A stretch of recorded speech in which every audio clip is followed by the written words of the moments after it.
balanced news and biased news, I'd like to put it that way. From over 226 constituencies, members of parliament and councillors will be elected into public office, and you are making that decision. Thank you for joining us on the Zambian Vote. I'm Cheswa Peter Kapasa. Indeed, we have so much to get into, and at exactly 18 hours, one of the things we'll be looking at is the closing up of polling stations. But we need to bear in mind that some polling stations opened up a little later after 6 a.m. That simply means that they will go on beyond up until the last individual gets to cast their vote. But thank you for joining us once again, Cheswa. What an insightful day it has been. And one of the things we have been looking at is the electorate just telling us their peculiar stories, what it's been like having to go and cast their vote, some even casting their vote for the very first time.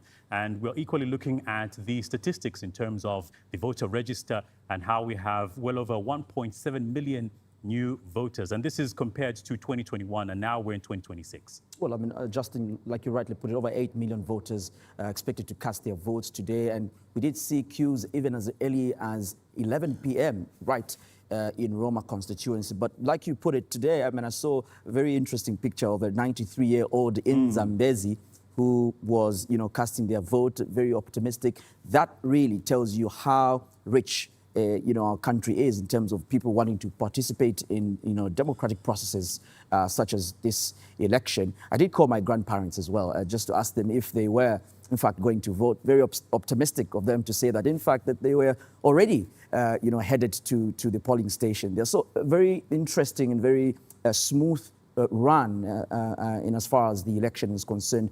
Quite not much we've heard around violence, but it's important that we get into that as well a little later. Well, I can equally confirm with you, Cheswa, that I have been able to cast my vote, and I'm satisfied, but we equally need to understand that we cannot do this alone, as we are partnering with the BBC Media Action. We're doing this with Free Press Initiative as well as Alliance for Community Action. But the results that are yet to come in are verified by the Electoral Commission of Zambia, us partnering with them. They're a key entity in all of this. But one of the things that we equally need to go back to, Cheswa, is the Electoral Code of Conduct.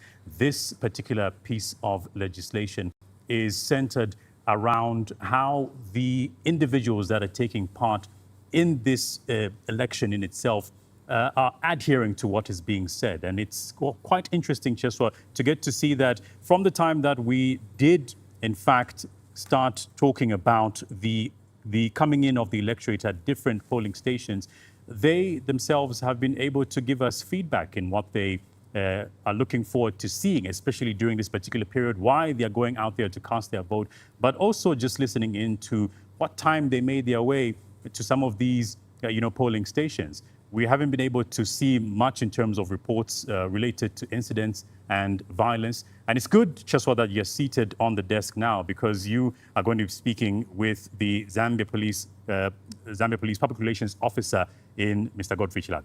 That's correct, Justin. Well, the police is probably one of the most busiest during this time of election, but we do also have, Mr. GOtv Chilabi, who is the Zambia Police Public Relations Officer. He is here to just give us insight into what's the security situation like at the moment in the country. Mr. Chilabi, thank you for joining us.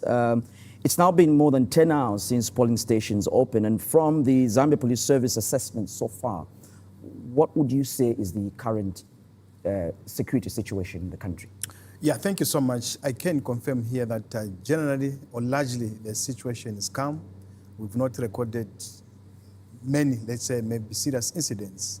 It is calm. It is as we projected, in our operational plan. Of course, we've recorded some isolated incidents in Lusaka here, George Compound, Kizito area. There were some incidents that were reported around that area involving violence, but we quickly moved in and calmed the situation. Equally, Olympia School, we recorded some incidents, but as well, we quickly moved in and calmed the situation. There was also another incident in Mwense district. Yesterday, one of the presiding officers was reportedly assaulted. It's a matter that we are looking at and following closely. But above all, I must confirm that the situation has been calm. You just a few hours ago intercepted some machetes and some weapons, offensive weapons. Tell us about that. What have you uncovered out of that? Yeah, thank you so much. Remember, in the morning, we issued a statement reminding political parties especially. It was all political parties across the board that we reminded of our stance as Zambia Police Service, that will be firm. And this emanates from the statement by the Inspector General of Police, that was issued 2 days ago with regard to our preparedness and the stance that we have against political violence. So it was this afternoon, around 12 hours, in a Ngombe compound, where some alert members of the community spotted a vehicle suspiciously. So quickly, we are informed as police and moved in together with members of the public, searched this vehicle, and recovered some offensive weapon, about 9 machetes or pangas, as they call them, and 22 rounds of ammunition. This is for a shotgun, as well as other materials that we recovered from the scene. So to that effect, we've apprehended 9 suspects linked to this allegation, and we've also impounded a motor vehicle that is still, we are keeping as Zambia Police Service. And as I said, investigations are ongoing, and we extend an invitation to Mr. Sean Tembo so that as well he can assist us in relation to the investigations that we are carrying out. Inspector General of Police on Tuesday did tell the country that you were going to deploy police officers in different parts of the country. How's that gone so far? And has it worked to your intended purpose? Yes, once more, I must mention that our deployment is coming from our operational plan, our 2026 Zambia Police Service, security operational plan that we have. Everything we are doing right now, the activities we are doing, as a result of our plan, and so far so good, it has worked. We finished the deployment of police officers, as that was 2 days ago, to all provinces. All provinces have been beefed up with manpower. We have police officers that have been sent from Lusaka to Chienge, from Lusaka to Chama and the other areas. So we balance the manpower depending on the requirements, the population in that area, and that went on well. We also had another operation of securing electoral materials from Lusaka here during the distribution to various districts. And yesterday, by 18 hours, we are done to polling stations from various districts. So that went on well, and we have police officers on the grounds. And as police officers, once more, as I said, we have a number of officers manning polling stations, as well as officers on patrol and other officers on standby. In an event that we have any emergency, quickly those officers will rush and curb the situation. Have you identified any hotspots in different polling stations or districts, and what's been your line of action? When it comes from our operational plan, as I said, 2026 security, electoral security plan, it's a comprehensive plan. We scanned the entire, environment, electoral environment. There are certain areas that were classified as low risk, medium risk, and high risk in terms of political violence. And hence, our deployment is in line with this. Our patrols is in line with what we have in our electoral security plan. So we've taken note of everything. We've scanned the electoral environment with regard to security and risk arrangement. Hence, there's that precision when it comes to pouncing on certain people. Now, Cheswa, let me just quickly come in here with a question for Mr. Chilabi here. And I'd like to, take you back to some concerns that would come up during different election periods, whether it's a general election or a by-election, the conduct of the police officers themselves during this particular period. What sort of instructions have you given, police officers on ground to ensure that they're conducting themselves in a professional manner, ensuring that they're implementing security and peace, not just for the officials at the polling stations, but also the electorate? Yeah, thank you so much. Towards this, we conducted a number of capacity building programs. We had to orient our officers, taking them through what is, involved at the polling station. There are those officers that had never participated in policing elections. We had officers that graduated in 2023 and 2024 who had never experienced the policing elections. So we took these officers to our training establishment and took them through in terms of making them understand what it takes, what they need to do at a polling station. And prior to deployment, you saw ECZ conducting, those briefings to the officers. So we have officers now that understand these things very well, as well as reminding them about, our ethics when it comes to professional conduct. Hence, as at now, we have not recorded any report or complaint against the officers so far. Well, Mr. Godfrey Chilabi, thanks a lot. We'll be coming to you for more updates in terms of security. We really appreciate, and quickly, just an emphasis, our operations will continue, Kapasa, and it's an appeal to political parties. We're not done with the interview. We're not done with the interview yet. Thank you. That's why I said we're so still much. coming back to you. But we would like to quickly get to Nkana, Justin. Quite a lot of excitement there. Let's find out what's happening with Mercy Nkana. Indeed, Mercy Mulenga is joining us from the Copper Belt in Nkana, and one of the things that we are equally looking forward to is seeing some of the polling stations having to close off at exactly 18 hours. But Mercy, good afternoon to you, and we would like to just quickly get to hear from you and what the status is with regards to the casting of votes right there in Nkana, the polling station that you're at.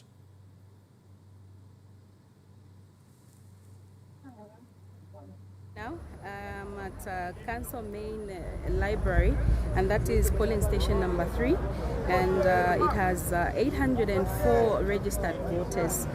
So this is not the first polling station I have visited. I've visited a number of polling stations in the Nkana constituency, and most of them in the morning had concerns of starting late. The polling stations opened late. Others were late by 30 minutes, others 2 hours. But the the presiding officers are saying they will compensate the time they've delayed. So right here, they also had a challenge because it's the same Nkana constituency, a challenge with deployment. So they were deployed late, and they started setting up upon arrival. So people got upset. They wanted to force themselves inside to be first to cast their votes, and it caused a bit of confusion, but the situation was managed, and it is calm right now. And Mercy was still talking about incidents. We do have Mr. Godfrey Chilabi here in studio with us. How would you describe the sort of security that is being provided at the polling stations that you have visited? Okay, so here at Council Main Library, there's no concern regarding security. But from Buchi Hall, that is Buchi Hall 1, 2, and 3, there was some concerns that the security officers are not enough to control the situation because they have deployed one per polling station, and one is managing the queue. Whether the queue is long or short, just one per polling station. So there was kind of a concern that there's need for more police officers to secure the place. So far, that's the only concern we have in terms of security. Let's talk about the polling stations closing off at 18, and you did indicate that, yes, there are some that opened up a little later than expected, and the time will be compensated. But have you been able to see or be able to interact with any of the electorates who have shown up right about now or a little later than expected? I didn't get your question. Right, so my question is, have you been able to interact with any of the voters, the electorates who have made their way about now or came a little later than expected at the polling stations you have visited?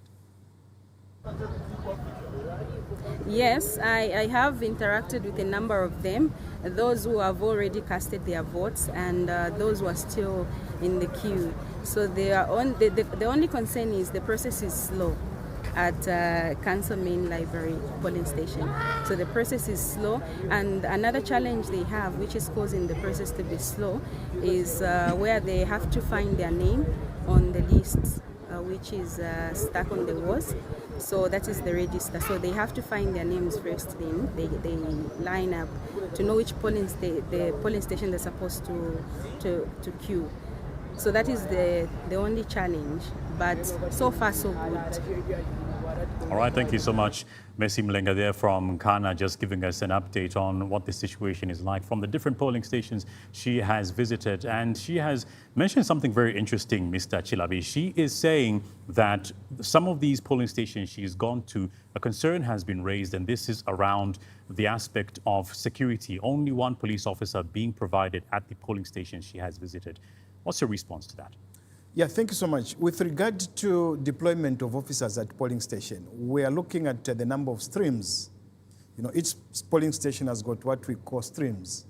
If this polling station has got 5 streams, then we expect to have 5 police officers there, and another one or 2, minimum of 5 officers, 5 per stream, as well as 2 also, that to ensure that, you know, the surrounding is well maintained.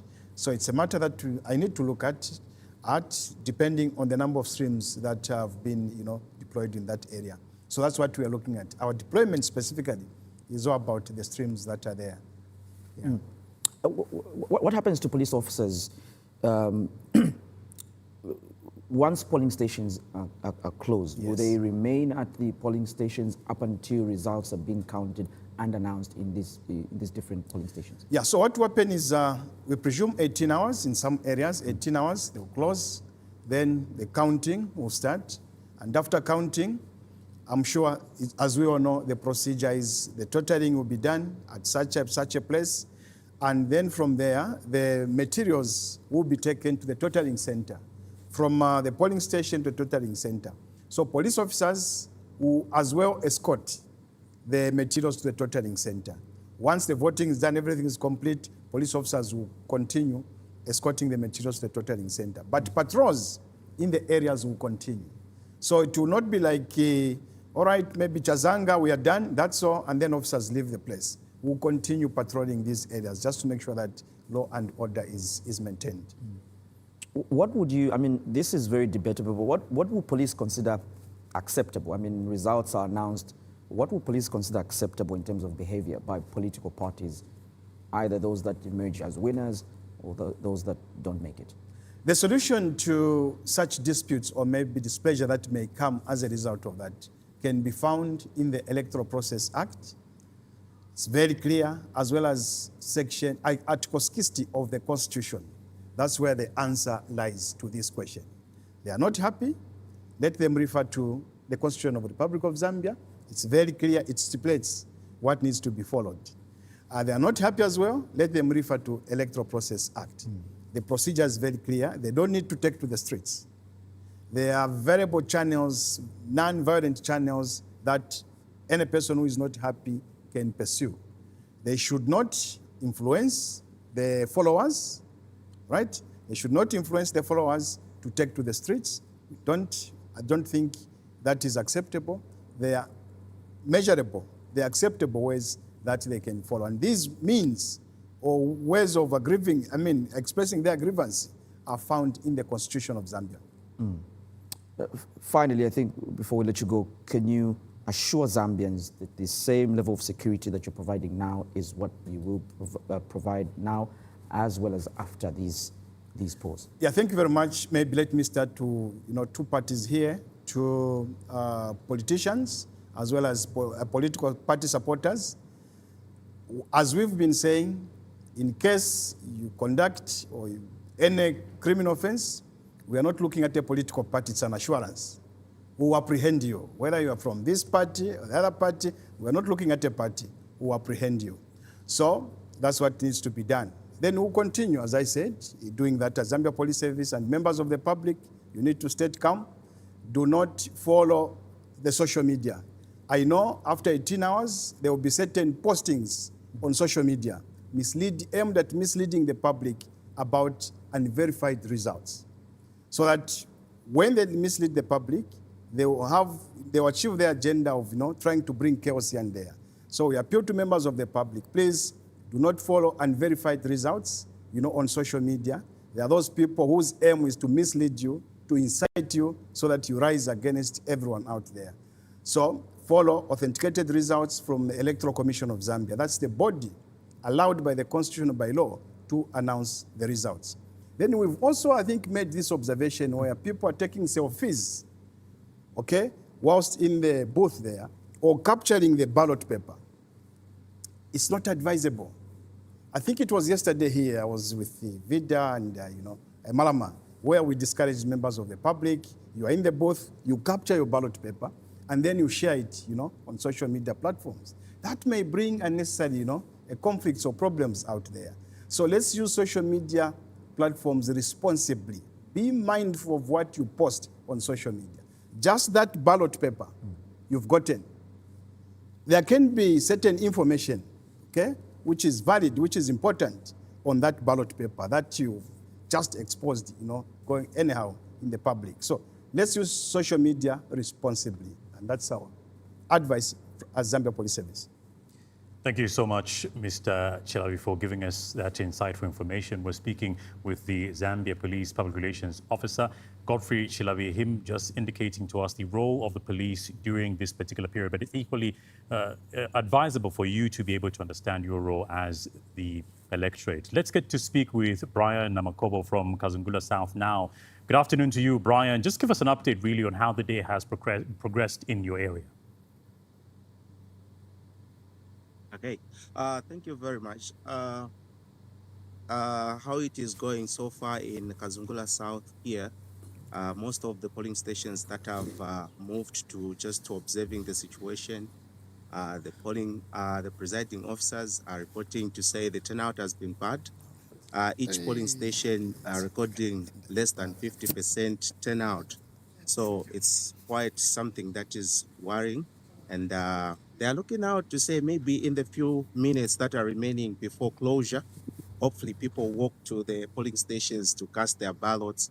But as it is right now, as you can see behind me, these are the numbers. And in the morning, this place was fully packed around 05. There were a lot of people. And I also managed to talk to some few individuals who also told us to say they traveled all the way from Lusaka, Choma, just to come and cast their ballots. Asking them about the motivation factor, why they traveled all those long distances to come and just vote. Most, which something that is prominent is on the development. They're saying the candidate that they want to put is somebody who is going to respond to the issue of development. Development has been very, very much outspoken from these people. They want to see better roads. They want to see to it that people have clean water, especially around areas such as Kazungula Central, where we have a number of areas with salty water, and they are looking forward to say, obviously, the people that will come will start responding to that cause. Now, Brian, speak to us about how the queues are looking like as we are building up to the closing of the polling stations. But I would equally like to find out from you, have you been able to detect whether there are some polling stations that opened up a little later than 6 a.m.?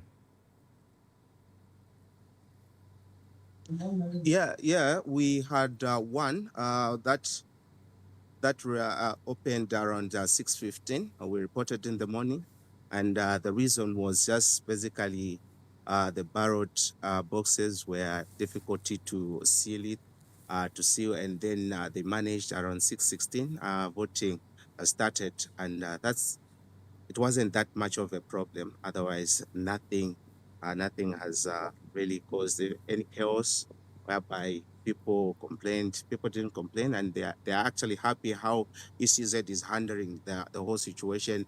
The elderly are being assisted, the disabled are being assisted. People are happy. Brian, have you spoken to any election observers, and what have they told you, if you have?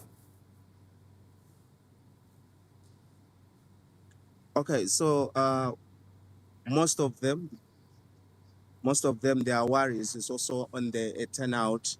They are saying the turnout, and also there are just a few observations that they said people were inciting the situation. Maybe the officers couldn't handle properly the situations in the queues. People were able to incite each other to say, vote for this one, vote for that one. But that was just rumors, and having walked around with them, some of the observers, I think that's a situation that we can just say those were just merely allegations. All right, Brian, we'll have to let you go, but thank you for joining us, and we'll catch up with you a little later on. It's pretty clear, Cheswa, obviously the electorate is still going out there to cast their vote, and we know for a fact that there's nothing strange about the polling stations having to open up a little later than expected. There are a number of challenges that we'll get to witness, but I think it's equally fair to get to hear the presiding officers also compensate the time that has been lost. Well, also one interesting thing, Justin, is that, some polling stations did, I think, manage to open at exactly 6. So, of course, they expected to close at about 8 p.m. But as indicated, it is for a fact that we know that those polling stations, of course, that did open late, obviously have to have some extended hours. But also, one of the things that I did see with some of the things that happened in different polling stations, the fact that people also having issues around crossing the line and things like that. And so people were very uncomfortable to see that people would leave the line and go on, back and try to destabilize the queue and so on. So it's good also that police have clarified and are trying to calm the situation in different parts of the country. Indeed. Well, much earlier on, we did have our colleagues just coming through and giving us the details around who some of these aspirants are, especially at parliamentary level. And we did end with the Copperbelt province, and we get to find out who the aspirants are from Kabushi constituency. And if you could just help me read on this side, Cheswa. Yeah, well, Kabushi, Justin, has been a very interesting constituency. We have an independent candidate there. The first in line is Changwe Edgar, who, of course, is an independent candidate, like I mentioned. Kalasa Richard is from the Zambia Must Prosper. Michinzi Robin is from the Citizens First Party. You've got Mpuni Imelda S from the United Party for National Development. Mwanza Fabian is from the RP Party. Another independent candidate there is Ngosa Boyd. And Ngulube William is coming in from the Socialist Party. Indeed, and on this side of my screen, we're awaiting the results. Obviously, we are yet to get to see how many of the stations are going to be covered. That is the polling station. So it's 0 out of 96 there, but we have a total number of registered voters from Kabushi standing at 70,351, and we're looking at a total number of 9 candidates there. Let's take a look at Ndola Central. Yep. Well, on the Copper Belt, Chilinda Joseph is from the NRPUP, Mulenga Emmanuel from the RP Party, Ngesa Charles C is from the RAP Party, and you've got Tayali Frank M from the United Party for National Development. Those are just 4 aspiring candidates in Ndola Central. With Frank Tayali being a former Minister of Transport and Logistics, I know for a fact one of the things that he would speak so much into is this issue around the security and safety of truck drivers. But if you remember quite clearly, there was an issue around this conversation of online taxi drivers that he equally did give a comment on. I'm just reminiscing over some of the things that he had to address as Minister of Transport during that time. But we're still awaiting results there, Cheswa, and we have a total number of registered voters under this constituency standing at 55,450, with the stations that have been covered so far standing at 0. That's obviously because we know that the counting of votes has not yet started, but with 4 candidates contesting this particular seat. But let's get to engage Monde Mola from Senanga, and she's joining us to give us an update now on what is currently happening as we're counting down to 18 hours when the polls get to close off. The polling stations, that is. Monde, good afternoon to you. Just give us an update. What's happening in your area? Good afternoon, thank you. I'm currently at Namalangu polling station here in Senanga district under Senanga North constituency. And of course, we have they have divided the polling station into 3. There is Namalangu 1, Namalangu 2, and Namalangu 3 polling stations. So in Namalangu 1, there are 671 registered votes and 380 they have cast their votes so far. And Namalangu 2, There are 672 registered votes, and the 386 they have casted their votes so far. And Namalangu 3, we are yet to discover how many people have cast their votes, but we have a total of 672 registered voters there. Have you been able to speak to any voters so far, especially those on the queues?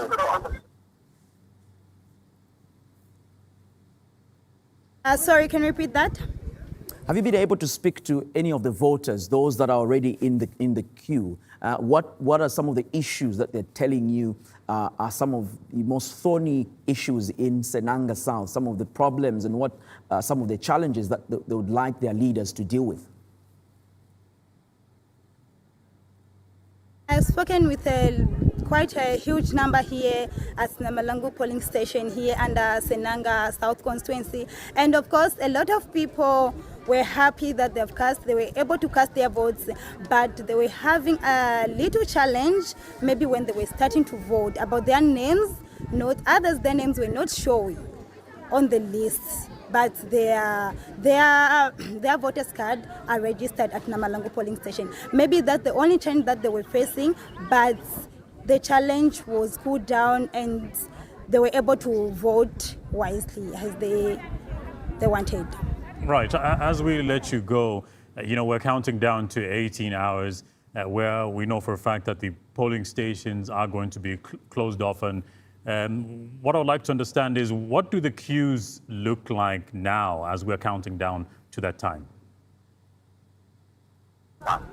Well, the queue is still coming. People are still coming. People, as we say, people love last minutes here. They can even come 17:59. They're here, but people, they're still here and they're still coming. Actually, they're still coming. And as you know, 18 hours at exactly 18 hours, the polling station will be closed. But if at all you are in the queue around that time, you'll be able to cast your votes. But so far, people are still coming. People are coming in large numbers, and they are ready to vote. Thank you so much, Monday, for joining us and giving us that update. It's pretty clear, Cheswa, that people in the area there, they like last-minute things. And we're waiting to see if more people are going to be able to, just make their way to go and cast their vote. But that's Monde Mola from Senanga. Well, it's good that we're speaking about some of the challenges that voters are going through. I did notice that some voters were having challenges with just being able to identify their names on the stickers that have been put in different polling stations. I'm glad that police and electoral officers are helping people be able to identify the different people that are voting from the particular polling stations. That's quite a challenge, but it's good that that is being sorted. Well, one of the things we're equally counting down to is the counting of votes. And we know for a fact that this period is the interesting bit of an election, because we get to see the final consolidated results at presidential level being done from the National Election Results Center. And from here is where you get to hear and see the number of votes that have come in. If my memory serves me right, in 2021, we got to hear and see a number of zeros coming through from some presidential candidates. You can agree with me, Cheswa. Well, let's see if that's going to be the case this time around. I mean, there's 14 presidential candidates. We had 16 presidential candidates in 2021. So already just in that shows how, well, there's been a decrease in terms of participation at presidential level. But that's our National Election Results Center, and this is where we'll be getting most of the results from. Indeed, with our team just being on standby to equally give us coverage around what will be coming out of this. We know for a fact that it's not just the media that gets to sit and listen in. We have different kinds of individuals, from the election observers, monitors, as well as political party members, just getting to hear how their presidential candidates are performing in terms of the numbers. One of the interesting things that we've equally gotten to see, Cheswa, is the parliamentarians and the total number of seats that we have now standing at 226. But I believe we have Kalombe Kapambwe, who is joining us now. Let's get to interact with him. Kalombe, we'd like to hear from you and where you are at the moment. What can you tell us about how voting has been ongoing from morning up until now. And one of the things that we are counting down to, obviously, is the polling stations having to close up at 18 hours. What can you tell us about this? Yeah, it has actually been smooth. I've been itching to give out information from Mansa district and Loklo province, but then this is an optimum time for us to really dive into it. It has actually been a calm. I woke up as early as 4 to just make a tour of a number of polling stations that have actually been set for this particular general election in Mansa district, Loklo province. And what we found is that it was all cool, and a number of electorates were already queuing up by that particular time at 04:30, and others were already queuing, different age groups as well. And this is the picture that we had in the morning. But the numbers were not really so impressive in a number of polling stations that we had. But then when the day unfolded, as the day was unfolding, at least the turnout kept on improving until in the afternoons during lunch, where numbers drastically reduced. And in some polling stations, we could only find one person casting their vote, and there was no queues whatsoever. And as of now, we are at St. Clement's Secondary School. This is where we are also expecting one of the candidates who is going to be casting his vote right here in at St. Clement's. So this is a picture that we have. Other than that, the only issue that has actually been raised in this whole process is where we have an Amwandwe aspiring a candidate, independent candidate in Nelly Matota, who actually expressed a concern that the symbol that has actually been put for her is not the symbol that was actually put forward, submitted for her to be used in this particular general election. And this is a major concern that has actually been brought forth, but the conversation that we've actually had with the Electoral Commission of Zambia through the District Electoral Officer, Dr. Josephine Mwanza, is that this concern has actually been taken forth before a table, and that submission has been made to the Electoral Commission of Zambia, HQ, waiting guidance as to which particular step is supposed to be taken. Because from the candidate side, there is a lot of inconvenience of some sort that has actually been brought forth as a result of that particular discovery that has been made as of today during poll day. I mean, just from where you are, what do the queues look like when you see what do the queues look like? Is it a very huge voter turnout as compared to what it started like? I mean, you mentioned there was quite a few people when you started, but what does it look like now? There are no queues, as you can see behind me. That is one of the polling stations that we have in St. Clement's, and there are no queues, so people are able to walk in. And with the numbers that have actually been recorded, with the conversation that we've had with the presiding officers, the numbers that have been recorded, at least half have cast their vote with an hour left before the polling stations could be closed. But then we can't see any queues as of now, with us counting down to the closure of the polling stations. So, but they are still expectant that people can still come out and get to cast their vote. But at least half of the total registered voters for this particular polling station in St. Clement's have already cast their votes. I'd like us to talk about, the security detail, the presence there, rather. I can see in your background there two Zambia police officers. How would you describe the sort of security that is being provided to the electorate as well as the Electoral Commission of Zambia officials at the polling stations you have visited so far?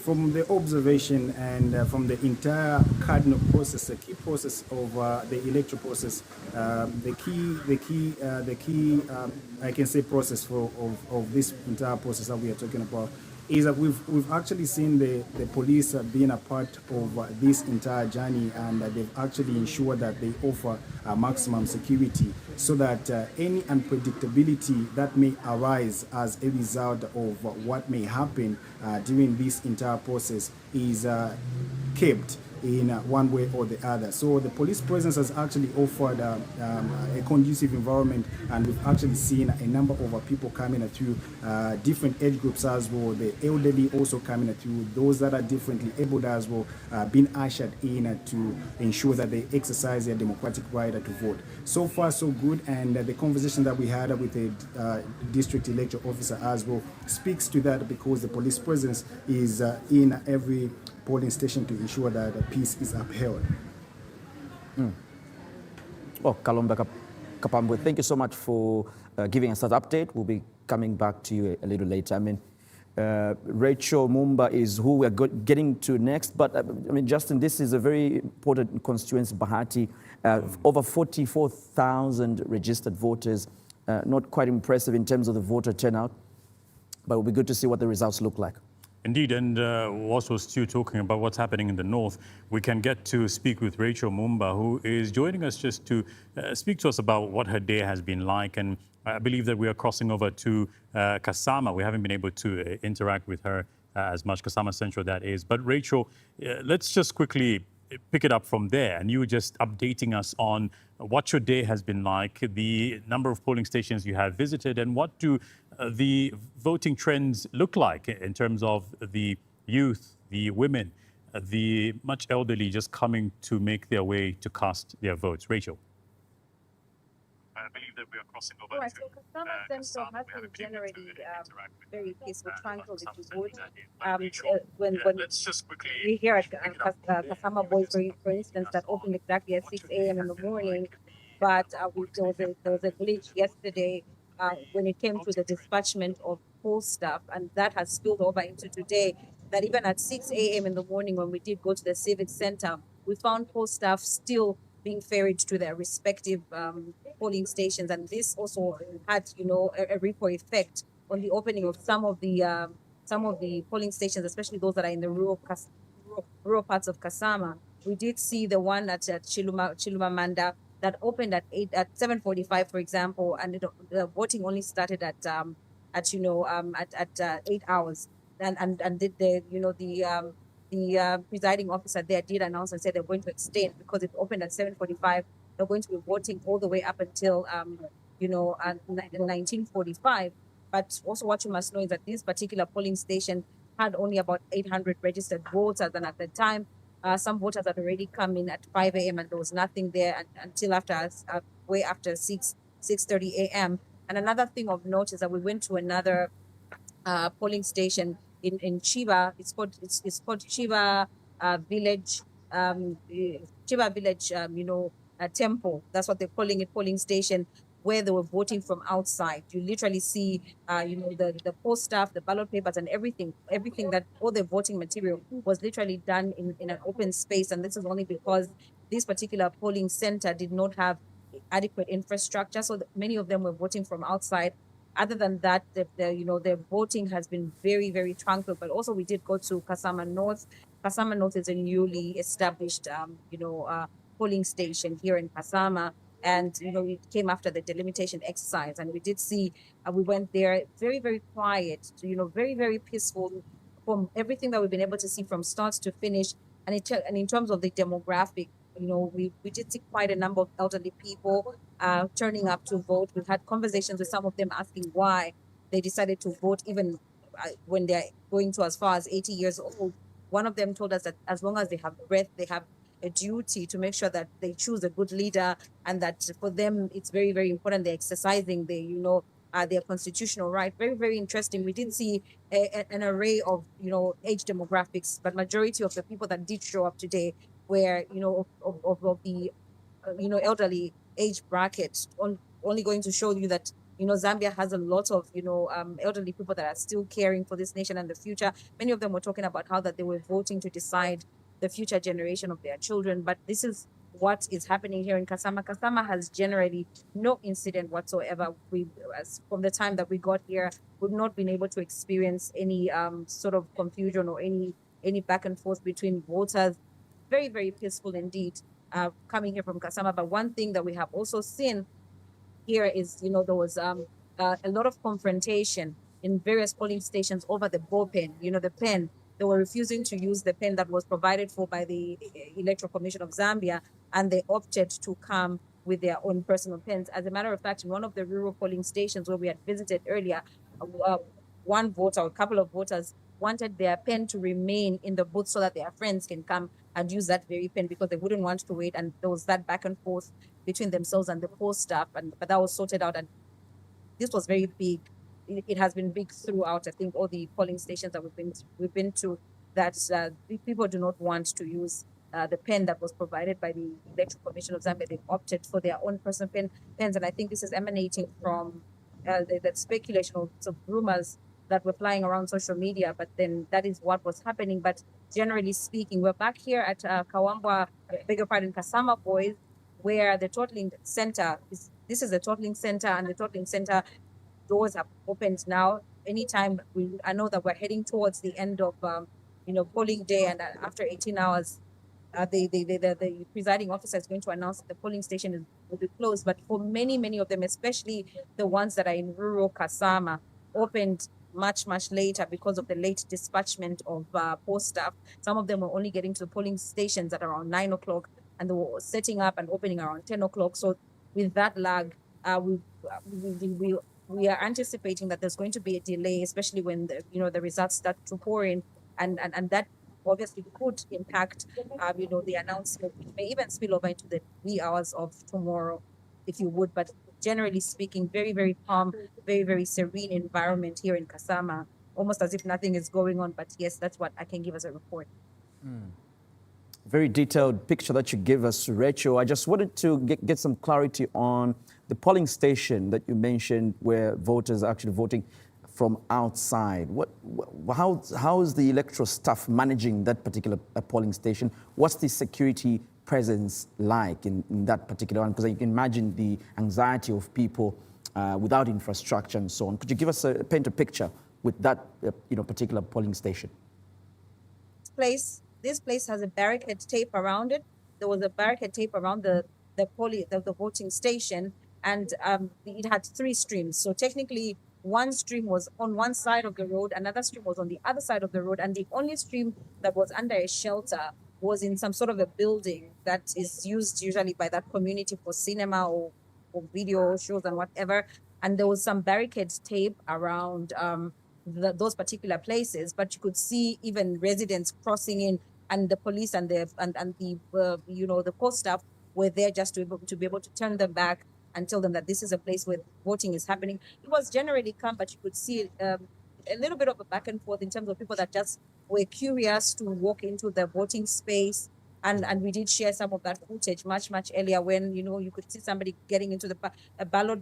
For me, it was really peculiar, because every time that you think about a polling station, one would think about a building, one would think about getting into this secluded place and being able to vote where nobody can see. But then this was in full view of the entire community, and I think that's what struck us, because these voting facilities are right in the road, so you could actually see on both sides of the road because of how small. And this area, one of the things that did come out, especially as a challenge, is that they do not have a lot of infrastructure. They do not have a clinic. They do not have a police station. They talked about how bad the road network is in that particular. As a matter of fact, I think this has been one cross-cutting issue in Kasama Central. The roads in Kasama need to be looked at. There's quite deplorable road network, and that's one of the things that the voters were talking about, and hoping that whoever takes on leadership is going to come and deal with the aspect of infrastructure development. Most of the places don't have clinics, and if they do have a clinic, it's a worn-out structure. And I think that's also what has led to the fact that that when you're voting, you could go into a school, you could go into a church, but this particular area is void of those facilities, and this is what some of these voters were calling for, that once whoever comes in as a leader, they should come in and consider building structures that are suitable even for such events. Rachel, before we let you go, I would like to speak into something that you brought up much earlier on. I can see that you have the mark there on your thumb. I believe that you've been able to in the area there. You said the elderly are the ones that have been making their way to the polling station. But just observation, what did that look like in terms of the difference between men and women who are coming to cast their vote? So in total, Kasama Central has about 157,000 registered voters, and women make up about 80,000, over 82,000 voters are women, with about 75,000 men. There's a bit of a difference there, but we did see a lot of women come out. We did see quite a number of, youth, but I would say most of the people that came out to vote were in the elderly age brackets. And that was encouraging to see, but we didn't see as many first-time voters. We did see a lot, especially in the rural setting. We did see a lot of women come in, a lot of elderly men that are going at about maybe 80 years old. Some of them walking on a stick, but it was very interesting to see. For me, that only goes to show you that you have a remnant in Zambia that has Zambia's future. The interest of Zambia's future at their heart, and I think was encouraging to see. But like I said in the beginning, it was a mix of people, but most of them were elderly people. You could see. We did also see a number of Catholic nuns come through here to be able to vote. We did see uniformed personnel come through to vote. As a matter of fact, I did cast my own vote. I was fortunate enough to be able to get a letter and be able to cast, but it was very, very beautiful to see. And an amazing experience, truly a defining moment for Zambia, as Zambia decides, which crop of leaders they're going to usher into office. Rachel Mumba there, a colleague from Kasama Central there with 59,277 registered voters. And it's pretty clear that we're getting to see more of the elders just making their way to cast their vote. Based off of the stats that we've seen from the ECZ's voter register, we've seen that there's been a slight drop in terms of the youth that have been registered who showed interest to participate in this year's general election. But let's speak to Joshua Zimba, who is joining us from Lunte. Good afternoon to you, Joshua. Just give us an update really on what's happening. And we're counting down to 18 hours. So we know for a fact that the polling stations are closing off at that time. But what are the latest details as the day has progressed thus far? So the day has been okay so far, and we have seen a lot of people turning out, especially in the morning. For starters, Lunte district has registered voters male of around 16,588, and females, the numbers are 17,080. And of course, you can see from this that there is a larger number of females who were registered as voters. And in Lunte district, there are 70 polling stations and 14 wards. And the furthest ward being Wandela, which is 80 kilometers away from here where I'm standing in Lunte Boma. And of course, we have candidates that have stood for the Lunte parliamentary seat, which includes Chasea Katongo of the UPND. There is also Simbao Kennedy of the NRP-UP. And then we also have Chipoma Cornelius, an independent candidate. And we also have Chilando Joseph Pundu, who is an independent candidate as well, but also is the former DC, and Chongo Justin as well, who is an independent candidate. And so far we have seen a peaceful atmosphere with a good police presence in the area. I must tell you that Lunte is predominantly a farming area, so if I was to show you pictures around, you would see that there is a lot of farming activities taking place. And adding to that, in terms of the polling stations, I must confirm that we did have the elderly also turning up in the early hours. Around 5 a.m. I saw a lot of people coming through, but I did speak to the elderly that I saw and I found at the polling station at Mukupakaoma, just a few meters away from here. And they told me that the hospitality really has been good so far, and they were happy with how they were treated, and they were treated as priority when they were on the lines. I also saw pregnant women being given the first right to being given a limelight to vote first ahead of those that were on the line. So far, it has been good, but I did switch to another location, which is Chibumbi Primary School, which is 12 kilometers east of this place where I'm standing. As of midday, about 400 had turned out to vote. The returning officer, Mr. Dyson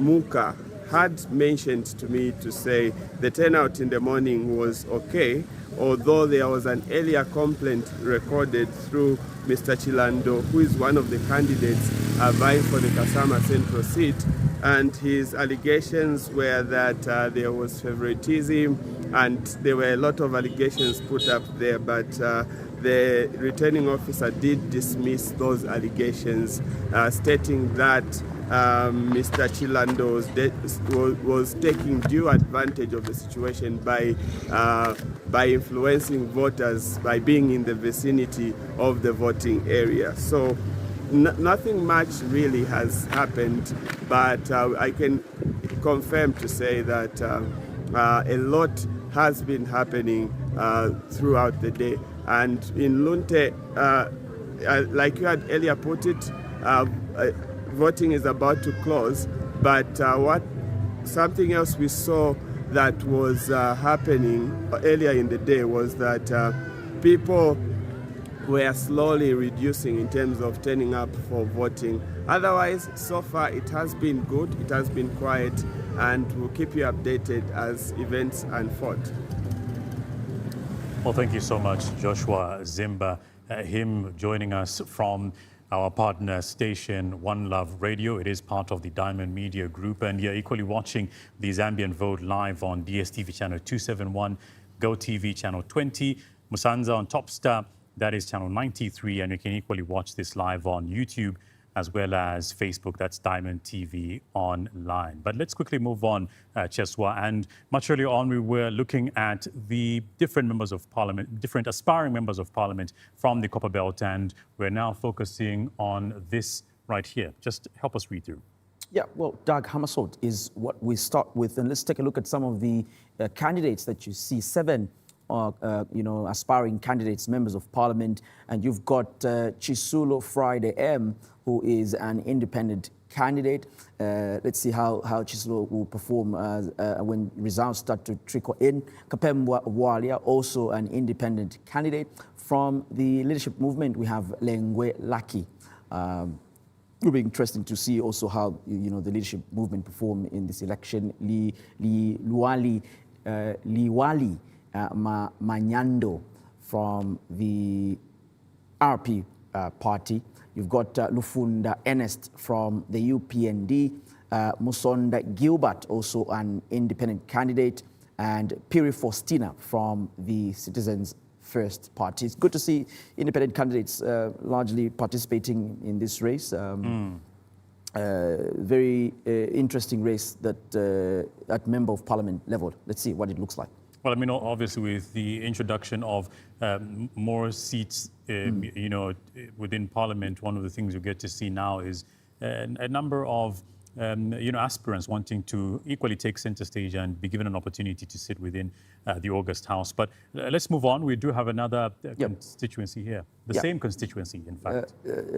Yeah, I mean, there's 9 parliamentary candidates. Justin Sumani Ernest is also an independent candidate, and Tembo Ezra from the NRPUP. So as of close of the polling stations 18, we will begin to roll over the results, and let's see what the percentages will be able to look like. I mean, that's what we're waiting for, obviously, with the counting of results coming through. But let's quickly move on and we take a read at what's happening over in Chadiza West in terms of the aspiring members of Parliament. Cheswa. Daka Jonathan is first in line there under the United Party for National Development. From the NRPUP, Piri Obet is contesting that seat. Sakala Miriam is from the Citizens First Party. That's in Chadiza West, and those are the candidates that managed to get on the ballot. Of course, with the vote share standing at 0, and for one simple reason, we're waiting the results. But we know for a fact that this particular constituency has 43 polling stations, and we are waiting to cover these polling stations, and it has a total number of 30,334 registered voters, and only 3 candidates that are contesting this particular seat. But let's move on as we take a look at Chadiza East. Well, Chadiza East, is it West? East. And you've got Banda Charles there from the NRPUP. Piri Yamikani is from the ruling UPND. And you've got Piri Olivia, who is an independent candidate. One independent candidate in Chadiza. 3 candidates contesting this seat here, and it has a total number of registered voters standing at 21,894. But let's move on, and I do believe that we are going to Chipata. Let's go to the eastern part of the country, Chipata Central, with 2 of those candidates, and Mwanza George, who is standing on the UPND ticket. You've got Piri Ruth G, standing on the NRPUP. Well, Mwanza George, I do believe, was mayor of Chipata at some point, and you can see that he has elevated and he wants to be considered to be a member of parliament during this election cycle. And now he is contesting under the UPND ticket. One of my favorite moments I remember was how he had to deal with the aspect of these motorbike riders, these couriers that was sort of affecting and disturbing the peace on the roads, and he thoroughly addressed that. But we'll get to see if he'll be given the mandate to go ahead and lead them in a different capacity this time around. Moyo Moses F from the UPND, Moyo Vincent from the Citizens First Party, Piri Innocent from the NRPUP, Sakala Topsi from the LM, and Zulu Charles, an independent candidate. But there's more, Justin, for those that are vying for the Luangeni seat. Let's see more of the candidates that would like to take up the role of Member of Parliament. What's the other members of Parliament? And let's see what they look like. Yeah, I do believe there's one more there, because there's a total number of 7 here that we're looking at. But let's take a look at the 8th Member of Parliament under the Socialist Party ticket. Yeah, Zulu Ernest is last in line there under SP. And we're waiting the results, obviously, for this particular one. It has 49,604 registered voters. This is Luangeni. But we have Chipangali. Well, Chipangali, Justin, is another interesting constituency. You do know that Lubusha Andrew was under the Patriotic Front. Now he has gone to the United Party for National Development, adopted on that ticket. That's Chipangali East, and Piri Chibesa is also on the NRPUP. So those are the only two candidates. It will be very interesting to see this head-to-head between Piri Chibesa and Lubusha Andrew, who is the immediate past Member of Parliament. 76 polling stations yet to be covered, and it has 54,923 registered voters there. But let's move on to Chipangali West and take a look at who is aspiring for parliamentary seat under this constituency. Well, we've got Mbewe Zacchaeus under the CF. Mwale Vincent is an independent candidate. Nkoma Maxon X is on the NRPUP ticket. Piri Harrison under the UPND ticket. It's actually Nkoma Maxon K and not X there. Max, yeah. And I do believe Vincent Mwale did stand, I don't remember which particular constituency it was, but it was under the Patriotic Front. And he was, it was Chipangali, in fact, before the delimitation happened. So he did contest that seat, and he was Member of Parliament for Chipangali before it was split into East and West. Former minister in the Patriotic Front government, but it was good to see what he performs like. Indeed, 27,134 registered voters under this constituency. But let's move on to the next constituency, and that is Kasenengwa. Kasenengwa has those aspiring candidates. Mwale Joseph is an independent candidate. Ngoma Justin, also an independent candidate. You've got Piri William, who is an independent candidate. Tembo Elias, an independent candidate. Twasa Philemon on the NRPUP ticket. Ziwa Levison under the UPND, and you've got Zulu Joseph D under ZMP. Again, a very interesting number of independent candidates that are vying for the Kasenengwa seat. 226 parliamentary seats, and we have seen a number of those going the independent route. And one of the things I remember quite clear is the fact that there were a number who wanted to be endorsed under a political party ticket and not given that opportunity. And they decided, to take matters into their own hand and then go the independent route. But quite the interesting remarks we've equally been able to see from some of these independents, the messaging that, they're sending. But this particular constituency has a total number of 62,595 registered voters. Well, let's see what other constituencies look like in terms of aspiring members of parliament. Lumezi South has these members of parliament we're showing you here. Banda Goodson from the RP, Chivesa Po from the UPPZ.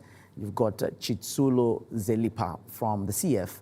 Kamanga Francis K is an independent candidate, and Mwale Oliver is from the NRPUP. Mwanza Pilila G from the SP, and Ngoma Lufeyo is on the UPND ticket. With 7 candidates there contesting this particular seat. It has a total number of 31,859 registered voters. We're waiting the results, and we're counting down to 18 hours to see which polling stations will be able to close off. But obviously we know for a fact, Cheswa, that if there are people still on the queue and the time hits exactly 18 hours, they're still allowed to go ahead and cast their vote. But we equally understand that at the beginning of the day, we did see at 6 a.m. some polling stations opening up at that exact time and others opening up a little later. So there's an extension that will be allowed for those that opened up much later than 6 a.m.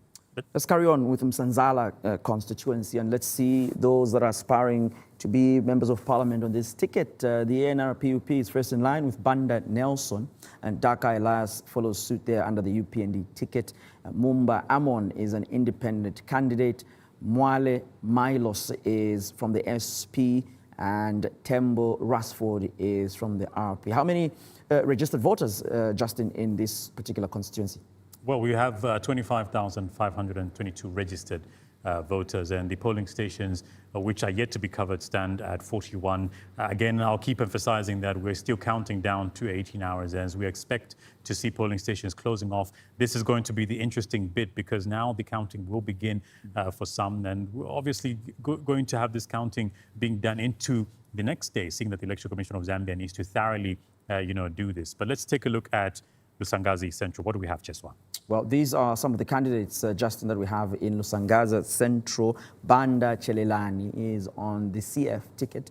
Banda Joseph, an independent candidate. You've got Lungu Douglas under the UPND ticket.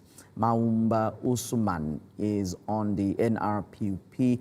And Mwanza Clement is an independent candidate. 2 independent candidates there. But interestingly, how many number of voters in this constituency? Well, it has a total number of 23,614 registered voters with 5 candidates contesting this seat and 37 polling stations which are yet to be covered once the results start coming in. But let's take a read at the stats from Chama North. Yeah, well, let's see what Chama North looks like. And, well, there's 5 candidates, and Goma Keishas is from the CF party.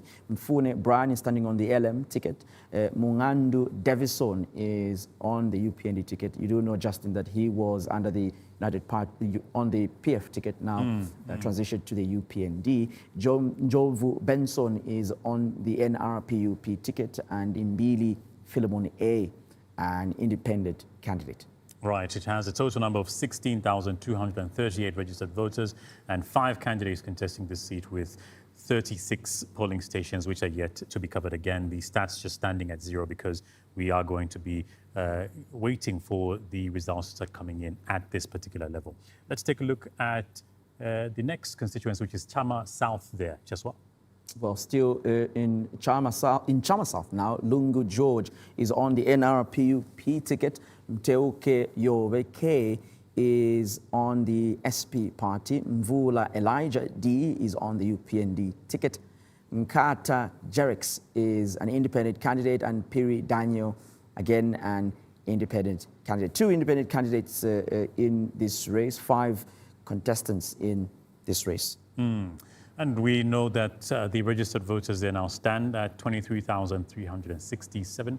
5 aspiring parliamentary candidates there with 40 polling stations that are yet to be covered. But we have Chama Central, and this obviously we get to see more constituencies. This is coming after the delimitation exercise.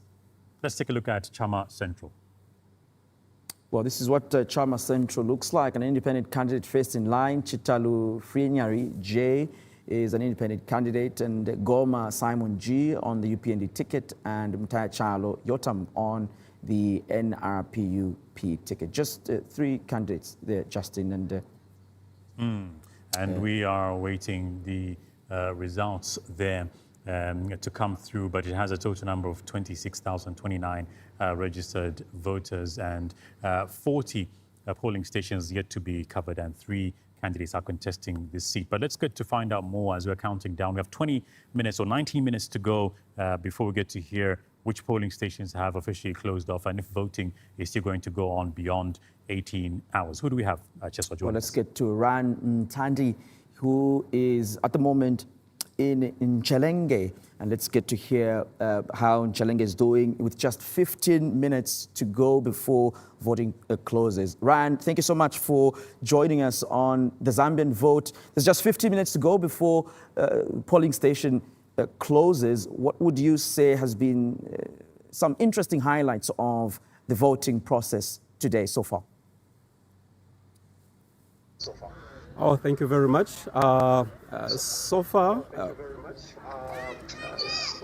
right now where I'm standing is in Chelenge Primary School, which is one of the polling stations in Mweru constituency. Because here in Chelenge we have 2 constituencies, Mweru and Chelenge, following the previous delimitation that we just had. Now, looking at the situation this afternoon, it hasn't been good. It's just very poor, I can say. But in the mornings, it was quite promising.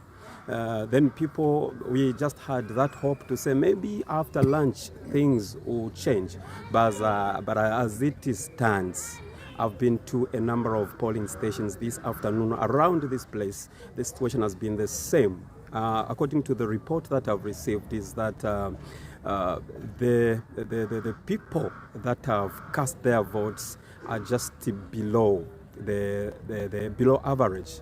That's below the expected number of voters that are in the registers. Somehow that has been the scenario, and we just have a few minutes before closing, not knowing what would happen after that.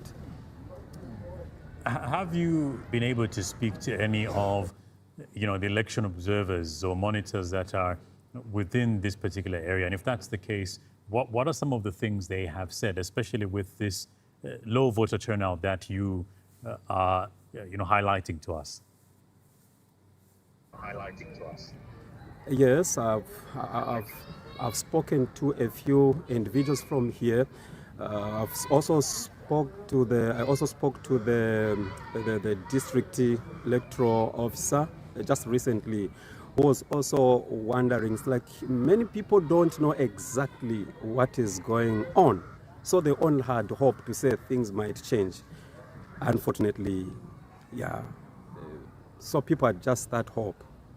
Ryan, I would like to find out too. I mean, have you managed to speak to people on the street, in the markets, and those that have not voted? Have they given you any reasons as to why they have stayed away? I mean, there's over 40,000 registered voters in Chelenge. Have you gotten any feedback from anyone who hasn't voted? Have they given you reasons as to why? I had chance, yes, speaking to one as I was moving from one polling station to another. Was on these motorbikes, trying to find out what could be the reason why people not voting. Somehow the response wasn't that pleasing, because this person just told me, no, we are putting these people in offices, giving them jobs, but us, we remain just the way we are. I know that kind of response. So I was just wondering, it could be maybe the nature of the people around here, maybe we didn't do much in terms of sensitization somehow. Well, Ryan, I would like to equally ask, what do the demographics look like in terms of, youth, women, the elderly? What have you witnessed in terms of the kinds of people that are coming to cast, that have been able to come to cast their vote? Okay, like the people, the majority of the people that we had in the morning are those who are busy with the work, usually those that work for themselves. The hope that they had was they come here, first of all, they cast their votes, and then they go and carry out, they go on with their the work that they are doing. So in the morning, we had those people who are just busy. They spared their time to just come and then leave the rest of the day towards their works. But I don't know with those, the remaining ones, I see it's something that we are yet to find out. Well, Ryan, thank you so much for joining us, and we'll touch base with you just after 6 p.m. But it's pretty clear, a slow day in Chilenge there. And again, there is really nothing strange when you talk about low voter turnout. You get to see this happening during an election cycle, and there are various reasons that are given as to why one would not want to go out there to cast their vote. But we do have more of the constituencies that we're covering, Cheswa, and we're looking at those that are aspiring office at parliamentary level. We move on to Lapula. Well, let's see what Chembe looks like, Justin. And Wanga John is an independent candidate. You've got Chilemu Maxwell, who is on the CF ticket. Chomba Kasongo is on the NRPUP ticket, and Mpundu Cliff M is on the UPND ticket. It having 23,064 registered voters and 40 polling stations, which are yet to be covered with four parliamentary aspirants, I beg your pardon. But let's move on, and we take a look at Chengi there, Cheswa. Well, Chisulo Fabiano M is an independent candidate, and Kafwanka IBN is on the NRPUP ticket. Musangu Favorite is on the UPND ticket, and Mwape Lakson is an independent candidate. What does the voter register look like? Well, it stands at 47,334 registered voters. We're awaiting the results, of course, and it has 62 polling stations. And let's take a look at Kalungwishi and see who is aspiring to take up this parliamentary seat. Cheswa. Well, Chansa Grandwell is an independent candidate in Kalungwishi. Chipota Christine P is standing on the NRPUP. Mwonga David C is on the LM ticket. Mushota Diamond is on the UPND ticket. Mwila Lamek is last in line there on the Citizens First ticket.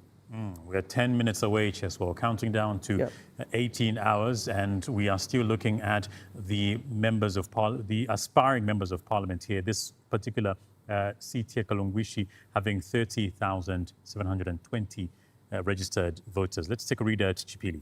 Well, Chipili, Justin, has 5 aspiring candidates, and the Zambia Must Prosper there has fielded Chipulu Stephen and their ticket, and Lumbeta Donald is on the UPND ticket. Musonda Robert is under the CF ticket. Mwewa Norris is on the RP ticket, and Mwila Davis is on the NRPUP. As we continue to count down, Justin, what are the numbers looking like in terms of registered voters in Chipili? 24,846 registered voters with 51 polling stations yet to be covered there. But let's cross over now to Solwezi, where our colleague Dante Mlenga is joining us to just give us feedback around what is currently happening in this area in Solwezi, as we're 10 minutes away from getting to see the polls closing off. But we'll get to Dante shortly. Yep. I know one of the things that we're looking at for Solwezi Central is 63,772 registered voters. It has 75 polling stations. And we can now get to hear from Dante Good afternoon to you, Dante. We're a few minutes away from 18 hours, and we'd like to hear from you what the build-up looks like as we await to hear from the Electoral Commission of Zambia and the polling stations closing off at that point. Well, thank you so much, Justin. Right now, we are in Solwezi North constituency, and we are at the Zambia compound where they've held about 7 polling stations that are in Kimasala Ward in Solwezi North constituency. And of course, just like you've mentioned, we are a few hours to see the ECZ presiding officers in these polling stations to, declare the polling stations closed. A few and minutes. as you can see behind me, these are just some of the polling stations right here in Kimasala Ward, where there are about 7 of them. Of course, the turnout of people has been overwhelming since morning here, where we are in Solwezi North constituency. And right now, as you can see, most of the numbers right now have reduced in terms of casting their vote. As you can see right now, most of them who are here are those that are coming to do the last voting, and some of them are just observers waiting to hear from the ECZ presiding officers to close these polling stations. Otherwise, what has been overwhelming is that it has been peaceful. We've not experienced any violence, especially that we did see our men and women in uniform on the ground to ensure that the process is okay, away from violence. Unlike 2021, where we did see a lot of violence, such as Kiawama Ward here in Solwezi. We're just 9 minutes away to close. Would you say that there's already preparations for perhaps a police officer to stand at the last person, as it were, as procedure is people already getting ready to stand at the last person, or is the queue? Let me ask: is the queue still very long with what you see?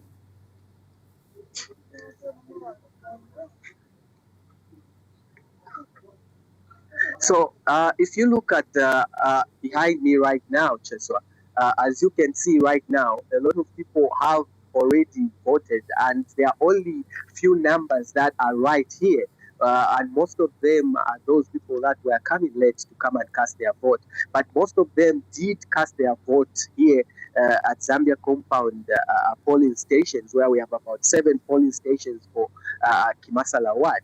And of course, we have seen a lot of people that did cast their vote, but as it stands, the numbers have reduced, and what the people are waiting for right now is to hear from the presiding officers. But however, we are waiting and see whether there will be few that will be allowed to vote after 18 hours, if at all there are any that are still coming to cast their vote.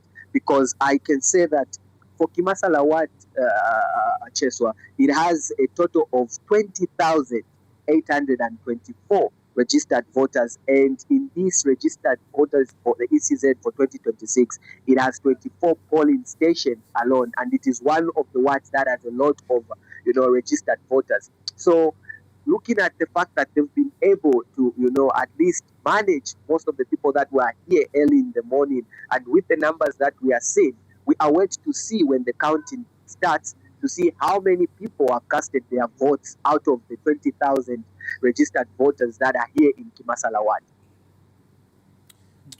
All right, Dante, thank you so much for speaking with us, and we'll be getting to you a little later after polls do close. But let's move on to Christabel Chulu, who's now joining us via phone. I would like to also get insight into what is happening into this part of the country. She is in Mwenzo. Well, she's in Nakonde, Mwenzo constituency. Christabel, would like to equally get an update from you regarding what the day has been like, and just highlight to us what the situation looks like as we are building up to the closing of polling stations in the next 5 minutes. Christabel.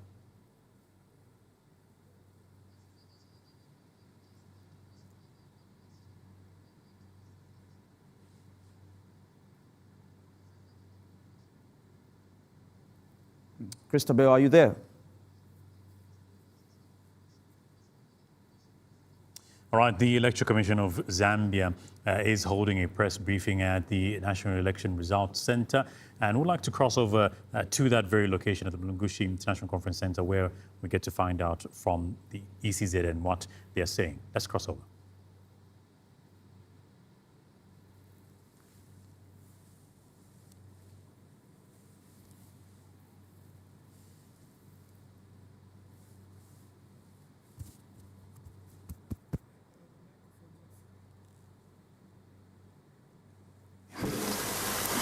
The Commission has recorded isolated delays, logistical challenges at some polling stations, with one polling station in Mungwi district opening at about 15 hours. The Commission is actively monitoring the situation and working to address all the issues reported. The following is an overview of the key issues that arose from each province. Central Province, voting in most polling stations commenced around 6 hours, except for a few polling stations in Kapirimposhi district, where some stations commenced voting around 10:30. One polling station in Katua opened after 9 hours. The delay was due to logistical challenges. Voting has since continued. Most polling stations on the Copper Belt province opened on time. Eastern Province, most polling stations opened as scheduled.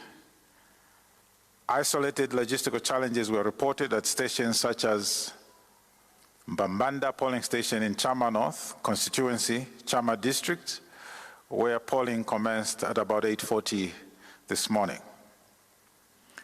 Number 4, Luapula Province. Most polling stations opened at about 06 hours, except for Kabwitila polling station in Samfa district, where voting commenced, where commencement of voting was delayed due to a disruption caused by a voter who appeared to have a mental challenge at that polling station. At Mukulo polling station, also in Samfya district, voting was suspended for about 2 hours from 13 hours due to misunderstanding among stakeholders regarding the presiding officer assisting a voter. Police were deployed to calm the situation, and voting resumed at about 15 hours. In Mambilima constituency, Mwense districts, there was some disagreement among stakeholders with regards to ballot papers. The districts, through the district electoral officer, constituted stakeholder teams from various political parties to verify the allegations. It was discovered that the apprehension by stakeholders was not supported by any evidence, and therefore voting at these polling stations continued. Lusaka Province, most polling stations opened as scheduled, except a few, such as Ngombe polling station in Roma constituency, where voting commenced at about 9 hours following a delay in mounting a temporary shelter. An incident involving a delivery truck occurred after some voters became concerned about that vehicle. The situation was brought under control with the assistance of the Zambia police, and voting is proceeding smoothly. In Muchinga Province, most polling stations opened as scheduled. However, 8 polling stations in Chilinda constituency in Chensali district experienced delayed opening due to transport challenges and other logistical issues. The affected polling stations commenced voting at different times, with one as late as 12 hours. In Lavishmanda district, at Chi Valley polling station, voting commenced at about 10 hours due to logistical challenges. In Northern Province, again, most polling stations opened at about 06, except for the following. In Kundawika constituency of Kaputa district, at Kalumba polling station, voting commenced at about 07:45. Mbala constituency, at St. Mary's polling station, voting commenced at about 7:30. Lukasha constituency, Chinyimba community, opened at about 10:30 due to logistical challenges. And Mungwi district, Nimpanda constituency, at Sangamponde polling station, voting only commenced at about 15 hours due to logistical challenges. In Northwestern Province, all polling stations opened around 06 hours and voting is proceeding well. In Southern Province, most polling stations opened as scheduled. Minor delays were reported at some polling stations, including Fishing Camp polling station in Monze district, which opened at 07:30 hours. In Western Province, again, most polling stations opened at 6 hours, except for Mpofu and Liliati polling stations in Nalolo district, where voting commenced at 10 hours and at about 14 hours respectively. The delay was as a result of poor terrain and other logistical challenges. To conclude this update, I wish to advise the nation that notwithstanding the challenges reported in some polling stations, significant progress has been recorded as at 15 hours, all polling stations are open and operational. All instance or operational issues have been addressed. The Commission wishes to assure the nation that although official closing of poll is 18 hours, the Commission shall and has extended voting time for all polling stations that opened late to ensure that they have the 12-hour voting period. In addition, voters who will be in the queue at the time of close for their polling station will be allowed to vote. The Commission has noted with concern an increase in the number of marked ballot papers circulating online. I wish to urge voters to desist from capturing marked ballot papers as they vote. Please note that Section 91, subsection 1 of the Electoral Process Act makes it an offense for a voter or any person to publicly communicate the manner in which they vote. The Commission will engage appropriate law enforcement agencies to prosecute anyone found wanting in this respect.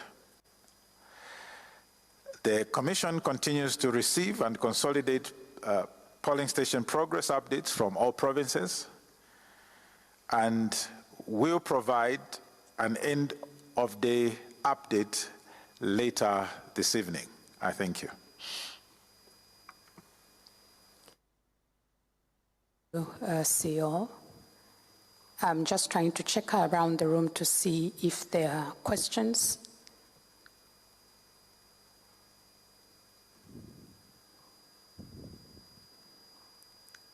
Please stand and get to the podium. Introduce yourself.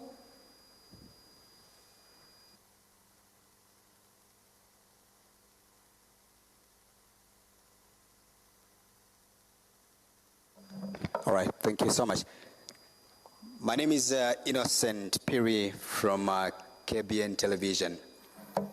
And good evening, CEO, as well as Madam Luhanga.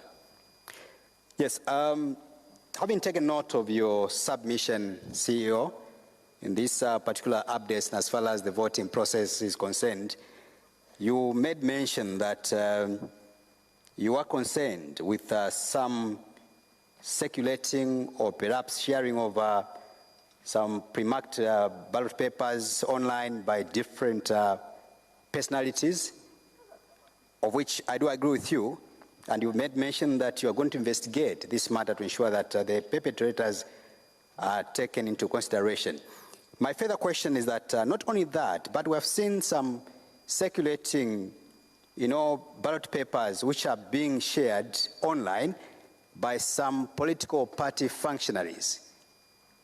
I will zero this to the so-called or purported two political party rivals, to the UPND supporters and the NRPUP supporters. Both of them, we have seen that some leaders are sharing some, ballot papers online, claiming that these papers are pre-marked. So the question is, what is the Commission doing because there's been some counter accusations from the two political parties, and as far as these party leaders are concerned. I ask this question, CEO, because even us from the media, we are quite cautious in what we share on our TV stations, online, but also even with individuals. And yet these political party functionaries, they don't seem to be, they seem to be getting away with it. So what are you doing to curb this or to prevent this going forward? Thank you. Thank you, Innocent. Before the CEO responds, I'm still looking around the room to see if there's any other question. Please.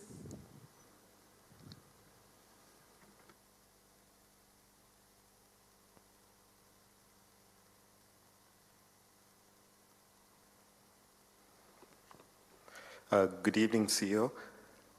Just some clarity around, I forgot to introduce myself. My name is Lombeka Sanda. I'm coming from the Jesuit Center for Theological Reflection, JCTR. Just to get some clarity around any other incidents of perhaps voter identification mix-ups regarding the voter register versus voter IDs. We've been getting some reports from our monitors around slight mix-ups between the voter ID on the register versus the actual IDs. So I was wondering if maybe you've also been getting any kinds of these incidents as well. Thank you. Thank you. Let me see if I can pick any questions. See, all those are the two questions that we've received. Maybe you can respond for now. Thank you. Thank you for sharing the concern that, again, to reiterate that sharing images of ballot papers indicating the manner in which a voter has voted is an offense, and we therefore call upon all citizens to desist from this. Now, in terms of the other reports, it falls in the same category.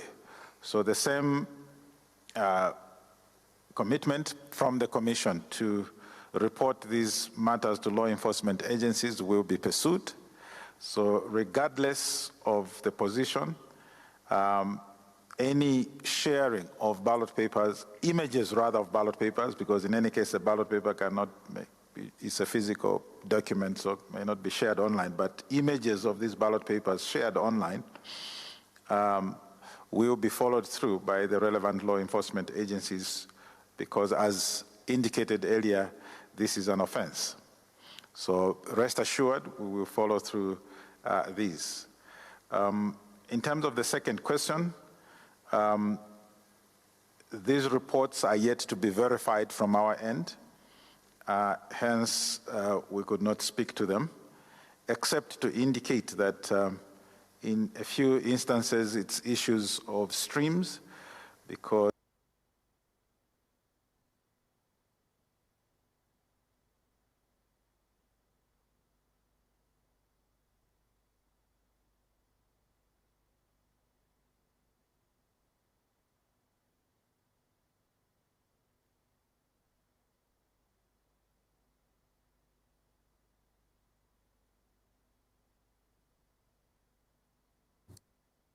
well, that's the Electoral Commission of Zambia Chief Electoral Officer Brown Kasaro just giving an update around some of the operational challenges that the ECZ has been facing from the day. And it's quite unfortunate, just if you get to see some of the things he's saying, especially around the opening up of some polling stations. But let's cross back to the ECZ CEO and hear what he's saying. Will progress. We will keep you informed through our various platforms, and more especially, you continue looking out onto our social media platforms, more especially the Facebook page where we are streaming live. And should you have any questions, we have publicized our call center number here where we're sitting at Mulungushi. Please feel free to call us so that we are able to pick your issues and address them accordingly. With that said, thank you very much, and we'll see you later for another update. Well, that's the update there coming through from the Electoral Commission of Zambia. The CEO, Brown Kasaro, just updating us on the happenings across different polling stations. And I was saying that it's unfortunate that you're getting to see some polling stations opening up as late as 15 hours, some as late as 7:30, and the time difference there is quite clear. But to compensate, this time that has been lost, the ECZ CEO has mentioned that they are going to allow an extension for people to be able to still go and cast their votes. So this update, I think, was much needed, but we are exactly 11 minutes in after 1800 hours, and soon we get to hear from our reporters with regards to the closing of some polling stations that did in fact open up in good time. Well, absolutely, Justin, and we'll be crossing over to some polling stations and just to get an update as far as polling stations having been closed. Of course, what will follow after is the counting of ballots, and of course, for us, we'll continue to give you these figures and results as they come in and as verified by the Electoral Commission of Zambia. Quite some pertinent issues that the Chief Electoral Officer also raises, Justin. He speaks about people that are posting images online in terms of ballot papers. I think we did also speak to Godfrey Chilabi, who is the Zambia Police Public Relations Officer, just advising the members of the public not to capture their ballot and to post online. Quite many questions coming in from journalists. We did hear them asking around what the Commission is doing to curb political parties that are also in the habit of posting these ballots on social media. He did say that the manner in which this sharing is being done, the posting of ballots on different platforms, this will be followed up, as this is an offense. It's illegal for you to go ahead and do something of this nature. But one of the things that he equally did talk about is this issue around the circulation of the reports, rather, of the circulation of a number of marked ballot papers and having to refute some of these claims. I think he did address the aspect of the logistical challenges that have affected the different polling stations, and the Electoral Commission of Zambia has a mammoth task, Cheswa. If you get to see what they need to do within the next 72 hours is having to go through the counting of these ballots, but at the same time, they have to give updates where necessary. They need to be as transparent as possible, because this is what people want to see. They want the electorate and the general public to have confidence in them that they're able to do their job diligently. Well, Justin, I mean, it's already minutes past 6 p.m. and let's go to Shobi Monga, who is in Chirundo. Let's get to find out what's happening there. Monga, thank you so much for joining us on the Zambian Vote. I mean, it's minutes past 6 p.m. Has the polling station you are at right now officially closed, or was it extended time?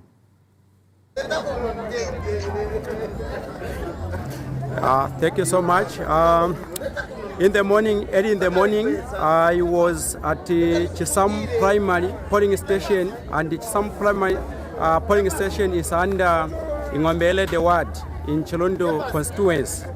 There, people, they have turned out in large numbers. In fact, around 0602, they started voting.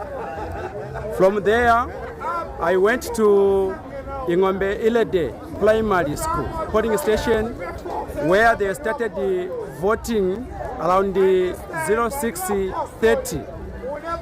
And when I asked, they said that the reason it was that early in the morning it was dark. That side it was dark. Then from there, there was no violence. From there, I had the time to talk to one of the presiding officer. From there, I proceeded to Stinkwi. Stinkwi Primary School is under Mushungu Ward.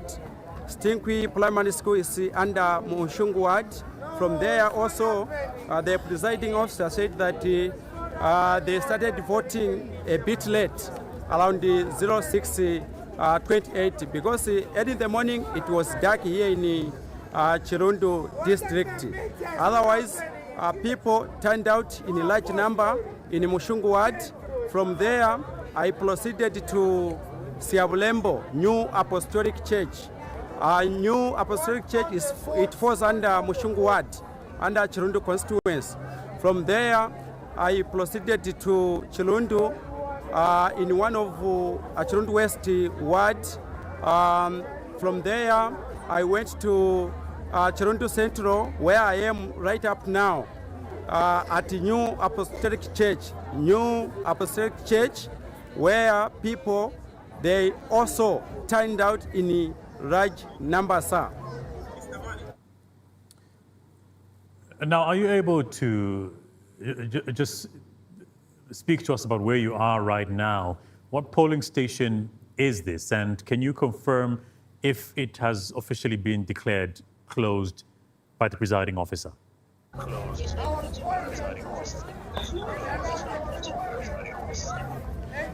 Right up now, I'm at New Main Apostolic Church. It falls under Chilundu. Yeah, and the polling station has already officially closed by one of the presiding officer by the name of Mr. Chiama. It has already closed.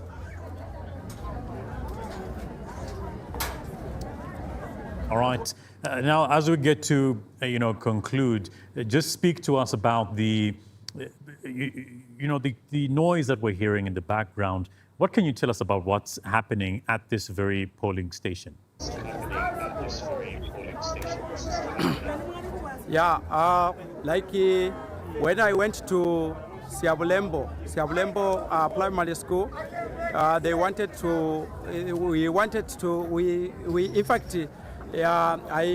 witnessed a violence. There was a violence which was almost to start. The UPND candidate was greeting some people.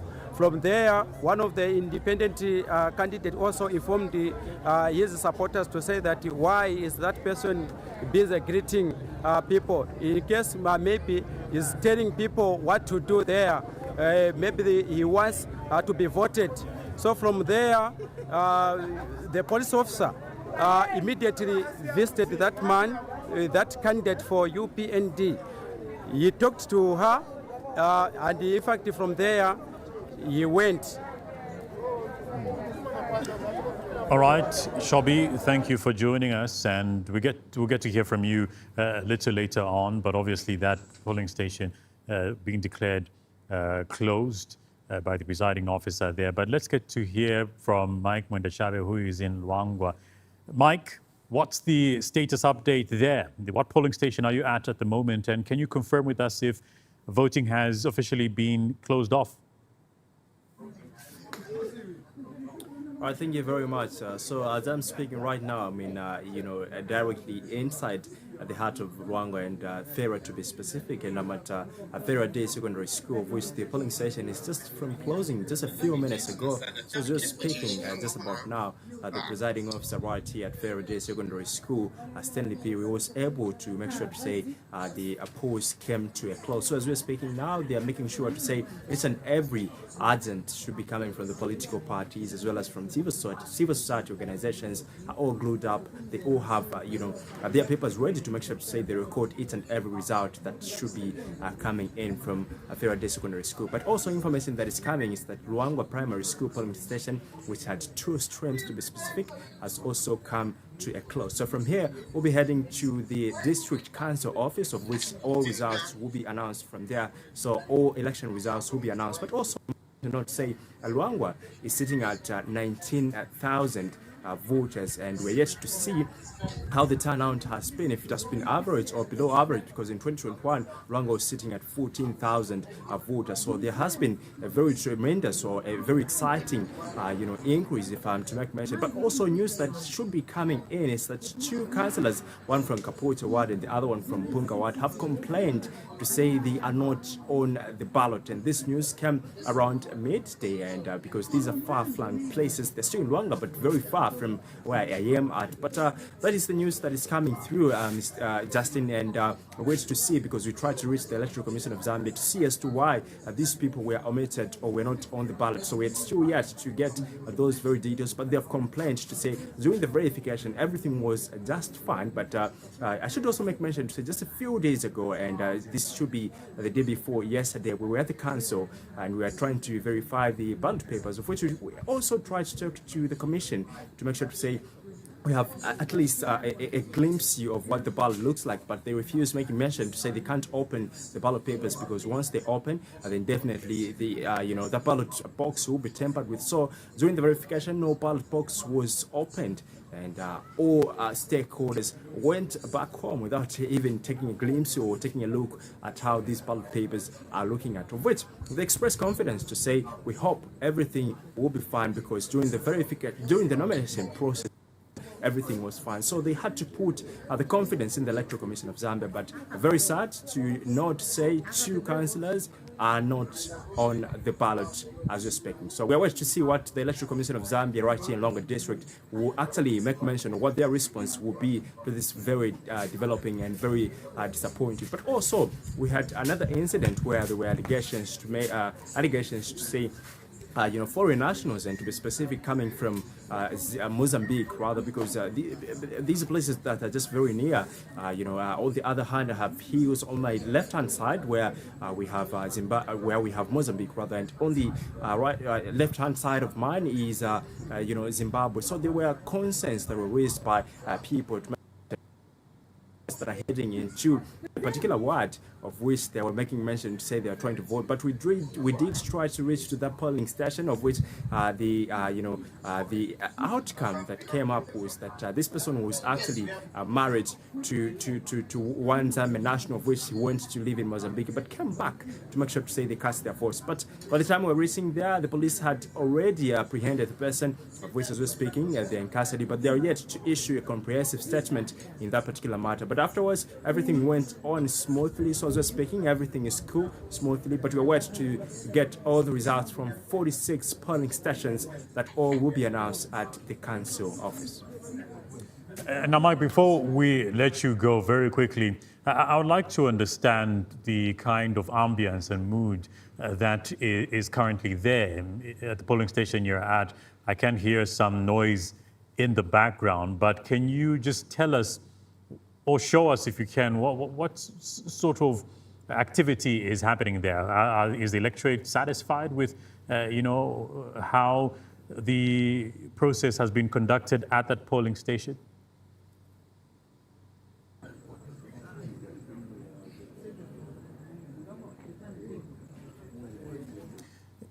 Now, Mike, if you can hear me, my question again is can you just tell us, what the ambience is like there after this polling station you're at has been closed? What are some of the sentiments from the voters there? Well, as we're speaking, we still have a number of people who actually voted in this particular polling station, which is Farah Day Secondary School, and they're trying to make sure to say they protect their votes, waiting to see how the process will be. But only those that are accredited by the Electoral Commission of Zambia can enter inside. But there's still people outside, actually, voters that voted during the day, and they are here to make sure to say they protect their vote. But everything, as we're speaking, is peaceful, and they are waiting to see if the people that they voted for actually made it. So we have a number of them that are actually waiting for the results, because I believe so the councillors' results will be announced right here at the polling stations, of which the presiding officer is just yet to make mention or to make it official. But yeah, a lot of people are here waiting to see if their preferred candidate will actually carry the day. And I should make mention, they're just trying to make sure to say they protect their vote. Thank you so much, Mike Mwendeshavi there. And he's just giving us details around what's coming out of Feira. 46 polling stations to cover. This particular area has well over 19,000 registered voters. But let's quickly move on to our colleague again, Mutinta Hamusankwa, who is currently in Chongwe. Mutinta, good evening. Give us an update on what is currently happening there. Can you confirm with us that the polling station you're at has closed off? I can confirm with you, Justin, that the polling station I'm at right now, Chongwe Primary School, has officially been closed. And today has been an interesting day for Chongwe East and Chongwe West, and as a district as a whole. We did see some areas had a number of voters turning up, while others had quite a few. And as you may know, Chongwe district is quite huge. It starts from the town itself until the outskirts and other areas as well. So Chongwe district being delimited has given an opportunity to the community members to be able to benefit in different ways. As of this morning at 6 hours exactly, the polling station was opened. That is Chongwe Primary School, and another polling station being Chongwe Secondary School from the Chongwe East constituency. Other stations that were opened include Kasisi Primary School, that is in Chinkudi area, Chongwe West. And also we did see Palabana as well, Chalimbana as well had their own polling stations which were opened as well. So specifically for Chongwe East, we did see quite a huge number of voters turning up. Some of them came as early as 04:30. They reported at the polling station, waiting for it to be opened. And for other areas like Chongwe Secondary School, it opened also at 6, and some of the voters were at the polling station as early as 05:30. Now Chongwe Secondary School turnout compared to Chongwe Primary School was a bit different. For the secondary school, it did have quite a number of voters compared to the primary school, and also the same applies to other polling stations as well. We did see for Chalimbana, we did see that they had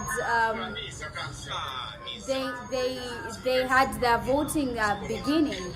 Well, and also we did see that voters that were in Kasisi Primary School raised a number of concerns, which included the delay in the electoral officers commencing or rather attending to them, which was a major issue for them. And as at 17 hours, a number of people were still not attended to.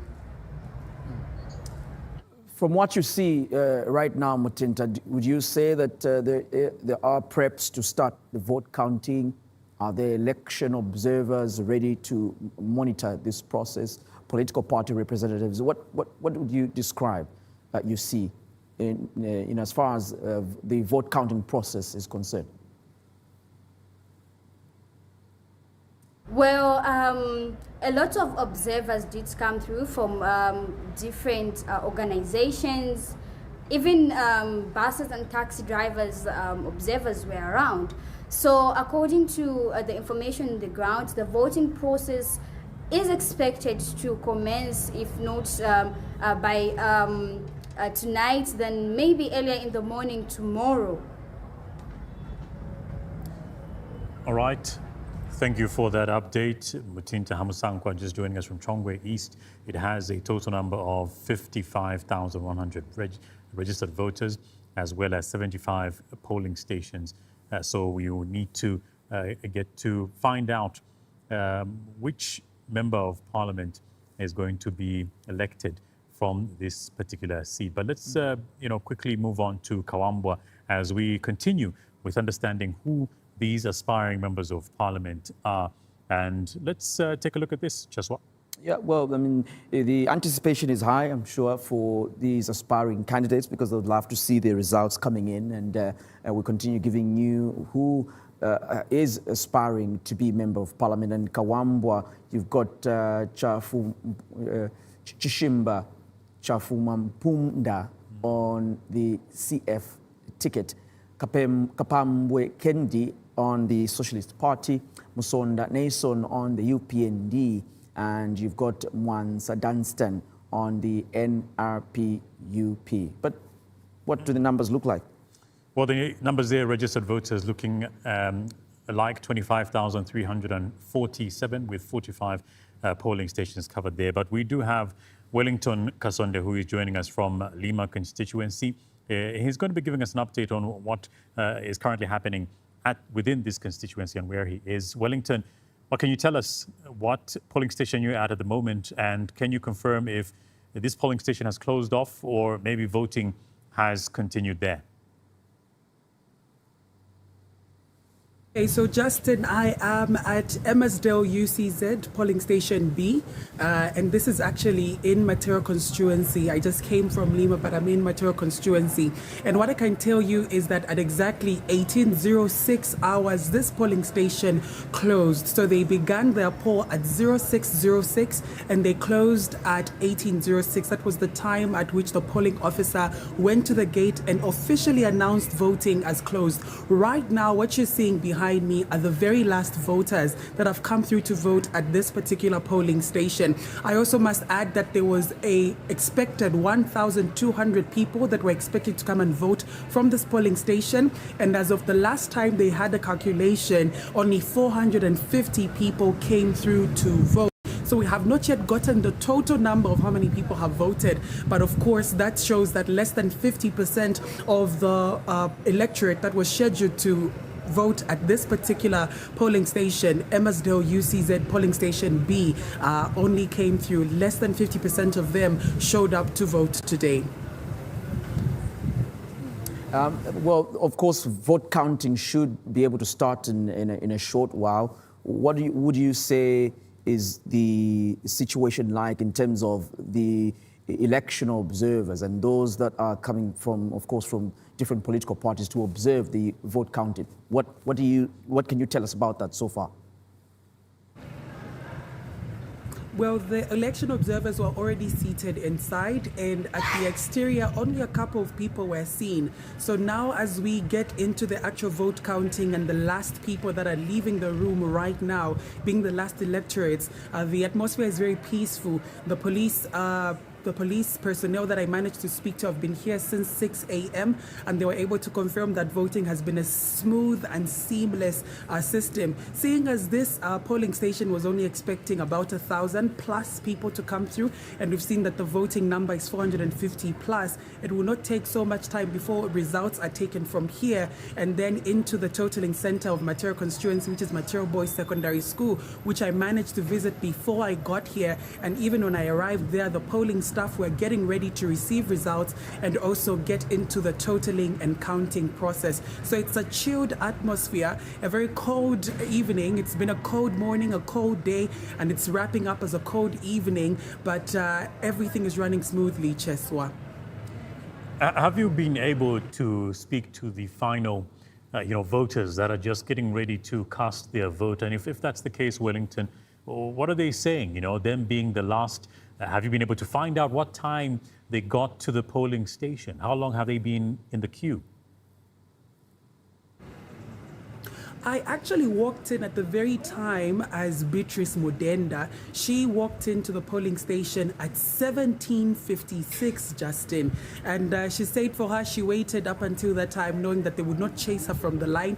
And she wanted a seamless voting time with her. But even after she walked in, she wasn't the last electorate to join the line. I think 6 more people joined in. And remember, like I said, this polling station did not close at exactly 18. It closed at 18:06. So there was about 12 minutes, about 10 to 12 minutes that allowed people to come in and then be able to join the line. So she stated she wanted to join the line so late because she knew the line wouldn't be so busy. And not so many people from the morning are here. Like I said, voting has been seamless and smooth at this particular polling station, Emmersdale UCZ polling station B. So nothing to kind of make people afraid or even unaware, because it's been a smooth voting session all throughout. All right, Wellington, thank you so much for speaking with us, and we'll surely get back to you a little later. That's Wellington Kasonde there speaking to us from Roma constituency. Niza Vomo is in Chivombo, and we can only assume what's happening there. Let's get to Niza. Niza, thank you so much for speaking with us. this evening. Could you confirm voting has officially closed in Chibombo at Katuba, the polling station where you're at? Well, thank you so much, Ndanji, and I can confirm that one of the polling stations here at Momba Primary School has officially closed. However, at this same school, we have 3 other streams, which is Momba 1, Momba 2, and Momba 3. So for Momba 1 has closed. However, Momba 2 is still actually accommodating those ones that came at 1750 something, so they're still inside voting. So once they're done, then it will be officially closed. But Momba 1 has officially closed. Right over there. Ndanji is only coming in the next shift. This is just what you're speaking to. Did you manage to speak to any of the voters that a little earlier? What are some of the challenges that they say they are facing, and what would you tell us about that? So apologies for calling you Ndanji.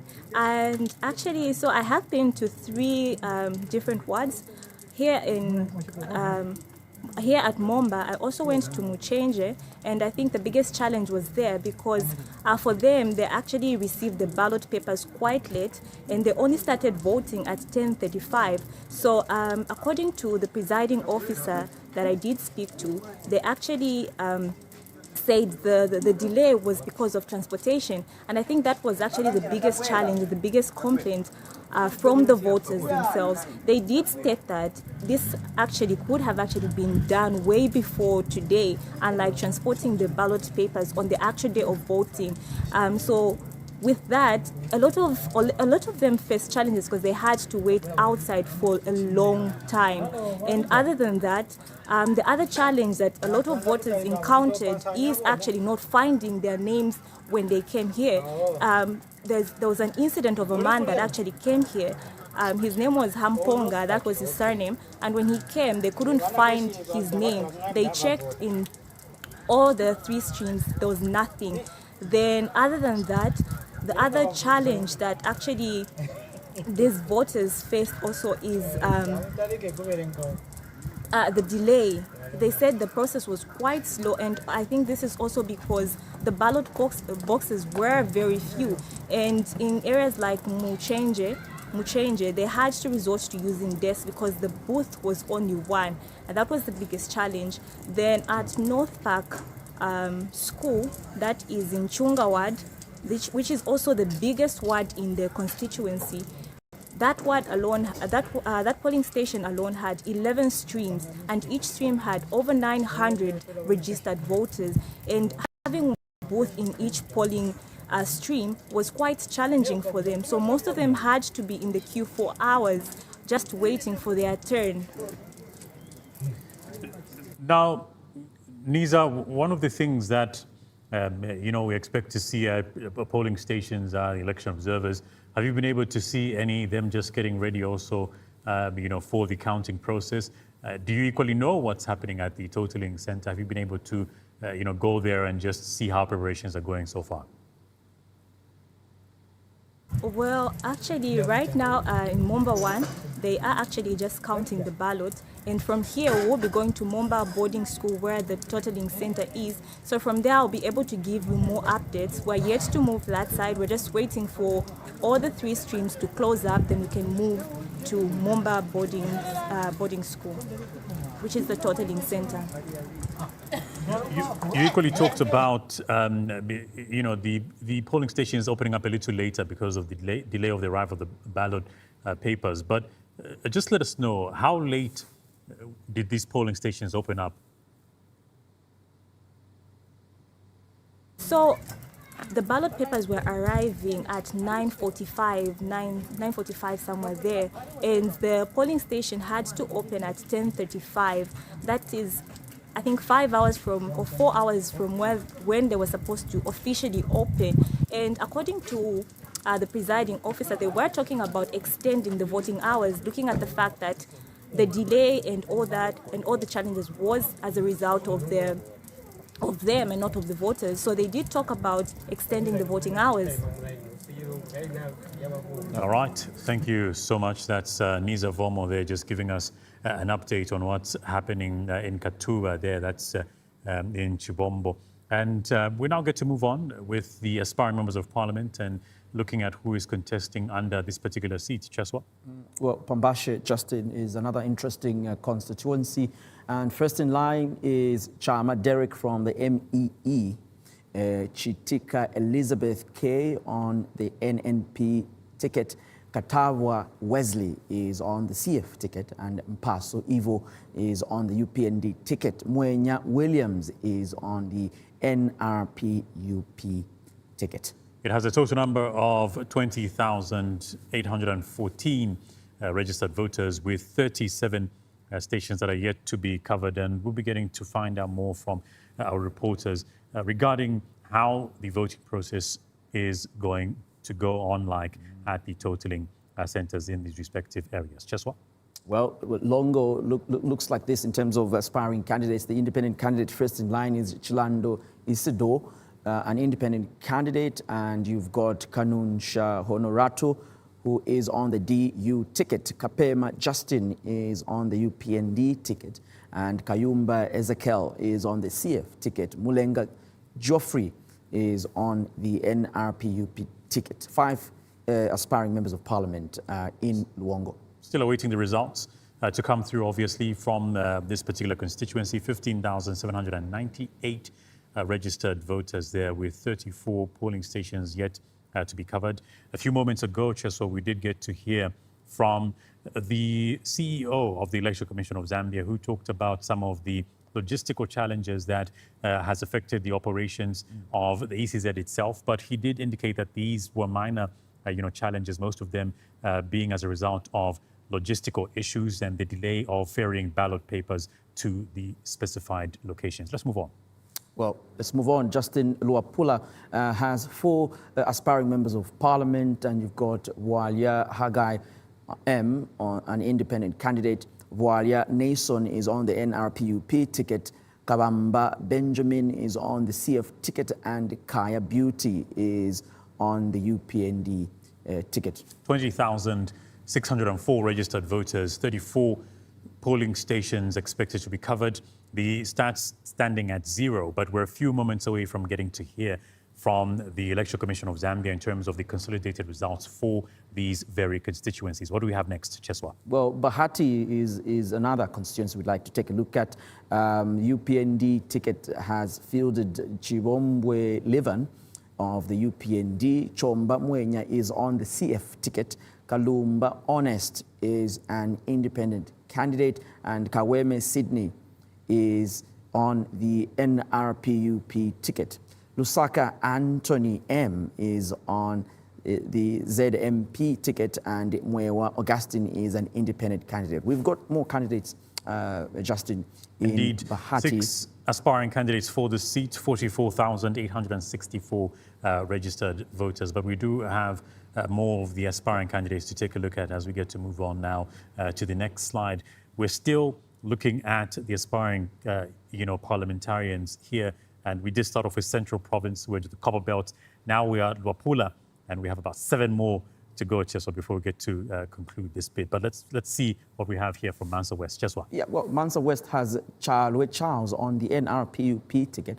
And you've got Chilufia Chitalu there, who is now an independent candidate. As a former minister, he was, of course, on the PF ticket. Justin, you've got... I remember he was trying to stand as presidential candidate under the Patriotic Front at that time. And we equally did see some of the happenings that affected, the PF during the filing of nominations period. And then he later went on to, aspire as an independent. But a lot of confusion, in fact, under the Patriotic Front in terms of who they are going to put up there or, nominate to aspire for a certain position, whether at presidential, parliamentary, or council chairperson. But well, let's see if he can retain that seat, because he does have competitors like Kaseketi Davis K from the UPPZ.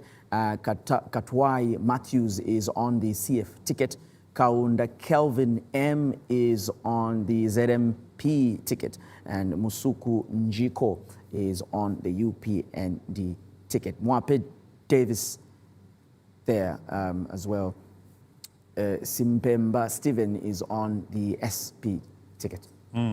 Let's get to hear from Kenan Siame, who is joining us from Mumbwa, just to find out what is currently happening in that area. Kenan, good evening to you. I know it's been a long day, but would like to hear from you as well, and you just letting us know what is happening. Where are you? What polling station are you at? Has it officially closed off? Is voting still happening, Kenan? Right now I'm at Kasalu. This is the totaling center where the ballots would come through from all these polling stations across Nangoma. So we did see that some polling stations are done with, they've closed voting at exactly 1800 hours. But here at the totaling center, the results haven't started coming in. I did speak to the officers here, and they've mentioned that they are exactly on time, just waiting when they'll start receiving those ballots and start counting right here at Kasalu, which is at the totaling center. And some other constituencies, they've started counting, but here yet to get those ballots. And voting during the day has been peacefully. I did go through to some polling stations where we did find people that woke up as early as 03 just to cast their votes. Others woke up, others walked as far as 8 kilometers to cast their votes. That's how important this exercise is for the people who live in Nangoma. And others that I did speak to have mentioned some of the things that they would want, in this constituency. Some have said many youths find themselves doing illicit activities and not getting busy because they lack recreation centers here in Nangoma. Others say that there is a lack of hospitals because there is only one hospital catering a population of 119,000 across Nangoma. And they say that if clinics were to be built just maybe 1 kilometer rather than people need to go as far as 20, 15, 10.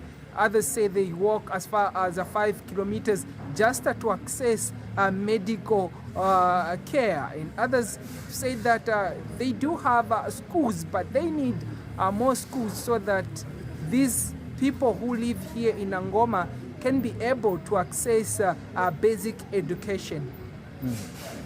Well, those are quite many challenges, Kenan, but did you also manage to speak to perhaps people that did not want to vote but were in the area and perhaps just didn't want to turn up and join the queue?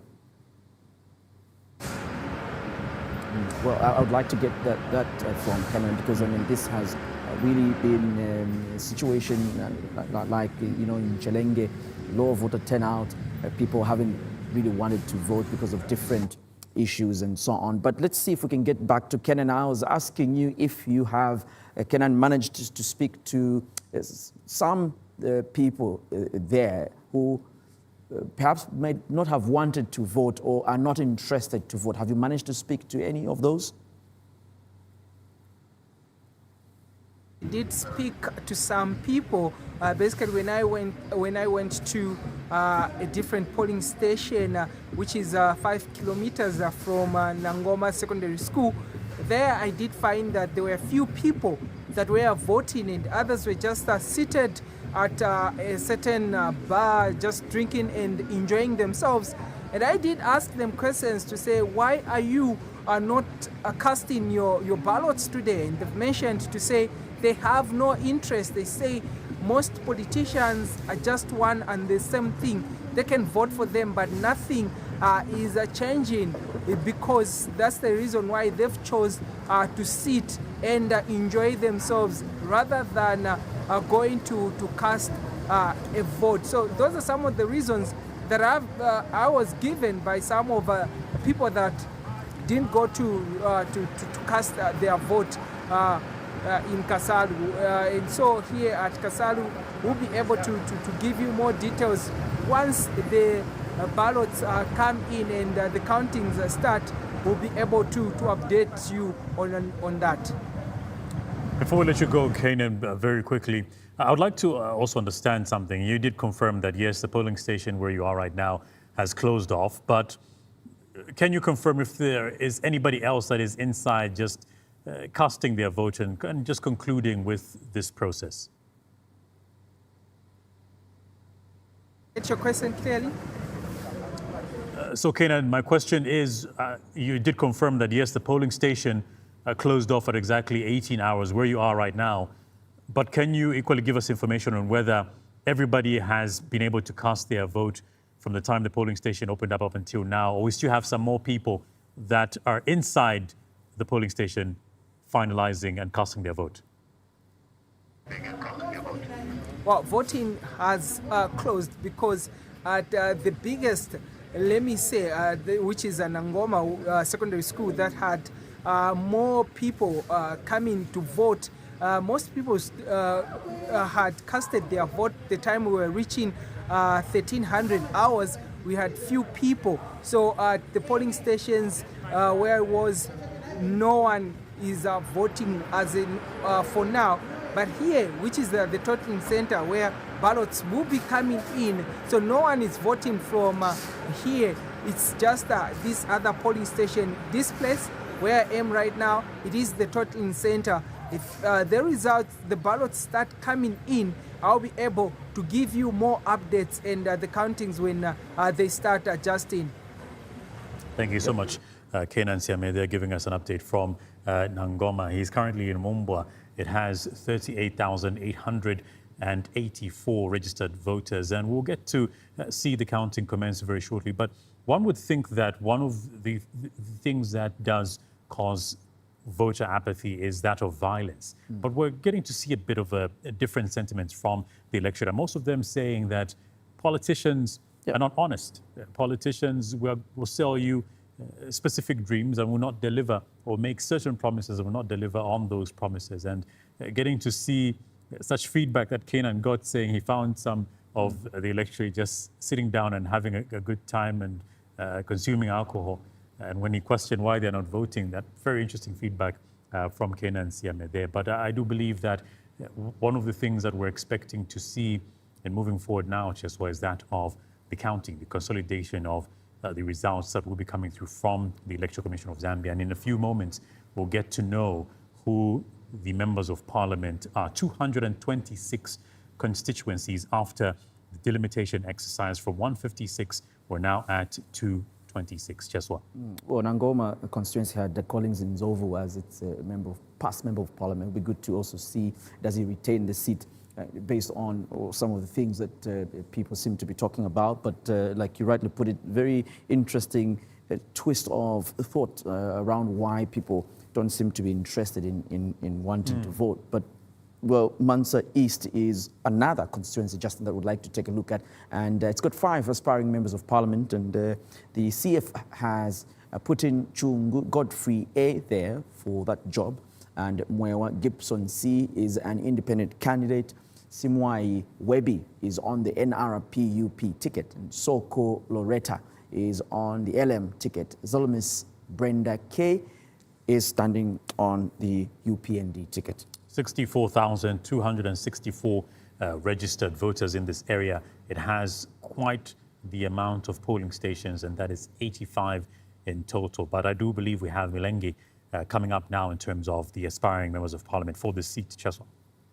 Well, this is what the names look like for Milenge. Also a very interesting constituency, and quite a constituency we'd like to look at in terms of members of parliament and those that would want to be a part of the 226 elected into public office. And this is what their names look like. And it will be interesting to see, Justin, who picks it up in terms of member of parliament, who also picks it up in terms of councillors and so on. But the ultimate national picture we're also looking at is to see which presidential candidate also does go for the top job. Let's see what Milenge looks like, Director, if... Right, as we get to wait for Milengi, obviously we know that there's a leaderboard that we're going to be looking at as soon as we get the confirmed and consolidated results and verified by the Electoral Commission of Zambia. But 3 aspiring parliamentarians under this seat. Well, just 3. Chonde Gistave is on the NRPUP and Kanengo Bernard is on the UPND ticket. Mutale Alan is an independent candidate. 28,049 registered voters for this constituency and a total number of 49 polling stations covered. And very interesting to see that there's only 3 here. But let's take a look at what's happening with Mwansabombwe and those aspiring for public office at parliamentary level. Let's get to Mwansabombwe now and see what the 4 candidates there, the names, and by beginning with Chungu Terio M on the UPND ticket, you've got Kampampi Kabaso on the NRPUP ticket, and you've got Katulwende Chavala M on the CF ticket. Mwewa John is coming in on the Socialist Party ticket. 32,929 registered voters, 58 polling stations that are going to be covered, and we have the next constituency, and that is Mambilima. Yeah, well, let's see what Mambilima has to offer in terms of, aspiring members of parliament, aspiring candidates. Only 3 of them. Chisenga Jean is on the NRPUP ticket. Kashiba Mumpansha N is standing on the UPND ticket. Mwaba James J is an independent candidate. But what do the numbers look like? Well, 26,447 registered voters and 47 stations that are yet to be covered there, with the 3 parliamentarians contesting for this seat. But let's get to hear from Isaac Kikanda, who is joining us from the Commonwealth province. He is in Kabushi, and we'd like to find out from you, Isaac, what can you tell us about the current status of the polling station where you're at? Has voting continued? Did this polling station open up at 6 a.m.? Or maybe has it been closed off as of 6 p.m. today?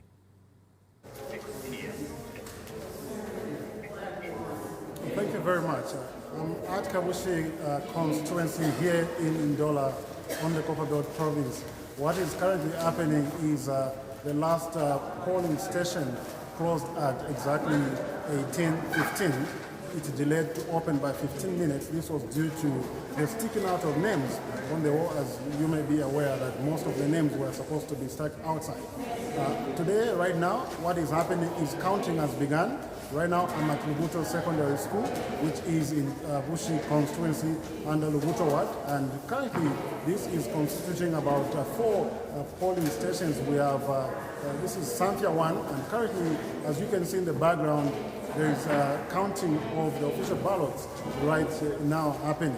Now, the key situation, allow me to refer to my notes. What is interesting about Kabushi is that Kabushi has a total registered number of voters at 70,351, and Lubuto Ward has about 14,528 registered voters. And right now, Lubuto Ward has already begun the counting. We are expecting the counting to further continue at the totaling center, which is in Milemu Secondary School, right here in Kabushi constituency. The turnout at Kabushi constituency was overwhelming this morning. It was interesting to note that by 16:50, most of the electorate had already cast their votes, and just a number of spotted individuals were coming through to cast their votes slightly after 17:50. Well, of course, the picture we see behind you is that vote counting is about to start. Are those election observers we see behind you, or are they members of different political parties? We have actually quite a number of observers. We have party official observers. We've also seen Electoral Commission of Zambia monitors who are here. there's not been so much presence of some other party members. As you may be aware, Kabushi had nearly about 8 candidates on the parliamentary seat. However, so far I've seen about 5 from other political parties, of which others are representative of independent candidates. From the background, you see the Electoral Commission of Zambia officials, as well as the party officials who are here to monitor the counting. And in conclusion, are you just able to also highlight to us what the situation is like from across different polling stations? I know that you've mentioned this one, voting has already started, counting rather has already started, but can you just highlight to us, have you been able to pay a visit to other polling stations, and what does the situation look like on whether you've received any feedback on if they've been closed off, or maybe there's been an extension given? Thank you. I've moved around the 96 polling stations. I would say not all of them, but at least quite a huge number of stations. And what we noted was most of them opened the polling stations at exactly 06 hours, with quite a number opening slightly after 06 hours.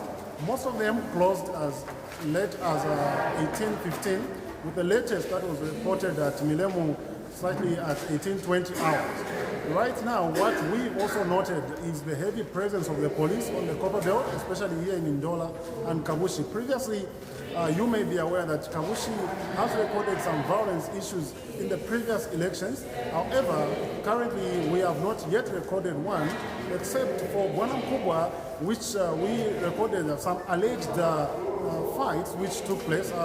And as you may be aware, the police presence has still been intensified. I managed to speak to Copper Belt Commanding Officer Ray Amonga and assured that all the players in this electoral process will be protected, including the journalists as well as the vulnerable members of the community. So what is at stake right now in Ndola on a particular basis is that there is heavy presence of the police, and on the business side, we've seen a little bit of slow performance of businesses, with a few businesses taking place, but most of them, you may be aware that Kabushi is constituted in the main heart of Ndola, which is a place where we have the main market, the main Masala market. And when I did a tour of the main market this morning, I realized that there was just a spot full of traders trading, and most of them had taken time to cast their vote. We would say there has been a very good turnout, but we'll wait for the numbers to tell. Thanks a lot for that update in Ndola, and particularly from Kabushi. We go to Helga Chiwe, who is in Wengwa in the southern part of the country. Let's get an update from you, Helga. Has the polling station officially closed where you are, and what would you tell us is happening at the moment? Yes, good evening, and thank you so very much. Yes, the polling station has been closed. It was closed exactly at 18 hours here at Monze Boarding School in Wengwa, Wengwa constituency. Actually, this is where the totaling center is actually. And so far, the counting of ballot papers has started, and they've just started now, starting with the presidential, and they'll come through to the local government and of course parliamentary. And so far so good. There hasn't been any confusions in most polling stations in Wengwa constituency. Things have been okay. The situation is calm. The voters, they've cast their votes, and there hasn't been any records of confusion. So far so good. We haven't been able to hear from Monze today. But I would like to understand what you can tell us about the voting, period that you have been able to cover throughout the day. What sort of sentiments have you been able to receive from the electorates leading up to the closing of the polls at 18 hours, Helga? Yes, so far so good. The electorates are looking forward to ensuring that they at the end of the day, the best candidate wins. And of course, they are looking forward, most of those that I've interacted with so far, they are looking forward to continuing with the president, of course. The president has encouraged them so that they can actually continue with things that they mentioned, such as free education. They've also mentioned issues to do with continued peace. That's what they're looking forward to. Yes, and the other thing that I can mention, of course, in some polling stations in Wengwa constituency, in Monza in particular, there seem to be quite a low vote turnout, but so far so good. Where I am at Monza boarding school, the totaling center for Wengwa constituency, so far it's already above 50% in terms of voting, and the total number of 451 registered voters is actually that which was registered here, and of course above 50% have so far voted. But in some other places, of course, there's been a low vote turnout.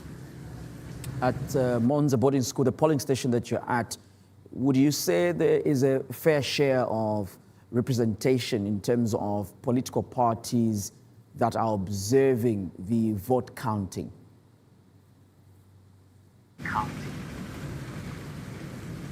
Yes, so far so good. I've observed the NRPUP, they are here.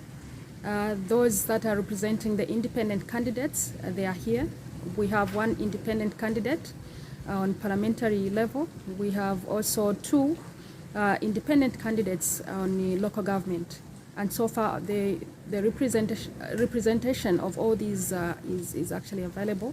And right now, they are witnessing the counting of ballot papers, which is actually taking place just after the closure of the polling center.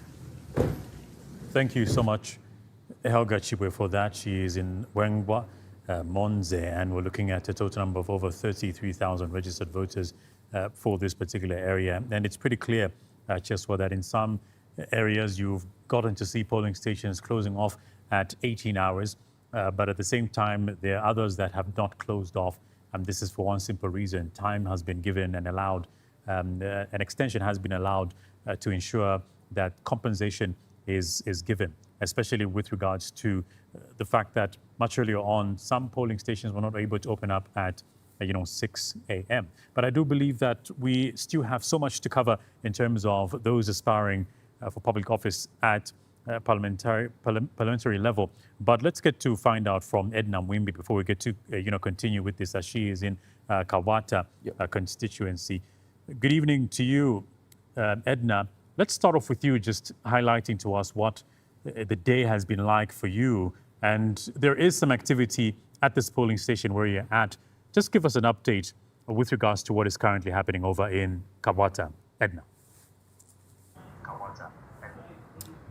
Well, indeed, Justin, it's been quite a cold day, but filled with voters that appeared to be so energetic and are just ready to cast their vote. The day has been calm right here in Kawata constituency at Zaoga Church 1 and 2. However, Justin, in as much as it has been a calm day, I can tell you that in the early hours of the morning, there was a concern that was coming from the electorates at this polling station, because they understand, and we all know, that the official opening for the polling stations is 6 hours in the morning. However, for this polling station, Zaoga 1 and 2, by 6 in the morning, the polling station was not open. And when I got here, I did speak to some of the electorates who just expressed their concern, with some stating that they came as early as 05, others came as early as 04, but then they were so ready that by the time it's 6, they'll begin to cast their vote. And they did tell me that they did not get any explanation as to why the polling station was not open at exactly 6 hours. But then an hour later, that was at exactly 7 hours. The presiding officer for this polling station declared the polling station open, and at that point, the voters were energetic, they were happy, and they were looking forward to, just walk into the premises of the polling station just to cast their vote, and also to, just make the decision that they've been long waiting for. However, at that point also, Justin, it appeared that there was a delay in terms of the queue moving, in terms of the queue going forward. That was from 7 to about close to 8:30. It was slow, and this stems from the fact that it also appeared that there was a bit of disorganization, especially when it came to communicating with the electorates from the officials, just to let them know of the type of streams that they have in the polling station. So it appeared that the electorates didn't know, because they were supposed to cast their votes according to their alphabetical order of their names, but then it appeared that when there's AM, KL, then they didn't know which stream to go to. So there was that back and forth.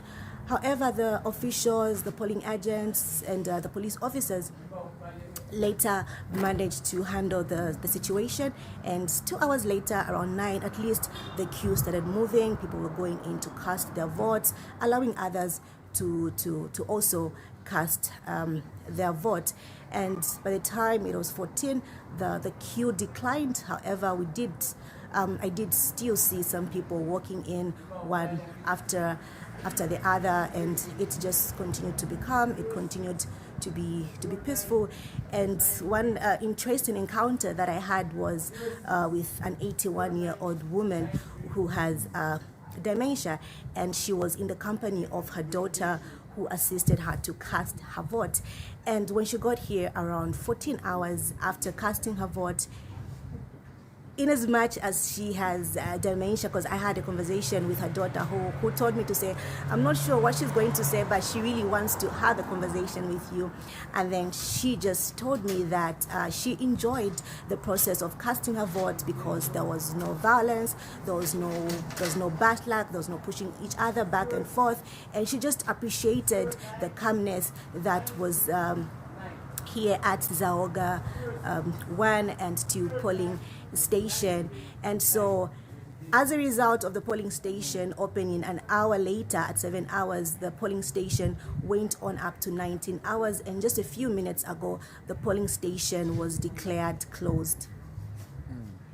From the polling stations you've been able to visit, Edna, would you say you've seen any notable figures in those aspiring to be members of parliament? I mean, Kabwata constituency is a very unique constituency in terms of geographic position, and even just the number of registered voters is one of the highest in terms of even the number of polling stations, over 100 polling stations. I don't know, those that you've managed to go to. Have you seen any notable figures in terms of those aspiring to be members of parliament? Did you manage to speak to any?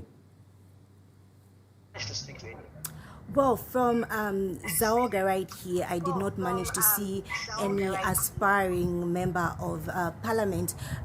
And understand for this particular polling station, the number of registered voters is 1,122. However, Andrew, for New Kamwala South Primary School, the numbers there are quite high, but all in all, even the time that I was there in the early hours of the morning, I did not get to see any aspiring parliamentary candidate either. Thank you so much, Edna Mwimbi, for that update. She's coming through from right here in Lusaka, and that's Kawata constituency. But let's get to hear from Vincent Piri, who is in Chipangali. Vincent, good evening to you.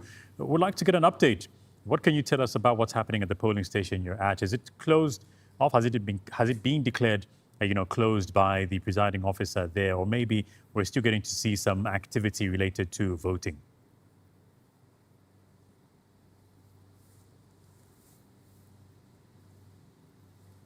Most polling stations did open exactly 6 hours, both in Chipangali East and West constituencies. And the time of closing, most of them also closed at 18 hours. I have no information close to me that any polling station in the district did open or close late than the required time. In the morning, we did have a number of people voting, reduced, of course, as the day went by. Currently, I'm at Eastern Girls STEM School, where it is the result center for East, Chipangali West, rather, constituency. And this is a constituency being contended for by the former council chairperson for this district, which is Maxon Koma, under the NRPUP ticket. We also have the former cabinet minister, Minister of Housing and Road Development, Vincent Mwale, who is also contending as an independent. Harrison Perry is contending this seat as on the UPND ticket. And so this is a constituency which is having over 80,000 registered voters. I was in Chipangali East also in the morning, which is contended for by two parliamentary candidates, being Andrew Rusha of the UPND. This is a candidate who is the immediate past MP and is recontesting this seat. And he is being challenged by Chiresa Piri, who is contesting under the NRPUP ticket. These are the two candidates who are contesting this seat in Chipangali East.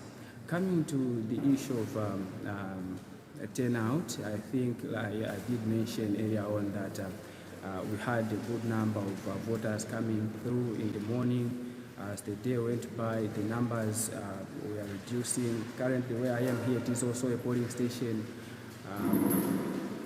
where people stopped coming in an hour before the closing time. And as the closing time approached, I did see about 4 more voters who came in as closing voters.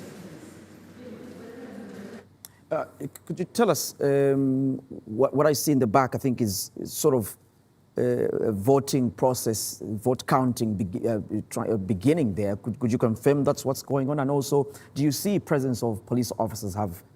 Do you still have police presence in Chipangali East? Yeah, truly so. So, like you've mentioned, vote counting is currently underway, and they've started with the presidential ballots. And behind me are police officers, a number of them who have come to man this place. During the day, I think we only had one officer here, but he was beefed up as the time for closing was approaching. So we have about 4 of them who are manning this place. And from here, I'm sure we should be able to be giving results of what has been cast on this day from the presidential to parliamentary, as well as council chairperson and councillors. Thank you so much, Vincent, for that update. He's joining us from Chipangali East, Cheswa. Over 54,000 registered voters in this particular area. But of course, the numbers are expected to come in terms of the vote counting, the consolidated numbers as verified by the Electoral Commission of Zambia. And one of the things we're expecting to see is this being done at presidential level. We know for a fact that we have 14 presidential candidates that are aspiring the presidency of this very country. But of course, with the exception of Xavier Shungu, who is currently in police custody, and he obviously will not be contesting. The Electoral Commission of Zambia did in fact issue a statement around anybody who casts a vote against his name on the ballot. This will not be considered as a vote. But so far, we have been able to touch base with a number of our correspondents dotted across the country, over 100 of them just informing us what is happening within their areas. And it's good to see that most of the reports that we are getting to get from them is centered around a peaceful process especially when you talk about the polling stations and polling stations receiving the electorates? Absolutely, Justin. I think you and I can safely say it's been a smooth sail in terms of the Zambian vote. And of course, we have continued to give our viewer the best of information and in real time. And of course, as this Zambian vote update continues later after the Diamond News Desk or the desk at 8, we continue to break down the figures and also to give you those that are aspiring at parliamentary level, at council level, but also the 14 presidential candidates that are in this race vying for Zambia's top job. Well, thank you for joining us on this bit of the Zambian vote, but do remember that we still have more coming up. We are going to be giving you live updates as they're happening in real time, and the results that will be coming through from the Electoral Commission of Zambia, as verified by the Electoral Commission of Zambia. We, as Diamond Media, are ensuring that we're giving you the biggest election coverage through our partners, the BBC Media Action, Alliance for Community Action, as well as Free Press Initiative. We have our reporters who are giving us feedback around the same, but you can equally be in touch with us by utilizing the different platforms that are available. That is DStv channel 271, GOtv channel 20. You have Musanza on Topstar channel 93, and through our radio partner, One Love Radio, but equally our radio partners across 40 radio stations. My name is Justin Mulenga. Thank you for joining us. Good evening.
We bring you the latest from stories featured on DiamondTVZambia.com. You can follow Diamond TV online on Facebook and on X, it's Diamond TV Zambia. Up next, the headlines.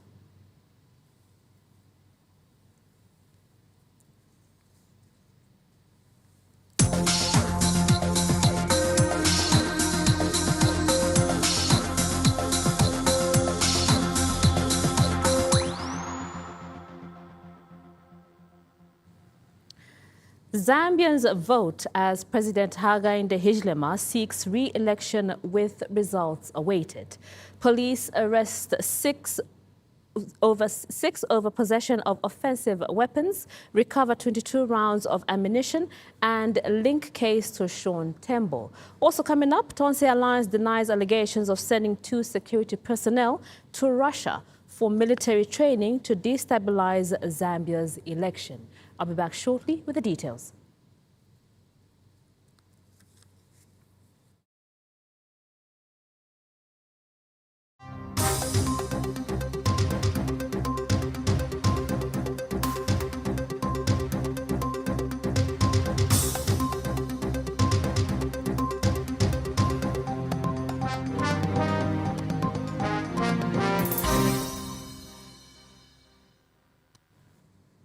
My name is Tokozile Malao, and now the news in detail. President Hakainde Hichilema says if re-elected, his priority will be to continue implementing policies aimed at improving the lives of Zambians rather than changing the constitution. President Hichilema was responding to a question from a journalist on whether his administration plans to amend the constitution if he wins the August 13th election. He says Zambians have already seen his intentions through what he describes as progressive reforms, including free education and other measures aimed at improving citizens' welfare. President Hichilema was speaking shortly after casting his vote at Kabulonga Boys Secondary School in Lusaka. Meanwhile, President Hichilema has condemned xenophobic attacks in South Africa, which have resulted in the displacement of several foreign nationals. Meanwhile, National Restoration Party for Unity and Prosperity leader Brian Mundiwile says this year's election should be about peace and unity, describing it as a second independence for Zambia. The Electoral Commission of Zambia, ECZ, is expected to announce the presidential results by August 17, 2026, with 13 presidential candidates contesting this election.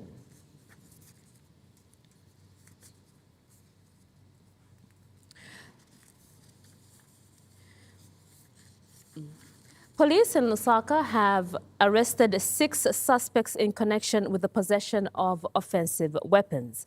The suspects were found in a motor vehicle, registration number BAD 8622, in which police recovered 22 rounds of ammunition and other merchandise. Police also found campaign materials belonging to Roma Independent Parliamentary candidate Sean Tembo. Police Public Relations Officer Godfrey Chilabi says police are calling on Mr. Tembo to avail himself to assist with ongoing investigations. The police are conducting nationwide stop and search operations as voters cast their ballots. Have apprehended 6 male suspects who were found in possession of offensive weapons along Zambezi Road. So talking about the offensive weapons, these are the offensive weapons and other items that I'm going to showcase. So this incident occurred this afternoon, today, 13th August, around 12 hours in Ngombe area at New Ngombe bus station.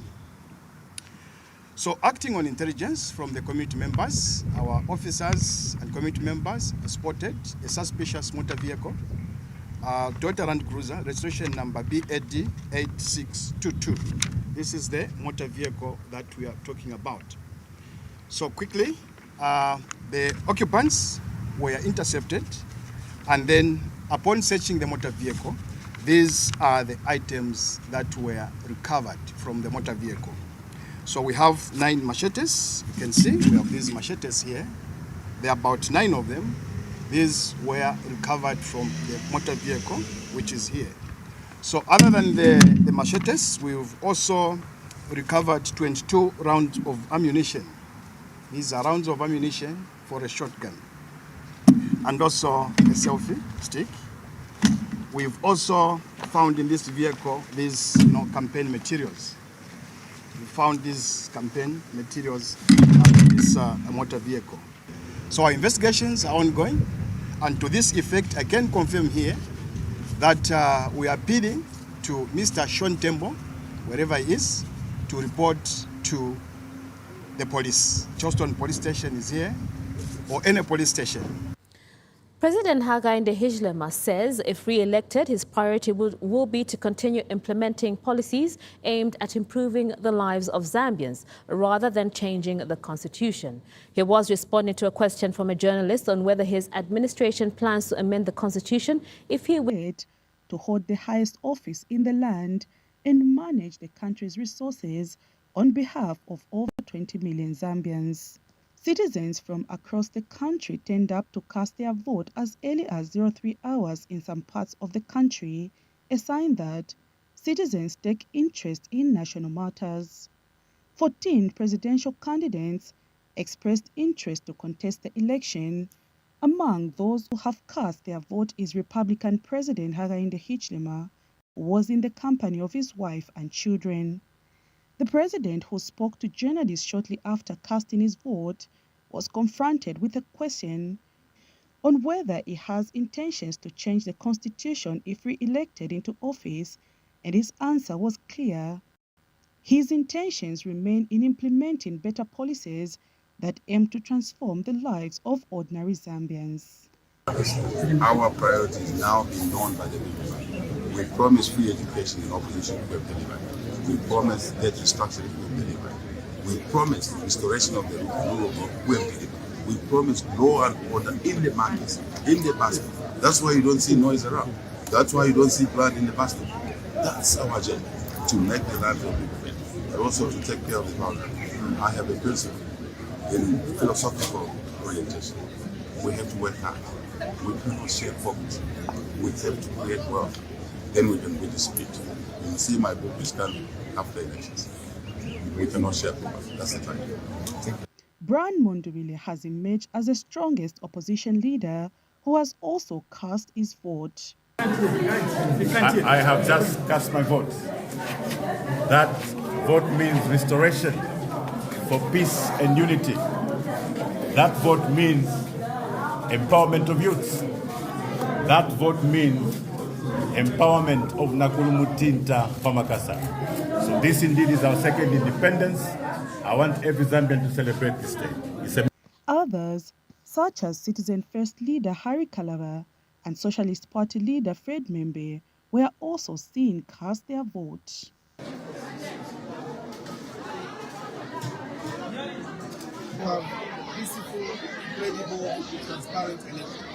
And Democratic Union leader Aki Munzovu, Christian Democratic leader Danny Pole, Organized People's Party leader Brian Mushimba, Zambia Wake Up Party leader Howard Kunda have also been seen cast their vote. For now, the Zambian people patiently await to see the outcome of their labor after having witnessed a violent free election. Prudence Chota for Diamond News. Now, as Zambians head to the polls, businesses continuing around polling stations across the country. At St. Maurice polling station in Osaka's Kanyama constituency, traders and small-scale businesses are operating alongside the electoral process, serving voters and other members of the public. More than 8.7 million registered voters are expected to cast their ballots in the August 13th, 2026 general election.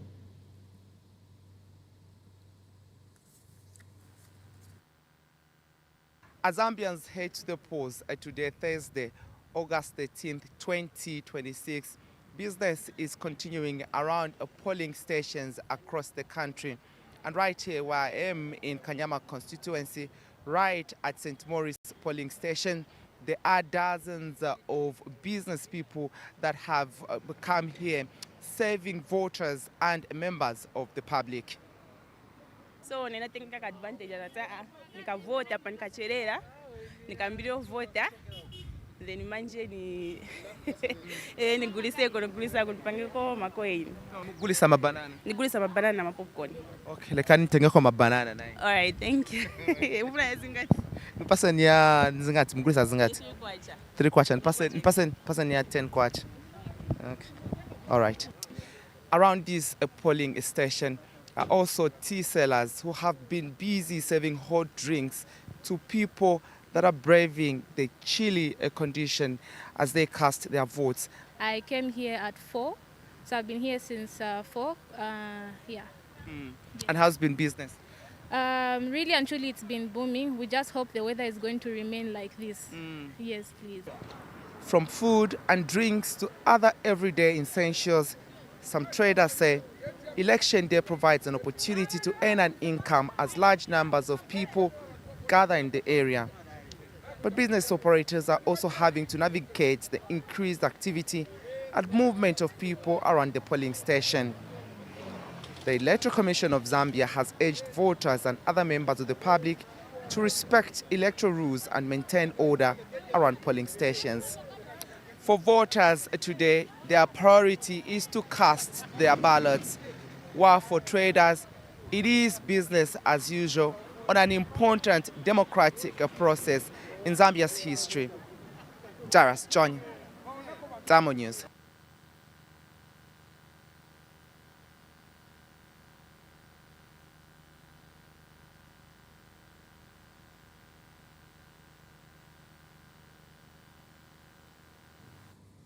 We take our first set of commercials. Stay tuned.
Welcome back.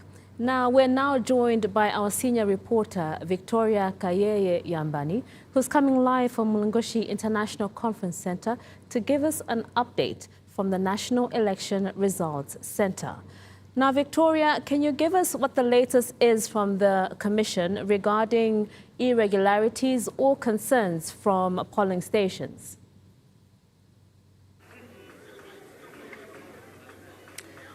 Well, as expected today, 13th August 2026, as Zambia get to decide for their various leaders, including presidential, at parliamentary level, council chairpersons and mayors, as well as councillors. The polling stations across many provinces today opened at 6 hours exactly, as it is expected on poll day. However, some challenges were experienced in some provinces, and these are some of the polling stations that we have been updated by the Electoral Commission of Zambia earlier on when the Chief Electoral Officer, Brown Kasaro, got here to update the stakeholders that are here anticipating the election results. According to him, in as much as voting has overall performed well, there were some delays in some polling stations because of logistical challenges, as well as stakeholders and voters that were not in agreement in certain instances. We were told that particularly in provinces including Lusaka, Central Province, Copper Belt, as well as Eastern Province and Luapula provinces did experience some challenges, which resulted in some polling stations not opening the anticipated time, and that is 6 hours a.m. So we were told that because of that, the opening of the polling stations had delayed, and in some instances, these voting patterns were meant to even be suspended because of the wrangles that ensued between some of the stakeholders as well as the electorates. Now, in some polling stations, voting commenced as late as 15 hours, and the update that we were getting was from 6 a.m.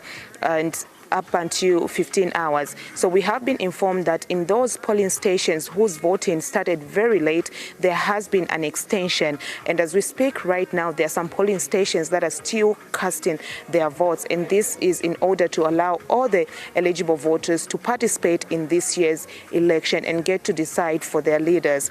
And what will now follow is for us to wait for the Electoral Commission of Zambia. As you may be aware that the Mulungushi Conference Center here at the Kenneth Kaunda wing is the results center for the presidential results.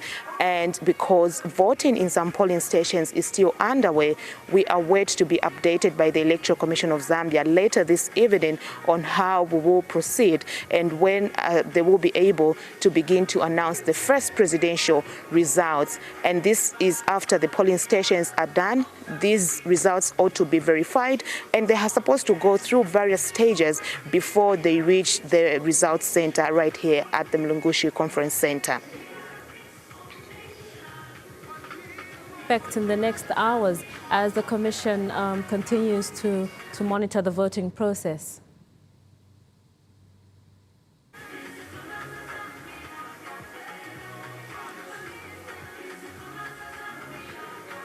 The Commission continues to monitor the voting process.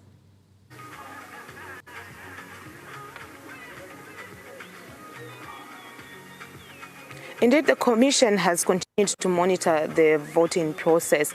And just to make mention that earlier on, Thokozile, before we came to the results center, we had an opportunity to go around some polling stations just around Lusaka to monitor how the voting was going on. And I must attest that at the polling station that we started with, and that is in Lima constituency, we were at Ballaston Park A, where voting had exactly started at 6 a.m.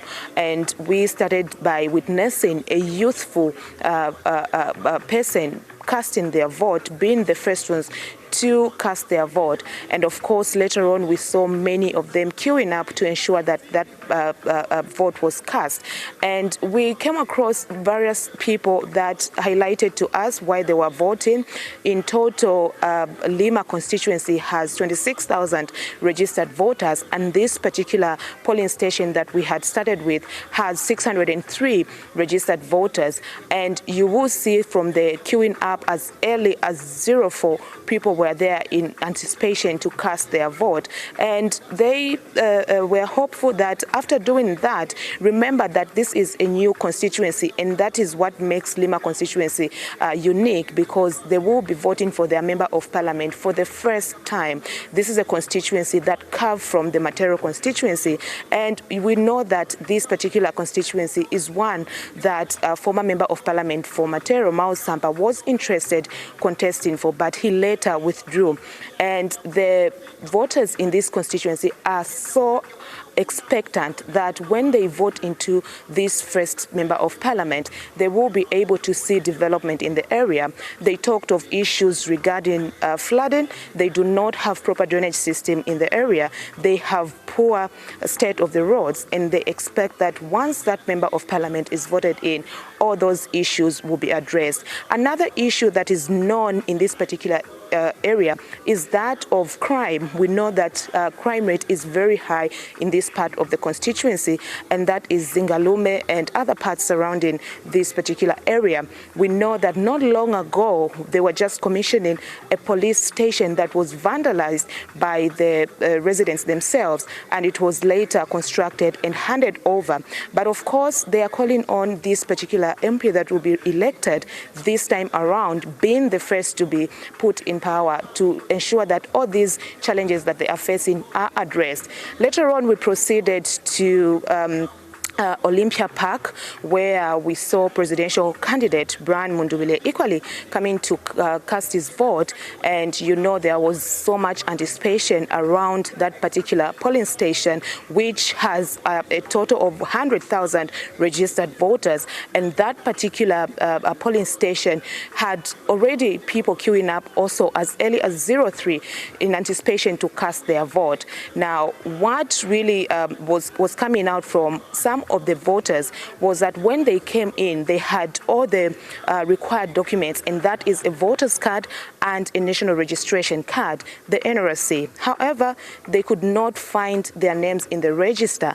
And if you know that one of the requirements for one to vote is that they are supposed to be found in the register, but these did not find their names in the register, and they did not have an opportunity to vote for their preferred candidates. Of course, we had a number of observers that came through. We had the NGOCC board chairperson, Beauty Katebe, we saw COMESA, we saw the European Union, and a number of missions that came through to just monitor the electoral process as Zambia decides. But then this time around, we wait for the Electoral Commission of Zambia to give us what will be coming in after this first briefing that we just had.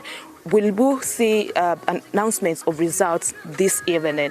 Well, we wait and see for the Electoral Commission of Zambia to update us as to how we move forward. Thank you for that update. That was Victoria Kayeye Yambani coming in live from the Mulungushi International Conference Center. We now cross over to Luapula Province, Mansa, where our reporter Kalombe Kapambwe joins us live.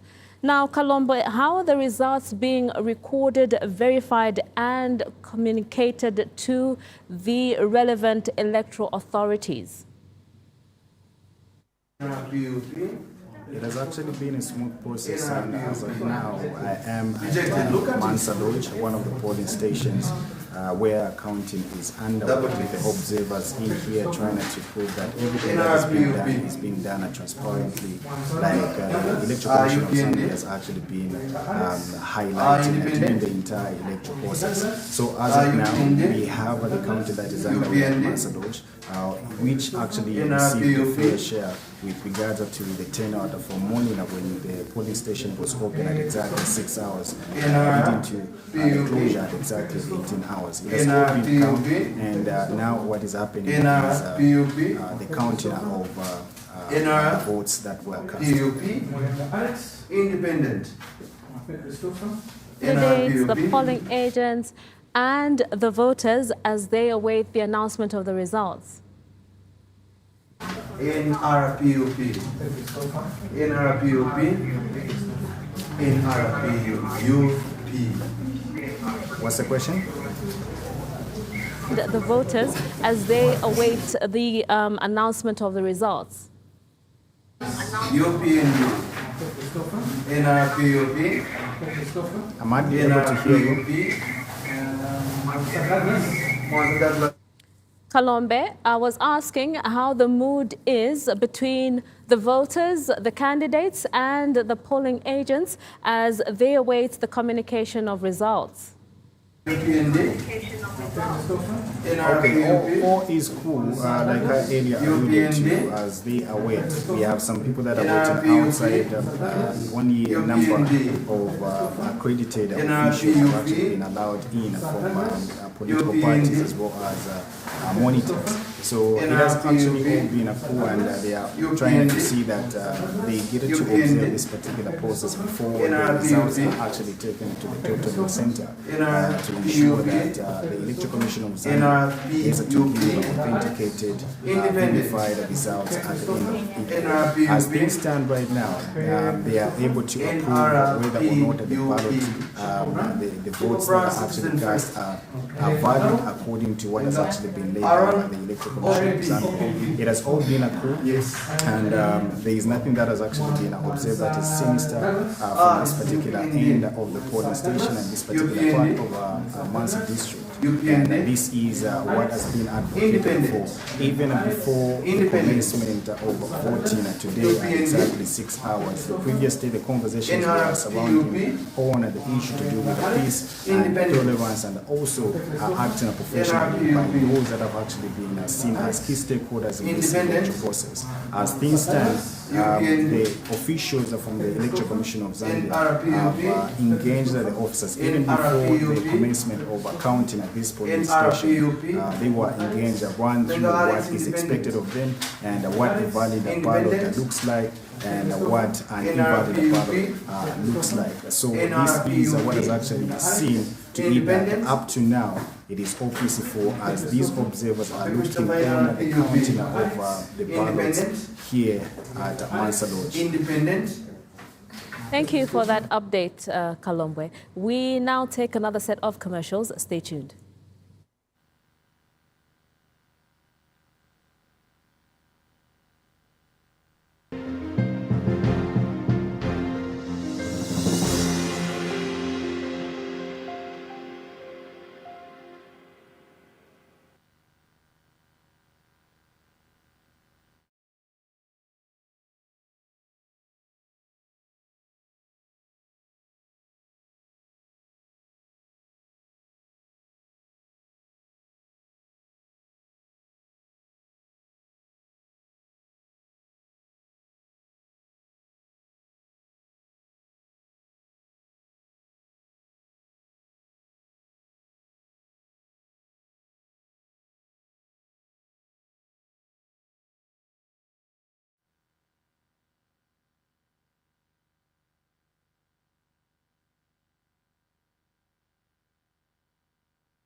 So Amaskuru Kuno would want a situation whereby even people who have special needs, they are attended to properly. As he was complaining, in class, there hasn't been that kind of attention.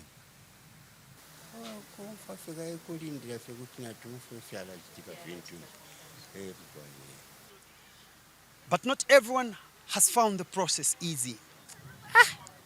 Sisi tawaranda chitapalifya tapaningi mbepsha batakuli kowe imbe mwinga yo ninga vote la mwa kwati since ne ningi safyon sina filanga na late number ninkwata na voters card ni lelanga pano pen pona ko preference file kwati voters card ni pano pen ishina ni didi paleje na pa voters card number why nani kan leje ya sangirwa imbi leje number sangirwa imbi. In Kabwe Central, 53,902 people are registered to vote according to the 2026 Electoral Commission of Zambia ECZ register. Today in Kabwe, they share one thing: the opportunity to decide through the ballot box on who should represent them. Best Jerry, Diamond News, Kabwe District, Central Province. We take another set of commercials. Stay tuned.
As voters in the newly created Daghammarshort constituency say they expect their participation in the August 13th election to translate into development. Lazarus Mumba, one of the residents, told Damo News that the area has lagged behind in development for many years. He expressed hope that the vote will bring development and improve service delivery in the constituency. Meanwhile, United Party for National Development, UPND, Ndola Central Parliamentary candidate Frank Tayali has commended the UPND administration and Zambians for maintaining peace during the elections. Mr. Tayali says that the peaceful environment will enhance Zambia's credibility both regionally and internationally. Speaking after casting his vote at Kansenshi Secondary School, Mr. Tayali, who is also former Minister of Transport and Logistics, described the election as the first to be held under the UPND government. Voters across Ndora district on the Copperbelt province turned out today in all 5 constituencies to elect leaders who will represent them for the next 5 years. Despite the long queues, elderly men and women showed determination as they waited to cast their ballots. Voting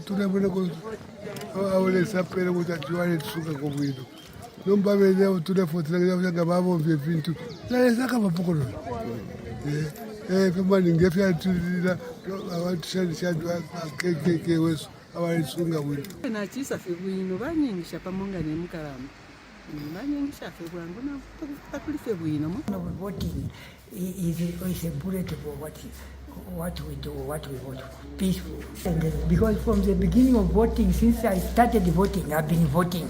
I know my right. Ndola Central UPND candidate Frank Tayali also exercised his democratic right when he voted at Kansenshi Secondary School.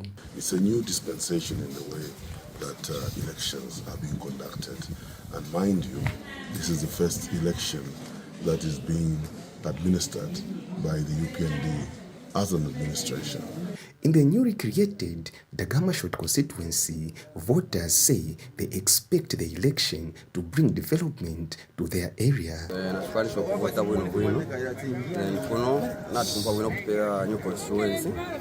Meaning development because the constituency are very known. Just expect my leaders to vote for development. I was willing to vote for a candidate. Our Seko promised development in Ogoere, Kunyu constituency. Lakini tulaki nikuto laki ngatani before tuachia mstari side. Ndora district comprises of 5 constituencies: Ndola Central, Bwana Mkubwa, Kaushi, Chifubu and Daghammarshort. The district has a total of 271,013 registered voters. Respite Kauma, Damo News. We now cross over to one of our reporters in Mongu Central, Cherish Sivote. Now, Cherish, has the counting process begun at your polling station, and has the ECZ tallied any results thus far? Good evening, Toko. The counting hasn't begun here at Kambole Secondary School in Mongu Central, where, as you can see behind me, they're still setting up. None of the ballot papers from the various polling stations have arrived, so I'm waiting to hear from these results. But we also did take time to visit a number of polling stations, which by the end of polling day did receive favorable numbers in the various stations we visited. All right, now, have there been any irregularities or disputes raised by candidates or their agents? Toko, Mongo Central has actually been very peaceful. People were peacefully coming to cast their vote. They vote, they go home. We saw the young, the old, persons with disabilities. It has been a peaceful election. Here in Mongo Central, there hasn't been any fracas. I think the only fracases were people maybe trying to jump lines, but no major backlash, no major violence or conflict has happened here in Mongo since 6 hours when polls opened till now, while we're waiting for the tallying center to commence the resulting. All right, thank you for that update, Cherish. That's all I had for you on the Diamond News Desk at 8. Now, as voting closes and the counting of votes commences, do not miss updates every hour. My name is Thokozile Malao. Pleasant viewing.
We are ready.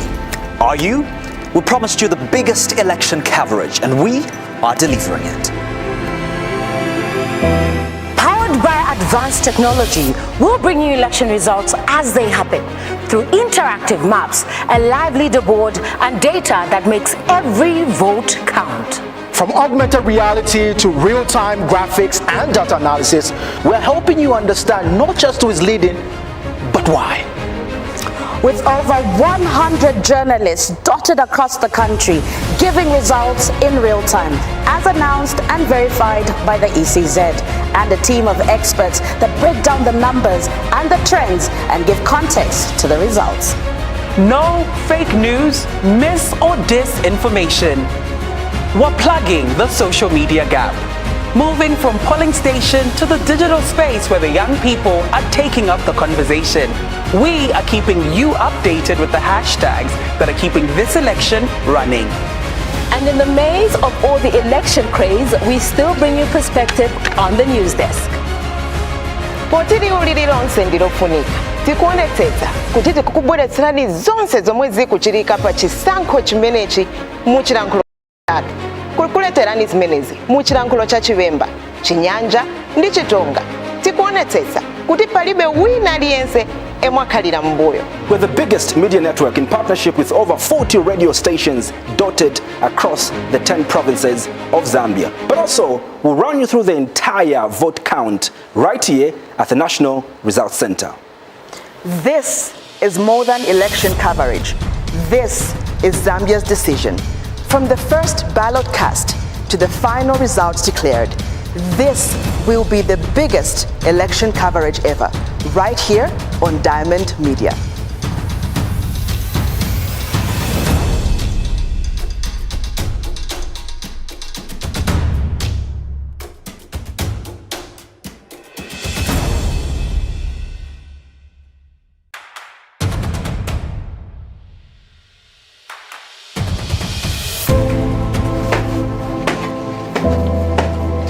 We are ready.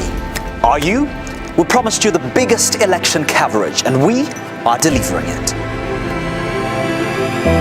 Powered by advanced technology, we'll bring you election results as they happen through interactive maps, a live leaderboard, and data that makes every vote count. From augmented reality to real-time graphics and data analysis, we're helping you understand not just who is leading, but why. With over 100 journalists dotted across the country, giving results in real time, as announced and verified by the ECZ, and a team of experts that break down the numbers and the trends and give context to the results. No fake news, mis or disinformation. We're plugging the social media gap, moving from polling station to the digital space where the young people are taking up the conversation. We are keeping you updated with the hashtags that are keeping this election running. And in the maze of all the election craze, we still bring you perspective on the news desk. Potiri ulililonse ndilofunika tikuonetsetsa kuti tikukubweretserani zonse zomwe zikuchitika pa chisankho chimenechi mu chilankhulo chathu. Kukuleterani zimenezi mu chilankhulo cha Chiwemba, Chinyanja ndi Chitonga.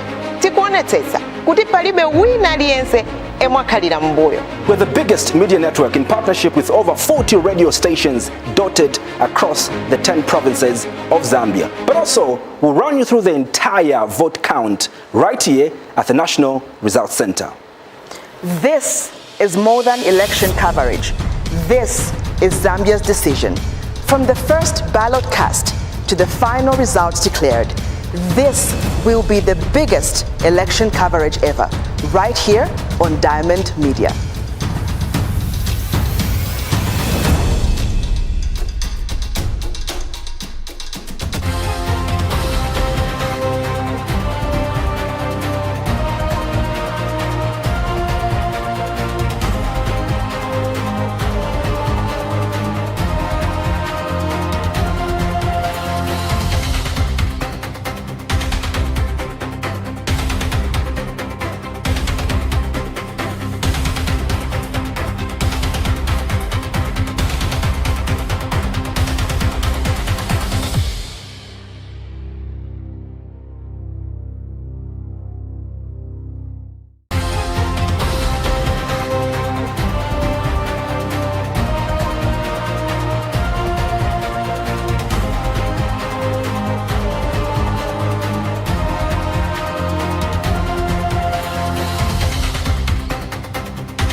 You're still watching the Zambian vote right here on Diamond Media. We're coming to you live from the National Results Center right here at the Lusaka's Mulungushi International Conference Center, where the ECZ has set up the National Results Center.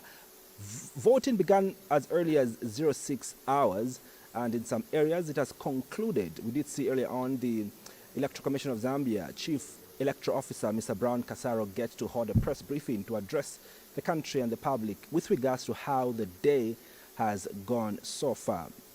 My colleague Victoria Yambani Kaye has been at the National Results Center. Earlier on she was in the field, but she's spent much of her time right here at the National Results Center, and I'm going to be having a chat with her to just get details of what you, the public, needs to know with regards to how the elections are going so far.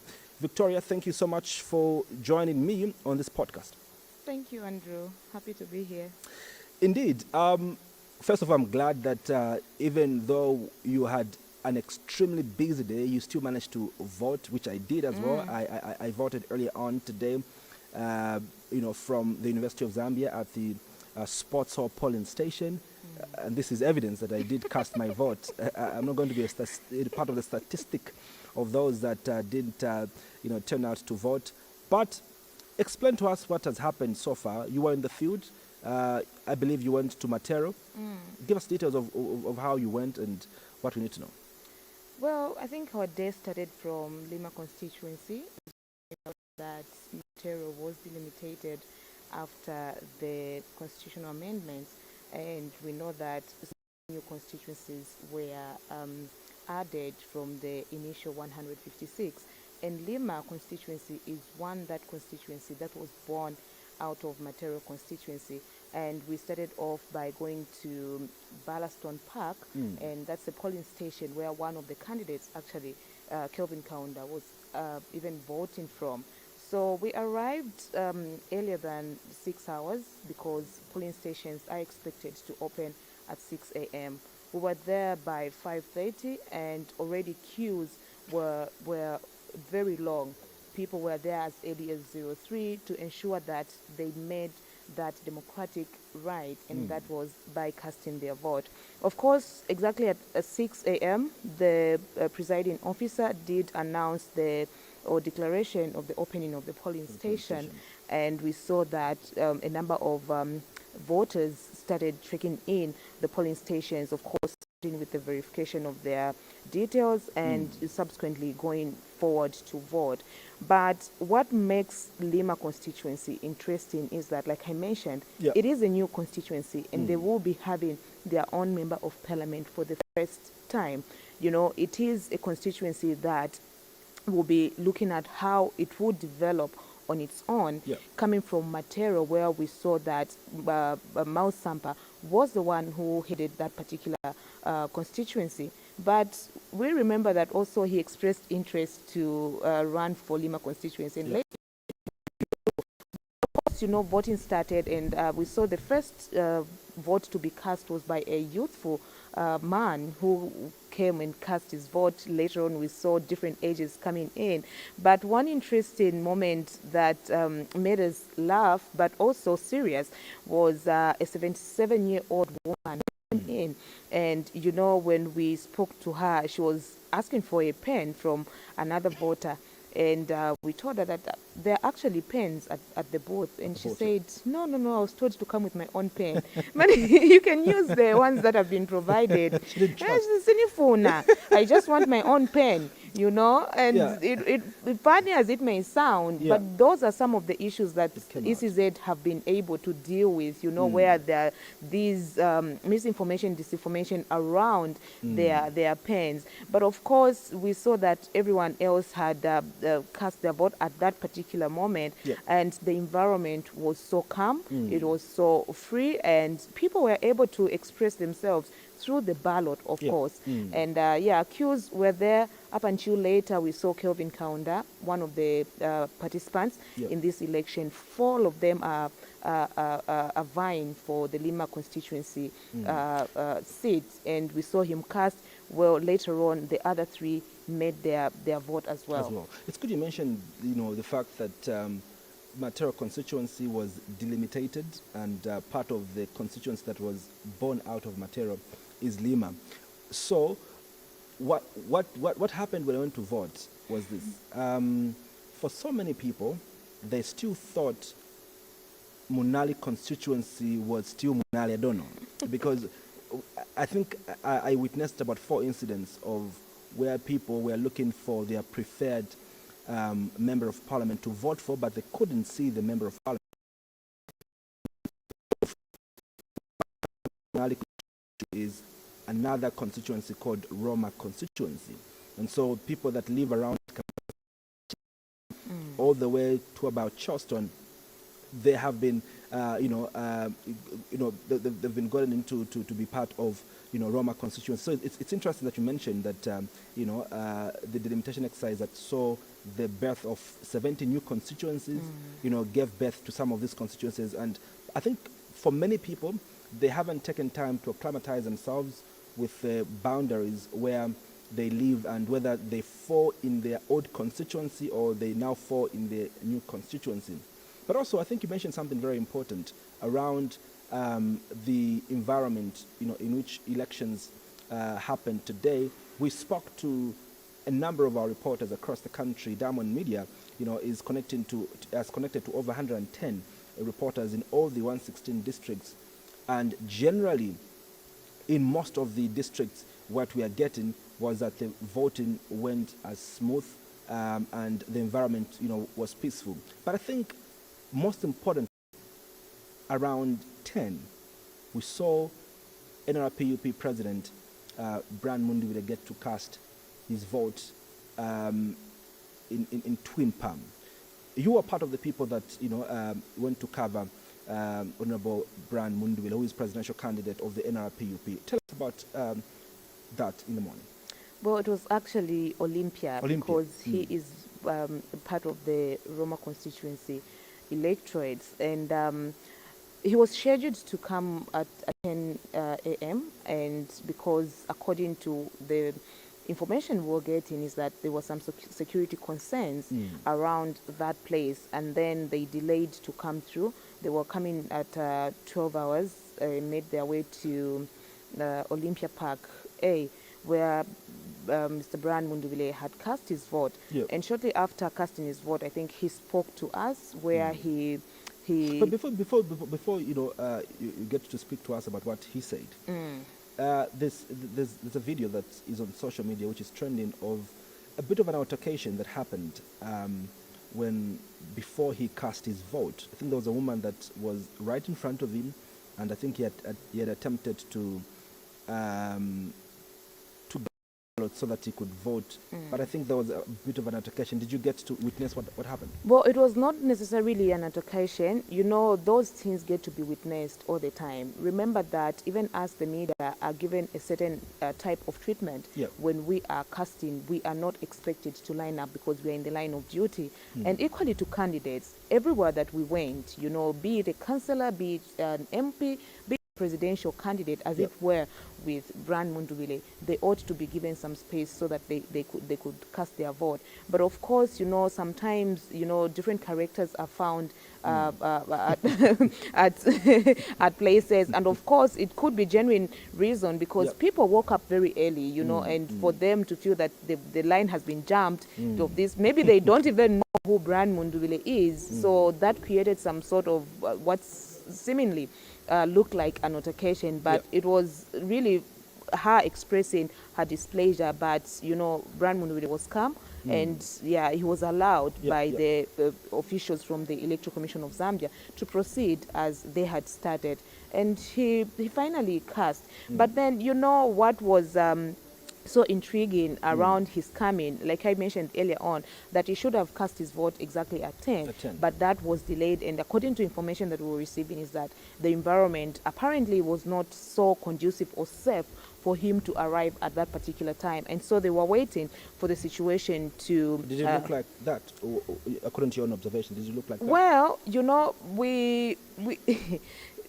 not really. I wouldn't say it looked like that. But of course, at a polling station, there are different people that come, it's not only meant for one political party. There will be other political members that would come, and maybe others would feel intimidated by the presence of other political party members, you know, and maybe that could have been the feeling at that time. But of course, we saw the reinforcement of the police. They were around Olympia, just right outside, and of course, the place was cleared somehow, you know, and he came through, and they were sort of doing things in a hurry to signal that he is not supposed to spend much time here because anything can happen. You know, he came in, there was a lot of pushing here and there. It was really hard for us even to get a picture of him casting his vote. The pushing was coming from the members of his security. His security, yeah. His security, until finally, I think we made it inside the polling station where he was given all the ballot papers.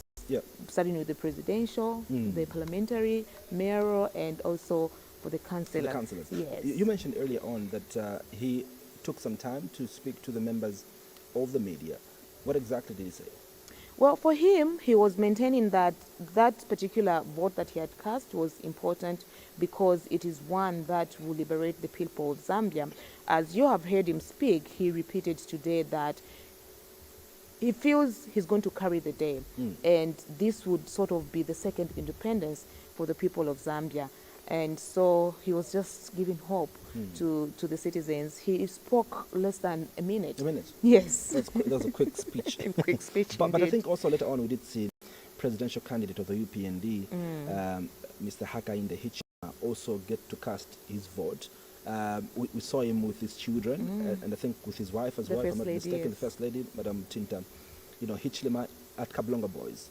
Yes, that happened, and Prudence had the chance to cover them as well. It was an exciting time where, you know, we saw pictures flying around of the officials actually that were at Kablonga, you know, taking pictures with the president, the officials that are supposed to be doing the work. Yes, we're you know, he's the head of state, I mean.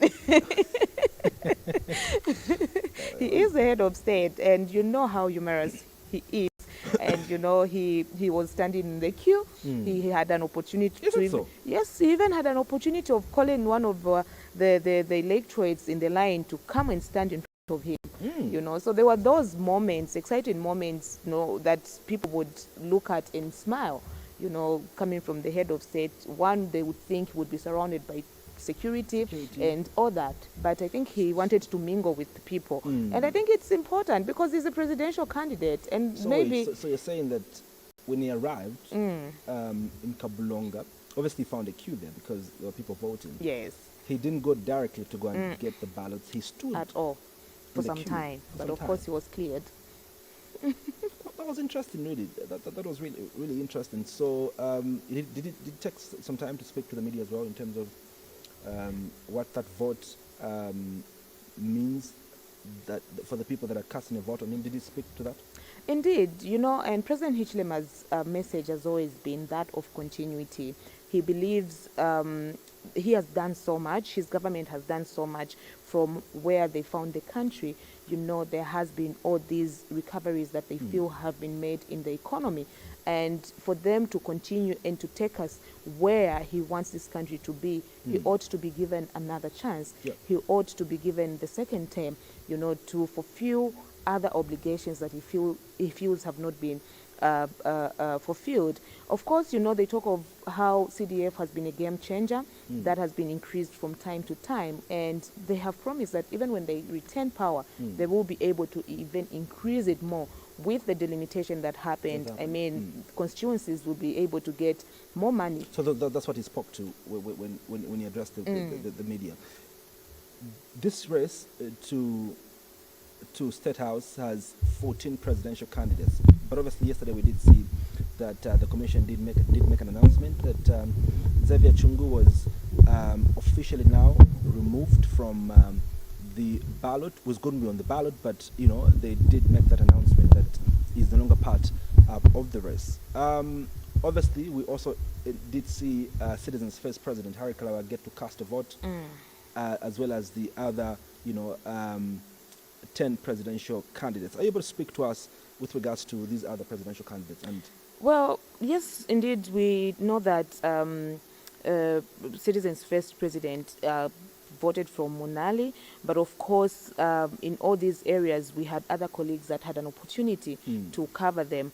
Others, you know, their voting time was not publicized as that of a few presidential candidates. But we know that the list has been reduced. It has come to 13, and this was only announced yesterday, but we know that the actual letter that was written by Xavier Chungu, who remains incarcerated, you know, was made way back. And in 10, he even endorsed the candidature of Brian Mundubile, who is the presidential candidate for NRP-UP, together with his running mate, Makebi Zulu. So, you know, it is really a race, highly contested. You know, an election when at a presidential level, one would describe that we didn't know that we would come this far a few months ago. Remember how there was so much confusion in the opposition, not until NRP-UP presidential candidate and his running mate came together, you know. It sort of rejuvenated the mode of elections, because it's as if Zambians really needed that competition, or the current government needed that part of the competition to happen for them also to up their game. Because, you know, there were talks of how an election had already ended, you know, he had already won. But when you pay attention to President Hakainde Hichilema's campaign message was that don't get comfortable, you know, go out, campaign, and on that day, today, he emphasized the need of people to turn up and cast their vote, because he may lose even just by one vote, you know, depending on how the results will be announced, you know, and this is why he really emphasized that people need to turn out and vote. But, you know, Citizens First equally has been so vocal when it comes to him saying that there is actually a window of change. Harry Kalava feels he is going to carry the day. And I think people don't go into a race with the mindset that they are losing. All these candidates, I think they have been so optimistic that they will carry the day. But voting, I think by now, should be concluding in some polling stations that had delayed. I'll be coming to that later as you speak to the briefing that the Chief Electoral Officer, Brown Casaro, you know, did have, you know, earlier on. But before we do that, we have reporters across 100 districts of this country. In fact, we've got reporters across the 116 districts of this country. All of these reporters will be feeding us verified information, as verified by the Electoral Commission of Zambia. They'll be sending this information to us. And also what we are aware of is that voting and counting, counting has begun. We saw, like I mentioned earlier on, Victoria, that the Commission did take time to address the public with regards to how far the Commission has gone with administering the elections. Speak to us about that press briefing which Brown Casaro had. Indeed, like we earlier stated that the day had started exactly at 6 a.m. And as such, the update from the Chief Electoral Officer, Mr. Brown Casaro, was in line with when the voting started up until 15 hours. You know, he acknowledged that there could have been some delays at some polling stations, including in some provinces like Central Province, Luapula, Eastern, as well as just here in Lusaka, due to logistical challenges and in some cases because of some misunderstandings between stakeholders and the voters themselves. And some polling stations were even delayed. They stopped they had to suspend voting for some time, and in some cases voting had to start at 15 hours. And so what has happened in those cases is that the voting was extended. The initial time for polling stations to have closed was 18 hours, you know, having opened at 6 p.m. should have been the closing time, and presiding officers should have declared that the polling stations had closed. But of course, due to those challenges that were experienced, they had to extend the voting period to allow people that were in queues, to allow people that might have been delayed because of whatever that was happening, to cast their vote. Of course, generally, what the feeling that is coming out of this particular statement from the CEO is that the election has actually gone smooth. Aside from these few delays that happened in some parts of the country. And one of the concerns, you know, that came out is that people are now capturing their ballots. They cast a ballot and they capture it and share it on various social media platforms. It's actually a crime to do that, Andrew, and he has cautioned the members of the public against doing that. But of course, they will be pursuing the issue further, and they want law enforcement agencies to come in and ensure that those that have done that answer to the law. And it is a warning to others that this should never be done at all, you know, because a vote is a secret, and this really compromises the integrity of the election. And you know, they have been speaking of how they want this election to be as credible as possible, and those few hiccups may compromise the integrity of the election. And obviously, that is not what we want to see. You know, that was the first press briefing that we had, but you know that we have been told to say results for the presidential announcements will take about 72 hours.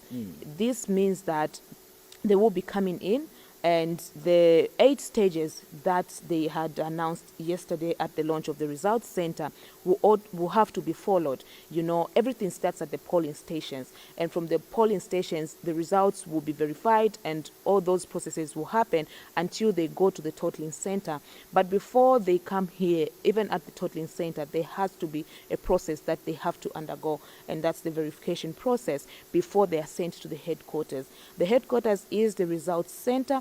Before these results are published to the public and the media, they are also supposed to go through a certain process for verification purposes until they are declared credible and verified to be given to the citizens and the media at large. And so we expect to be addressed for the second time. It was the first briefing of the day from 6 a.m. up until 15, and we expect that events that have happened from 16 up until where we are now will be updated by the CEO of the Electoral Commission of Zambia. Quite an interesting roundup of what happened today that you've been speaking into, Victoria. And obviously so many people are anxious now to begin to see how results will look like you rightly mentioned, at the National Results Center here at the Mulungushi International Conference Center. What we expect, you know, are the presidential results. What about the Member of Parliament result and these other levels of voting? Where do people expect to get these results from? So in each of the constituencies, we have totaling centers. Like I mentioned, you know, the process, of course, starts at a polling station, but all these results will have to be brought together at a totaling center so that they are combined and see in a particular constituency who has carried the day. It is at that level where those results will be announced and a winner declared. And so people are waiting in anticipation. Of course, like you said, voting is underway in some polling stations. From that stage, they will be able to get verified until they go to the totaling center, where the final results for those positions will be announced. And the members of public really will have to look out for various announcements. You know, I think by midnight we should start hearing some of the members of parliament, councillors and council chairpersons who have carried the days in the day in all these areas across the country. 226 constituencies, and obviously this is an expansion of parliament that came as a result of delimitation, which added 70 new constituencies. Initially, the constituencies were 156, but also we must be quick to mention that there are areas where other members of parliament have gone and opposed, Victoria. Yes, indeed. And that area is that of Jack Mwimbu. We know that also Kembe, is it west or east? That is Princess Kasune. You know, we have Trevor Mwinde. You know, also Cornelius. No. Yes, Trevor Mwinde. Yes, we have Trevor Mwinde. Trevor Mwinde, yes, among others. Yeah. I mean, and I think we got a list from the Electoral Commission of Zambia of those particular individuals that will be making their way to Parliament. It is a guarantee. It is a guarantee seat, you know, but I think that particular development got a number of reactions. Yeah. You know, it attracted a lot of debate in the public space. You know, others thought that this was killing democracy, because in a democracy there ought to be competition. And you know, there were a number of speculations, information that I cannot verify, but it was there on social media, where a number of stakeholders felt these people that were withdrawing from these particular constituencies were lured into doing that. You know, they were paid to do that, or they were threatened, or whatever.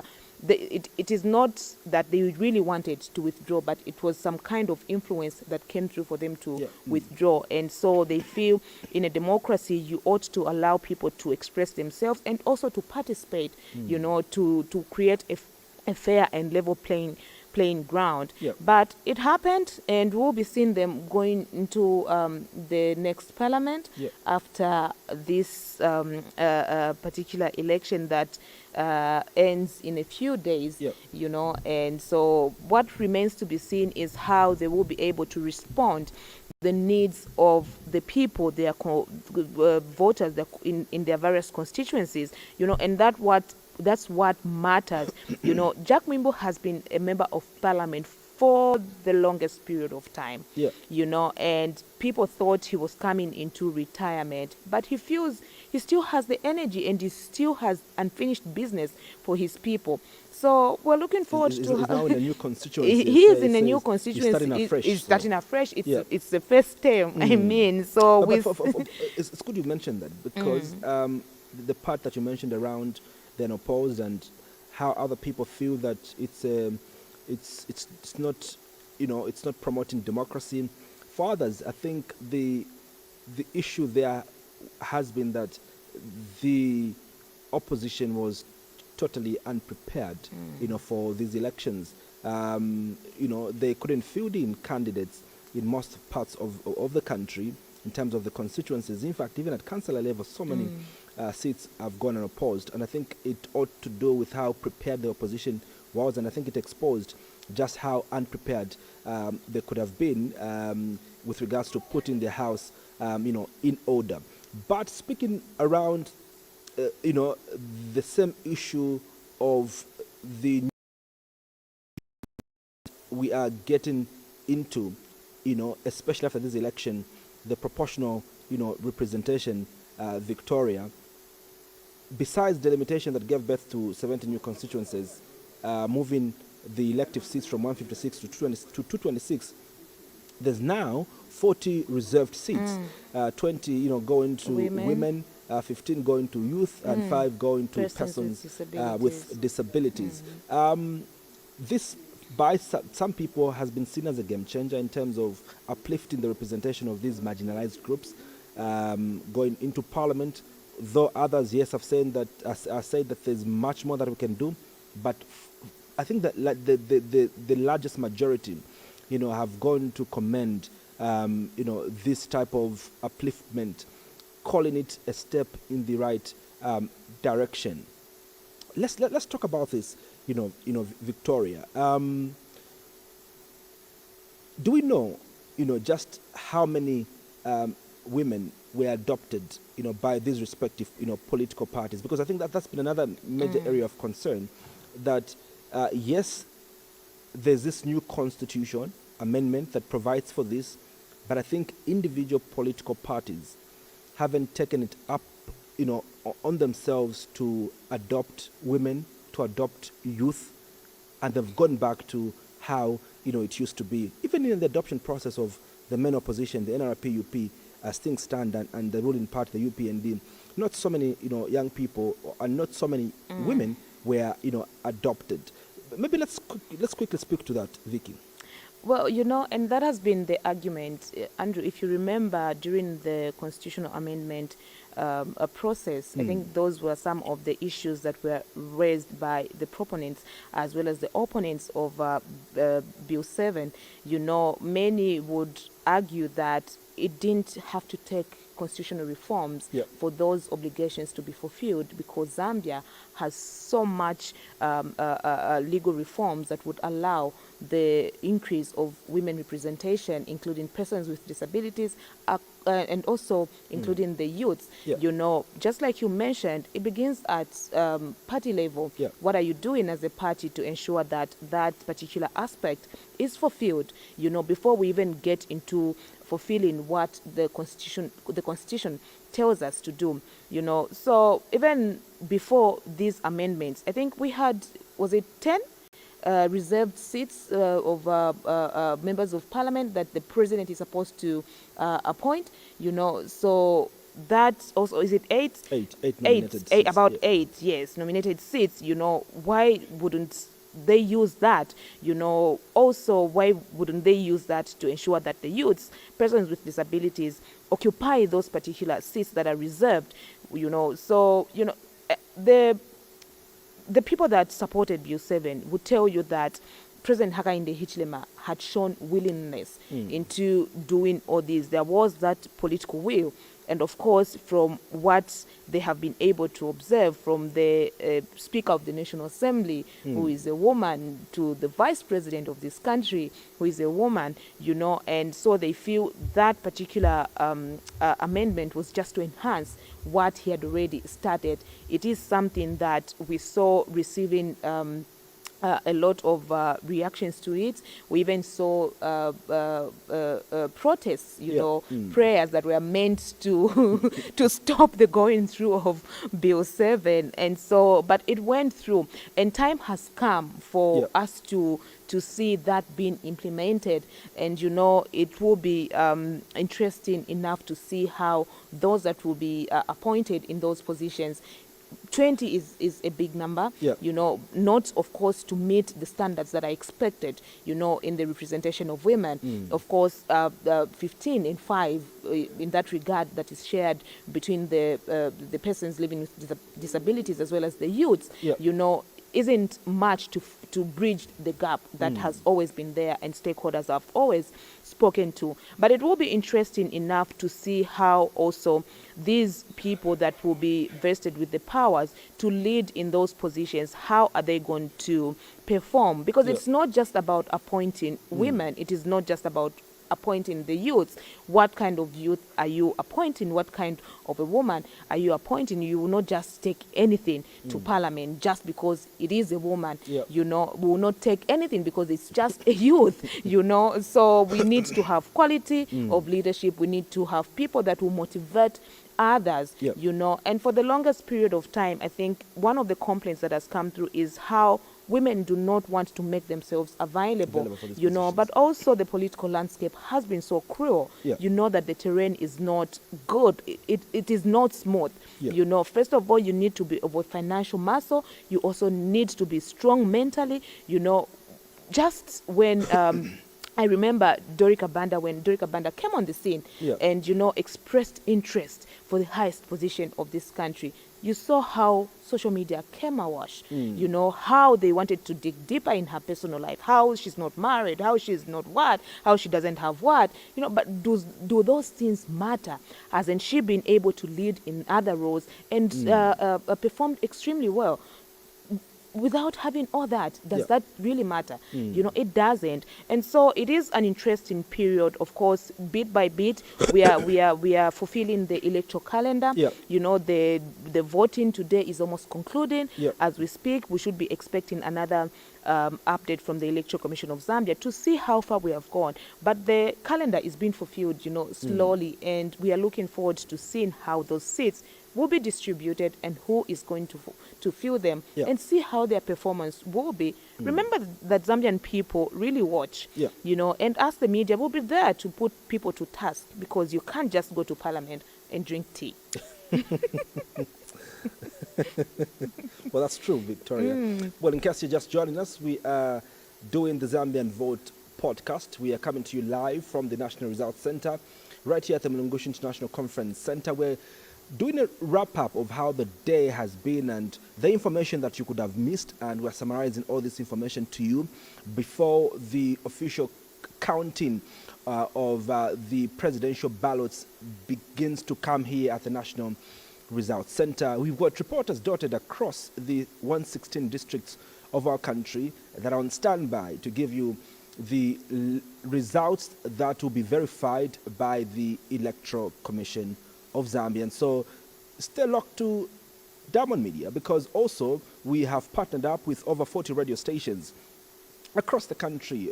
But also we are ensuring that you're not only listening to us on these radio stations, but also you're watching us on channel 27 on DStv, channel 20 on GOtv. You're also watching us on Musanza, channel 93 on Topstar. But also we are making sure that we broadcast this on our social media platforms, including Facebook, our Facebook page, Diamond TV Online, but also inclusive of our YouTube channel as well as our website. We are all on those platforms to ensure that you get the best of this election coverage. This place we're at, Victoria, the National Results Center, where the Commission is expected to begin to announce the presidential results. The Commission gave itself up until the 17th, to conclude the announcement of the presidential results. It's going to be very busy. In fact, in the next few hours, this place will be hot and this place will be busy. As I was coming in, I saw the leader of the EFF, Kasonde Mwenda. I think that's the only stakeholder I saw in the National Results Center. But have we been able to identify other key stakeholders that have come to the National Results Center? And if so, have we been able to speak with them?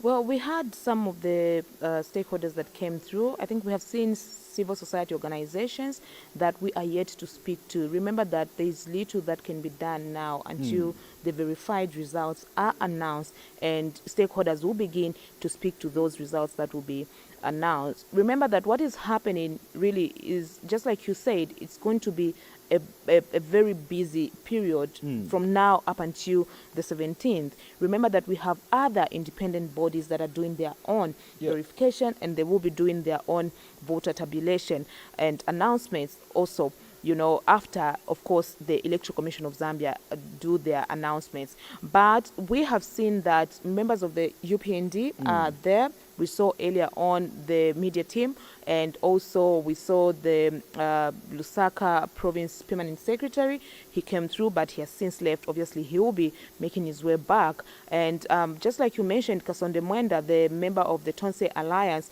was there, of course, with other members. I saw Celestine Mkandila, who is the Secretary General. But that remains just but speculation. But what everyone hopes is that the journey can begin to announcing the results of the presidential aspirants out there, because even them, they are waiting, they are waiting to hear how they are performing or how they have performed in all these areas. We heard of how their strongholds, how people like the Tonse Alliance could not go to Southern Province because of security concerns, but of course they had a virtue rally. We hope to see what results will be coming from there. Did the virtue rally really speak to the people of Southern Province? Did they manage to ensure that they vote for the Tonse Alliance and their members? That remains to be seen as we hear from the Electoral Commission of Zambia. But of course, stakeholders have begun coming in to see how the day will unfold. Already it is getting into, it is already 22, and around this time we expect that the Commission should be making its way into the main auditorium to begin to address us. Well, very soon we'll be coming back here at the National Results Center. Myself and Victoria have been giving you a wrap-up of how the day has looked like. In summary, we've been giving you details of how it unfolded and how it's going to look like. The Commission is expected to give another update with regards to how far the process has gone so far. We're going to be crossing back to the election studio, that is Diamond Media, where Jimweka and Ndanji Simwanza will be speaking to a number of our reporters across the country that will be giving you updates with regards to what's happening in the respective constituencies, or if some of the members of parliament, councillors and mayors' results have been announced. We'll be crossing back right now to our studios to get updates from Jimweka and Ndanji. Thank you so much for being a part of the Zambian vote. We'll be back again as we get an update from the Electoral Commission of Zambia. Thanks so much for watching.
are ready.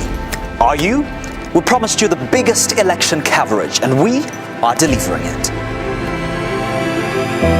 Powered by advanced technology, we'll bring you election results as they happen through interactive maps, a live leaderboard, and data that makes every vote count. From augmented reality to real-time graphics and data analysis, we're helping you understand not just who is leading, but why. With over 100 journalists dotted across the country, giving results in real time, as announced and verified by the ECZ, and a team of experts that break down the numbers and the trends and give context to the results. No fake news, mis or disinformation. We're plugging the social media gap, moving from polling station to the digital space where the young people are taking up the conversation. We are keeping you updated with the hashtags that are keeping this election running. And in the maze of all the election craze, we still bring you perspective on the news desk. potiri ulililonse ndilofunika tikuonetsetsa kuti tikukubweretserani zonse zomwe zikuchitika pa chisankho chimenechi mu chilankhulo chathu. Kukuleterani zimenezi mu chilankhulo cha Chivemba, Chinyanja ndi Chitonga. Tikuonetsetsa kuti palibe wina aliyense emwakhalira mbuyo. We're the biggest media network in partnership with over 40 radio stations dotted across the 10 provinces of Zambia. But also, we'll run you through the entire vote count right here at the National Results Center. This is more than election coverage. This is Zambia's decision. From the first ballot cast to the final results declared, this will be the biggest election coverage ever, right here on Diamond Media.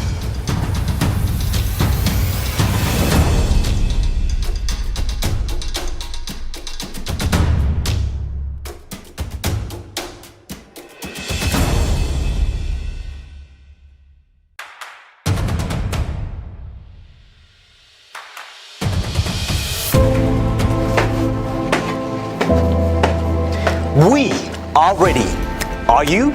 We promised you the biggest election coverage, and we are delivering it. Powered by advanced technology, we'll bring you election results as they happen through interactive maps, a live leaderboard, and data that makes every vote count. From augmented reality to real-time graphics and data analysis, we're helping you understand not just who is leading, but why. With over 100 journalists dotted across the country, giving results in real time, as announced and verified by the ECZ, and a team of experts that break down the numbers and the trends and give context to the results. No fake news, mis or disinformation. We're plugging the social media gap, moving from polling station to the digital space where the young people are taking up the conversation. We are keeping you updated with the hashtags that are keeping this election running. And in the maze of all the election craze, we still bring you perspective on the news desk. Potiri ulililonse ndilofunika tikuonetsetsa kuti tikukubweretserani zonse zomwe zikuchitika pa chisankho chimenechi mu chilankhulo chathu. Kukuleterani zimenezi mu chilankhulo cha Chivemba, Chinyanja ndi Chitonga. Tikuonetsetsa kuti palibe wina aliyense emwakhalira mbuyo. We're the biggest media network in partnership with over 40 radio stations dotted across the 10 provinces of Zambia. But also, we'll run you through the entire vote count right here at the National Results Center. This is more than election coverage. This is Zambia's decision. From the first ballot cast to the final results declared, this will be the biggest election coverage ever, right here on Diamond Media.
to run the affairs of this country at presidential level, at National Assembly level, and at local government level. Over 8.7 million Zambians registered to vote, and today was an opportunity to exercise that democratic right.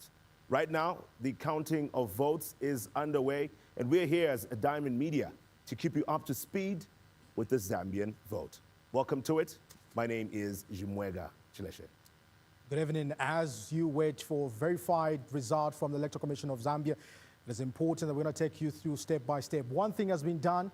You have casted your vote to over 8.7 million registered voters in the 2026 general election. You have casted your vote. Now the second step, the second important phase is the counting of votes, as we'll be listening to the returning officer announcing the winners at constituency level, and those numbers will be channeled now to the National Results Center at Mulungushi International Conference Center. And we have our reporters on standby there to give us a roundup update, what's going to be happening there. But speaking of which, we still have over 100 reporters dotted across the country who are going to be speaking to these numbers as the show unfolds. Well, one thing we definitely got to see, Ndanji, today was characterized by quite a number of polling stations that opened later than scheduled, later than 6 a.m., which is the standard time for the polling stations to be open. But we have also seen the Electoral Commission of Zambia re-emphasize that the 12-hour window would still be allocated at each polling station. So for all those that opened later than 6 a.m., the 12-hour period still maintains for people to cast their vote. Tonight, we'll be speaking with different political analysts, getting to get their overview of what has happened today and just reviewing the voting day for 2026. And also, we'll be speaking with our reporters, and as Nanji mentioned, just to find out how exactly things are going at the various polling stations across the country. And well, Nanji, you were here earlier, and you were part of the team that was speaking with the different reporters. I think we saw quite a number of issues being raised. The voter turnout as one of the key issues from today, and seeing how people were able to show up at the various polling stations. Right. As indicated by Electoral Commission of Zambia, the turnout has been 50%.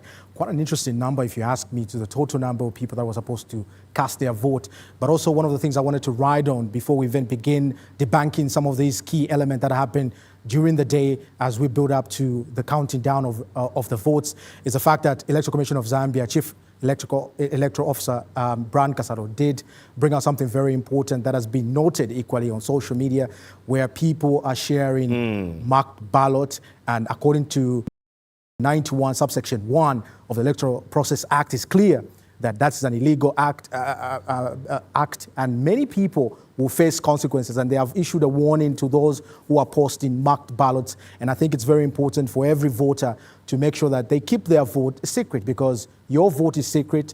You voted the candidate that you prefer to vote for at presidential level, members of parliament level, mayoral level, as well as councillor level and chairperson. And this is very important now that we are at this stage where certified and verified numbers that the Electoral Commission of Zambia will be riding on as they count the results will be now issued and announced by Electoral Commission of Zambia. Then we get to announce these results to the general public as it comes from the ECZ. And I think, speaking and stemming down to earlier this afternoon, we did see President Hakainde Hichilema, the incumbent president, who was voting at Kablonga Boys. It was quite an interesting day because he was with the First Lady and his two sons, who were equally present when he was voting. A lot of people were trying to take selfies in the middle of all that. And one peculiar part is that he was in the line in the beginning. He was actually and one of the things we were thinking is, he's able to stay in the line as a president, but later on he was moved and they were proceeded to vote.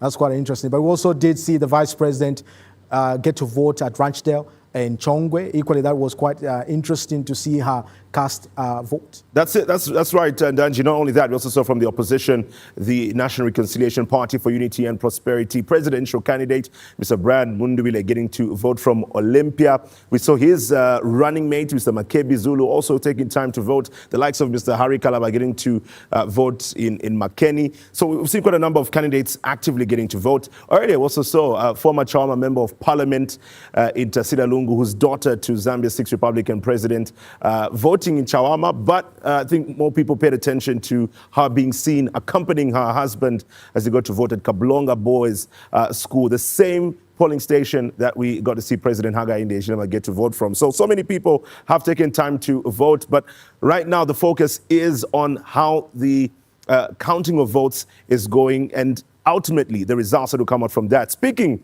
of it, let's get to hear from Emmanuel Nkata, who is in Chama Central, as we get to find out how exactly things are going over there. Emmanuel, we saw that different residents within the district, within the constituents there are getting to cast their vote. How are things going at the polling station you're at right now? Thank you so much. I'm to Chama High School polling station, where Chama High Secondary School has a total number of registered voters of 26,029. So this polling station has 5 streams. So each stream has 961. So to say that this polling station operates at exactly all these 5 streams open at exactly 06 hours and closed at exactly 18 hours.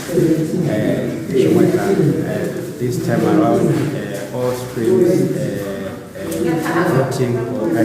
counting of ballots are still underway.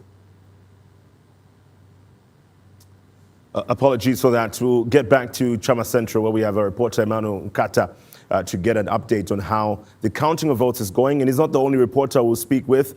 We have quite a number of reporters across the country to give us the latest updates of how this is happening. And do remember, we'll be giving you live updates as the results get to be announced. And remember, these are accurate results as verified by the Electoral Commission of Zambia. And we understand that through social media, unfortunately, there is the possibility of people being misinformed, disinformed. But you can definitely trust Diamond Media through our social media platforms and also live right here on your TV screen, DStv channel 271, GOtv channel 20. We are also live on Musanza TV, which is on Top Star channel 93, as well as One Love Radio across the country for those who are hearing us. Now, soon we'll also be engaging historian Dr. Houston Chiputa, who's also a political analyst. And obviously, one of the issues that people have talked about is what the turnout could translate into in terms of the vote. Historically, people have looked at how people get to turn out and what this could mean in terms of the outcome. Issues around protest votes and issues around what apathy means for an incumbency as well as for the opposition. And I think that speaks into generally what we've seen and heard from the reporters who've given us insights and information from the polling stations they're at. It's quite interesting what is happening there. And as we wait for the numbers to start coming in through ECZ and obviously us tapping into that information, we equally can focus on what has been some of the key highlights as well. We have seen challenges being brought forward, especially person living with disabilities. It was earmarked that infrastructure did not support person living with disabilities, and they had a hard time in terms of just accessing this infrastructure. And I'm talking about places where they were voting. And one of the things in every election is a learning curve. And what we're seeing now is obviously if ECZ is going to pick up some of these challenges and mitigate them come election 2031, some of these might be addressed so that we can have an inclusive election.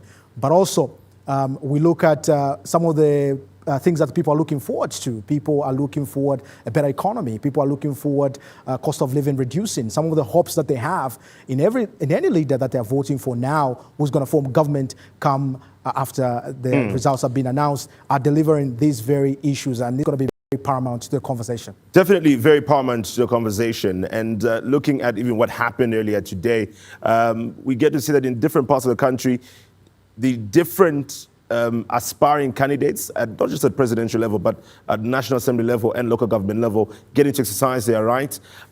What we saw in Mazavuga Central is the independent candidate, Mr. Gary Nkombo. Now, one thing is for a fact, Mr. Gary Nkombo has been a man of interest because in 2021, many can agree that he was quite instrumental in what was described as protecting the vote for the UPND, being quite vocal to ensure that the process was transparent and ensuring that there was confidence even from their side as a United Party for National Development. This year around, he's not contesting under the United Party for National Development ticket, a ticket he stood on since 2006 when he was first elected within this particular district.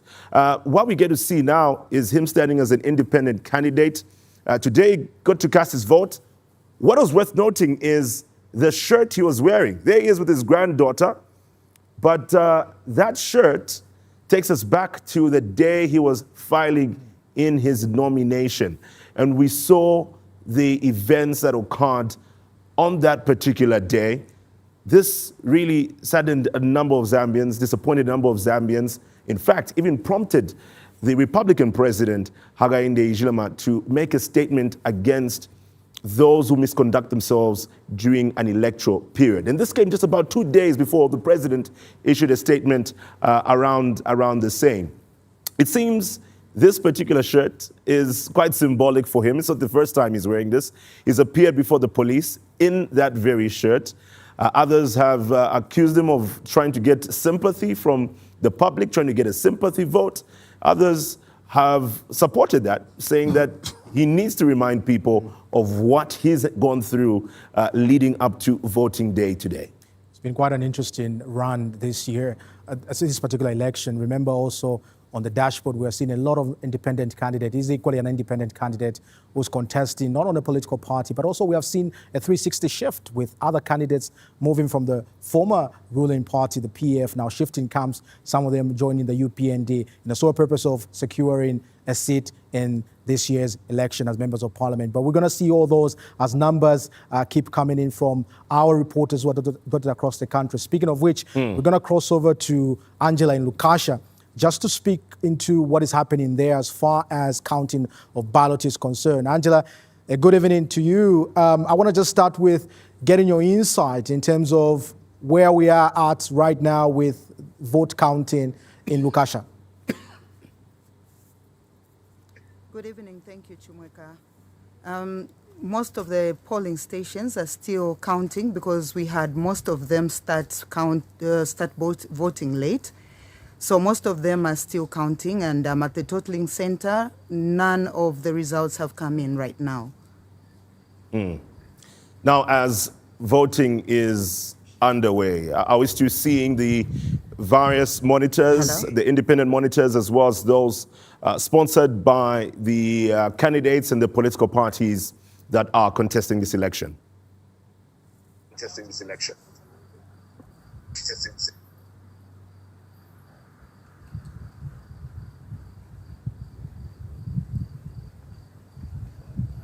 All right, just tell us more about the monitors still present there, the independent monitors, as well as those who are coming through in support of the contesting candidates there. Are we still seeing them present as of now? Yes. Yes, we have some from SACOD, we have from CMMG. We also have those that have just come to support their candidates, and some are from other political parties like the NRPUP, the UPND, and most of them are for the independent. But also, what is coming out, because we have seen TIZ, they have issued a statement where they are indicating that obviously following what Electoral Commission of Zambia, a chairperson, or rather electoral officer, Brian Kasarom, indicated that some polling stations open late, therefore they have to clock the 12 hours slot for them before they actually close. Are we hearing anything or any sentiment from these observers with what is currently prevailing at the polling station?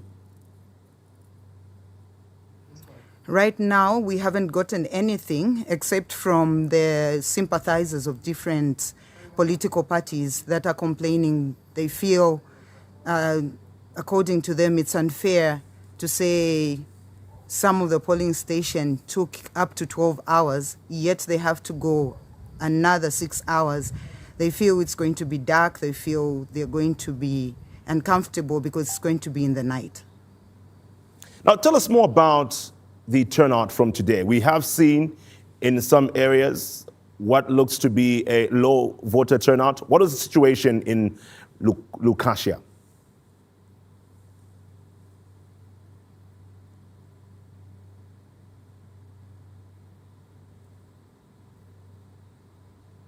Okay, just getting back to my question. What can you tell us about the voter turnout in Lucasia from today?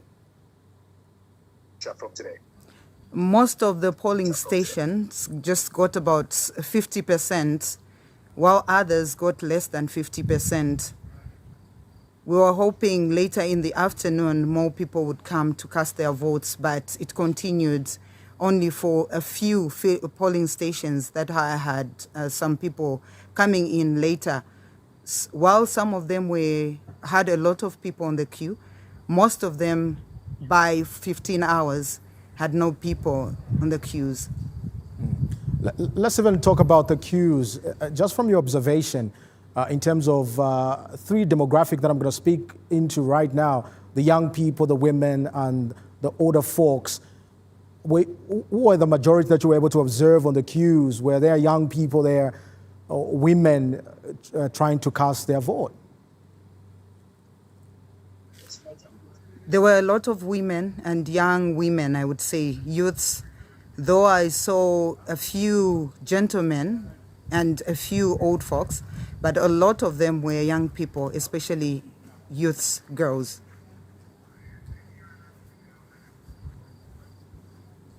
Okay, let's talk more about the numbers, because if we're looking at Kasama district, we're looking at over 72,700 voters, 88 polling stations altogether.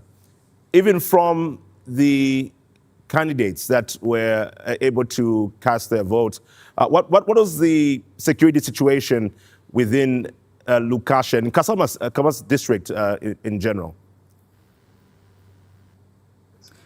Most of the polling stations in Lucasia were peaceful. I didn't get to witness anything unusual, because in most polling stations we had not a lot of people at the same time. Only in a few polling stations like Chisenga Market, that's where we had a bit more people that needed, I should think, some protection or maybe some security. But all the same, the time I went there, it was peaceful and people were casting their votes. And speaking about security, we know that there's been a conversation around that. Just in general, Kasama, I know that it's one of the beneficiaries for the delimitation. We have Kasama North, Lucasia, as well as Kasama Central. But just weighing into how peaceful the environment has been during voting in the area. Overall, I would say it was pretty fair. There was not much of problems, except for a few, I think, in Kasama Central, where I witnessed just a bit of, I would say, confusion, where supporters of a named political party didn't want to see anyone come in with a bag, didn't want to see anyone bring in anything to do with paper. That's where there was a bit of commotion, but it was controlled, and the police was on the ground to see to it that everything went on well. Right, that's our reporter there, coming through from Kasama District, Lucasia constituency to be precise. And we do understand, interesting enough, Ndanji, Lucasia constituency, we did see Mr. George Sanga as the former member of parliament within that area, and he is now a senior member of the campaign team for Mr. Brian Mundubile, and a lot has been seen from those that were actively in the National Assembly in the last session of the National Assembly itself, and those who were part of the Patriotic Front getting to put aside their ambitions to contest either presidential level or National Assembly level, and deciding to be a part of the campaign trail for this year's election. In a few days' time, to be seen whether that particular decision was worth it, and if it was something that they had ideally seen getting to be the outcome of their choice.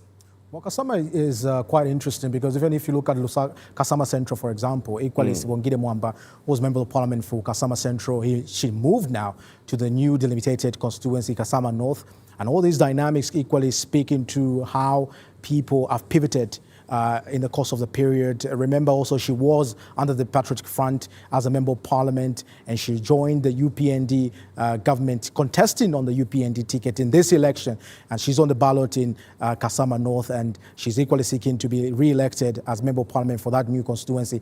But again, we have seen that Kasama, apart from these pocketed a bit of violence there and there or disturbance, it has been quite peaceful. Coming from the reporters, we have seen that they have been consistently telling us that the environment has been quite peaceful.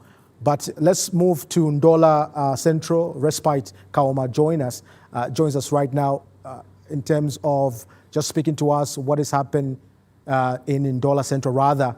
Respite, a good evening to you.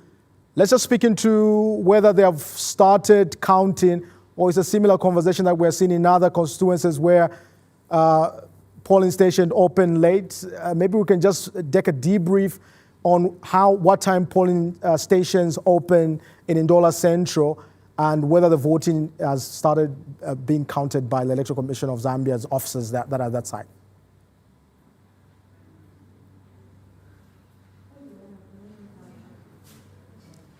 Okay, I guess we'll be reconnecting with Respite soon.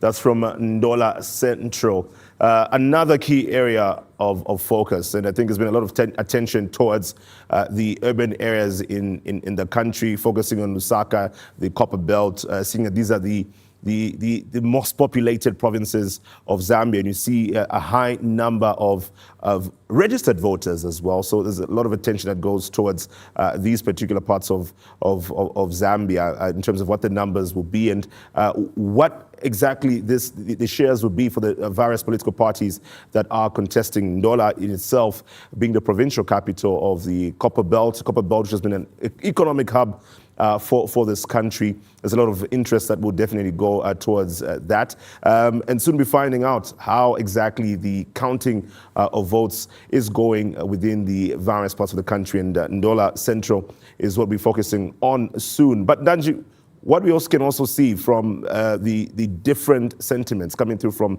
members of the public, even building up to the results being out, is first of all even how long it's going to take before they get to know who the respective members of parliament will be announced, and eventually the presidential votes. We did hear from the Electoral Commission of Zambia that the anticipation is that by the 17th of August we'll be able to get the results at presidential level. But in a few hours, I think a lot of people are expectant that they'll be able to know who their councillors will be, their mayors will be, their council chairpersons will be, and who their members of parliament will be. Let's get to Kabwe, where we have our reporter in Best Jere.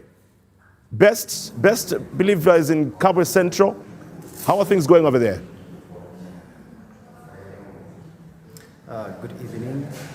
Kabwe Central, the environment remains peaceful at the result center where I am right now, but we are still waiting for results from the polling stations which are still being counted in various wards and polling stations so far. So we are at where I am right now. It is the results center where some stakeholders have started coming in. The Electoral Commission of Zambia has already set up, and we, the media too, have set up just to bring more updates of what will be coming from this constituency. Best Jerry, as we await for the results to be announced, let's just take it back a bit in terms of how the day has been. People were voting starting at 6 a.m., leading up to 18 hours. Other polling stations that did not open in time, obviously that 12 hours clock needed to be achieved. But let's speak into Kabwe Central itself. How has been the day from the voters' side leading up to now, where we are seeing officers of the Electoral Commission of Zambia counting the votes? Well, it has been a day full of optimism, mixed reactions from voters. We kick-started the day right here at Broadway Secondary School around 06 hours, where we even managed to interview one of the earliest voters who came around 03:35, and she was categorical on that fact and was excited about it, just to exercise her civic duty. But among the early voters was the Central Province Permanent Secretary, Dr. Nuna Mwanakampwe, and in his message he just urged that there should be continued peace as the voters were coming from different walks of life, different age groups. We also managed to visit polling stations in Katondo, where we had interactions with first-time voters, young people who also revealed their passion, why they had to get up early in the early hours of today, embracing the code and just to be on that queue and exercise the civic right. And I must tell you that the poll day has been different in terms of the weather pattern compared to the previous days that have been warm. It has been cold. It is still cold in Kabwe Central. So far, that is in terms of the weather pattern. Persons living with disabilities were among the voters that turned out in numbers. There were a lot of the senior citizens who have just continued to demonstrate what the importance of exercising their democracy is whenever it comes to voting. They also have their expectations, and mostly from the senior citizens, you rarely hear that no, they want jobs because they have already passed that age, they're in their retirement age. For them, their message is continued peace. They want to see peace continued in Zambia, as that is what the nation really has been known most of. But for the young people, they want to see increased job creation, improvement in terms of road networks. I will give an example of Katondo, where the road network still remains challenging, a lot of dust in that area. These are some of the issues that the voters were bringing out. These are the things that they want to see being sorted out. And just taking it back, we were at High Ridge Secondary School, where we met a father who brought his son just to cast a vote, a person living with disabilities. And one of the issues that he also raised up is to see increased number of teachers that offer special needs education to them, so that they are able to be attended as when they need that. Vice General, thank you so much for that roundup report. But definitely, we're going to be getting back to you later on as we await for you to also feed us with some of the numbers that are going to be coming in from the returning officers as I get to announce who will be the winner at constituency level. But for now, we'll get to shift our attention to something quite interesting here as Chimweka get to discuss with Dr. Chiputha rather, to just understand what he makes of today's voting in general. Chimweka? Thank you, Janji. Yes, I am joined by Dr. Houston Chiputha, who's a historian as well as a political analyst. Dr. Chiputha, good evening. Good evening, thank you. Well, let's start off with your general overview of today. Voting day. Zambians have been waiting for this particular day, the 13th of August, 2026. I'm not quite sure if you took time to vote yourself. Yes, I did. Okay. You can't observe elections. You can't watch elections in your own country, in your own backyard, and not be a participant. I keenly voted. Allow me to find out, for how many years have you actually been voting, Dr. Chipute? I think I've been voting since 1983. Okay. Yes. And I think that will also help in our conversation tonight, looking at the history of this and where we're really coming from. We'll start from even just the polling station you're at, and also looking at your observation through what has come out from the different polling stations. What do you make of how Zambians have turned up to vote earlier today? I wish the turn-up was a lot higher than what I saw, but then my thinking was, perhaps it's because I used to belong to Munali, but I've been cut off into Roma. So I took it that perhaps the split between Munali and Roma into two separate constituencies through delimitation perhaps may have reduced the numbers somewhat, because I vote from the University of Zambia Sports Hall. 2021, there were meandering queues and lines and lines. There were lines today at the time I went to vote, about just slightly after lunch. But then, like I'm saying, I was tempted to think perhaps because some had been hived off to remain in Munali and others had been put into Roma, perhaps that could have affected the numbers. So I'm yet to conclusively decide whether or not the numbers have been very high, but I wish they were a lot higher, especially that we registered 8.7 million Zambians eligible to vote. But then what was instructive in my view was the analytic of the youth vote being, in 2021, I think the youth voters were about 54%, meaning the majority of the voters then were youth.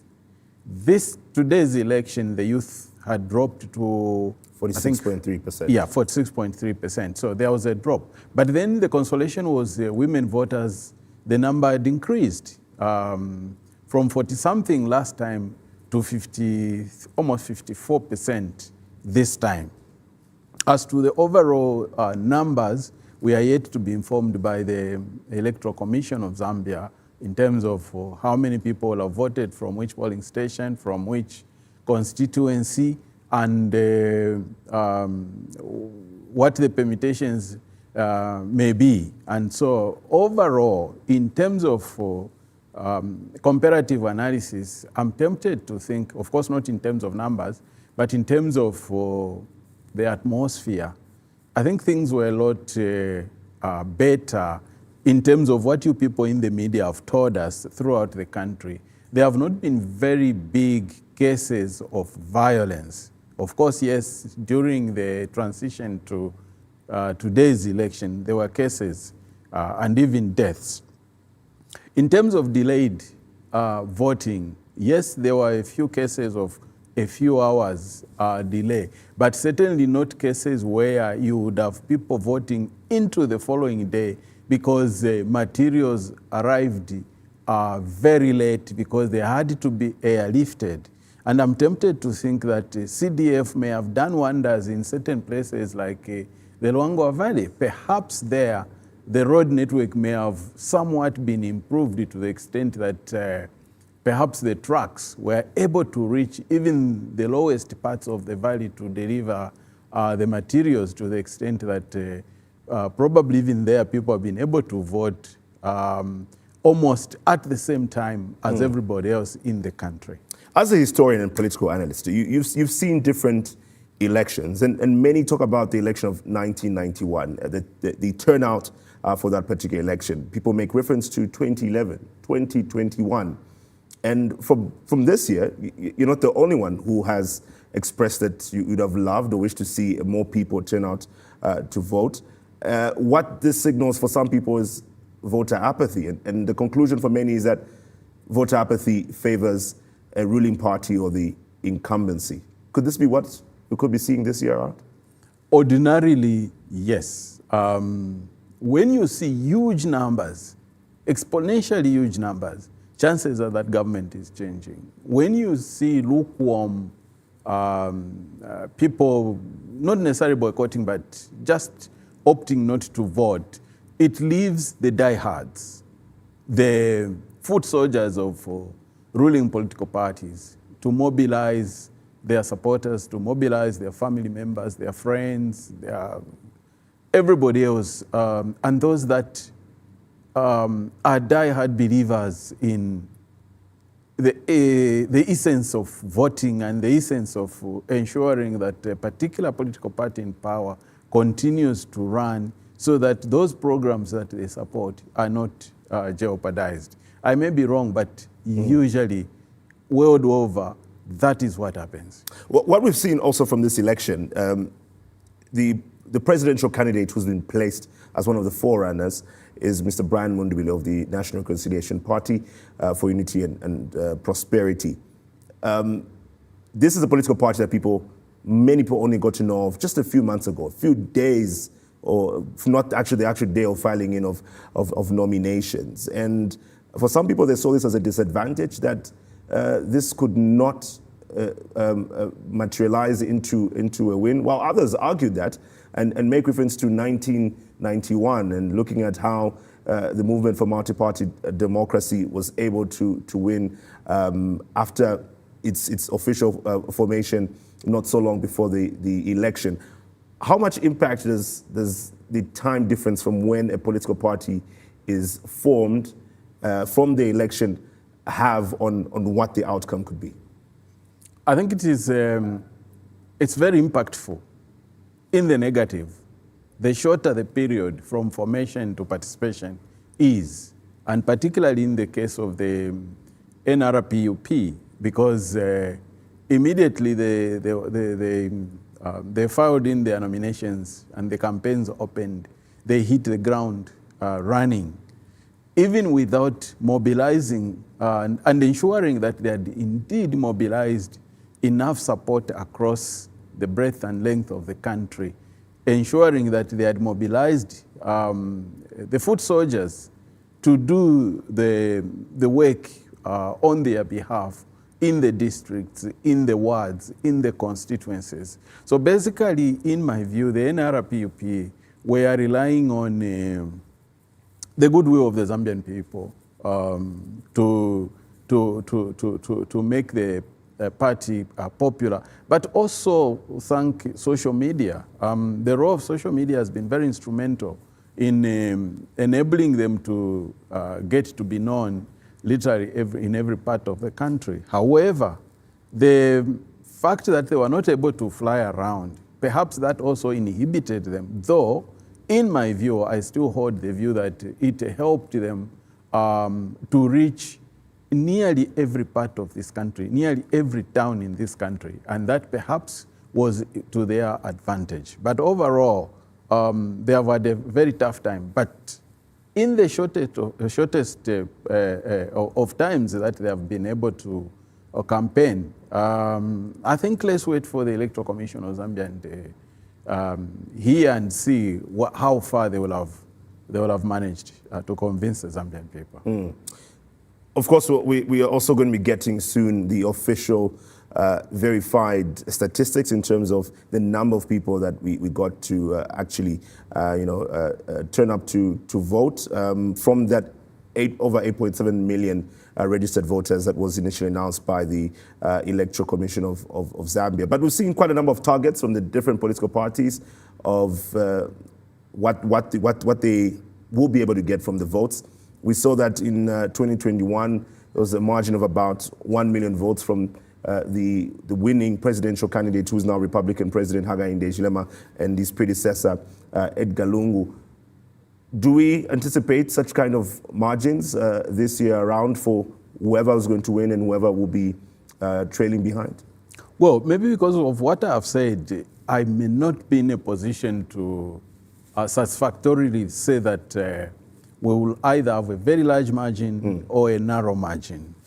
Because of the circumstances, under which the campaigns were held, for both actually, because even the ruling party, in terms of canvassing for support all over the country, except that the president was able to fly, they both started very, very late. And that is what differentiates it from what you asked about regarding the 1990-1991. Because in 1990 December, Article 4 was repealed, and the MMD, the Movement for Multi-Party Democracy, began mobilizing, selling cards and doing everything. So they had one whole year to mobilize up to the following year when the elections were held. But also remember that in that case, they were mobilizing against only one entity, the ruling United National Independence Party. And all the Zambians were eager to move from one party state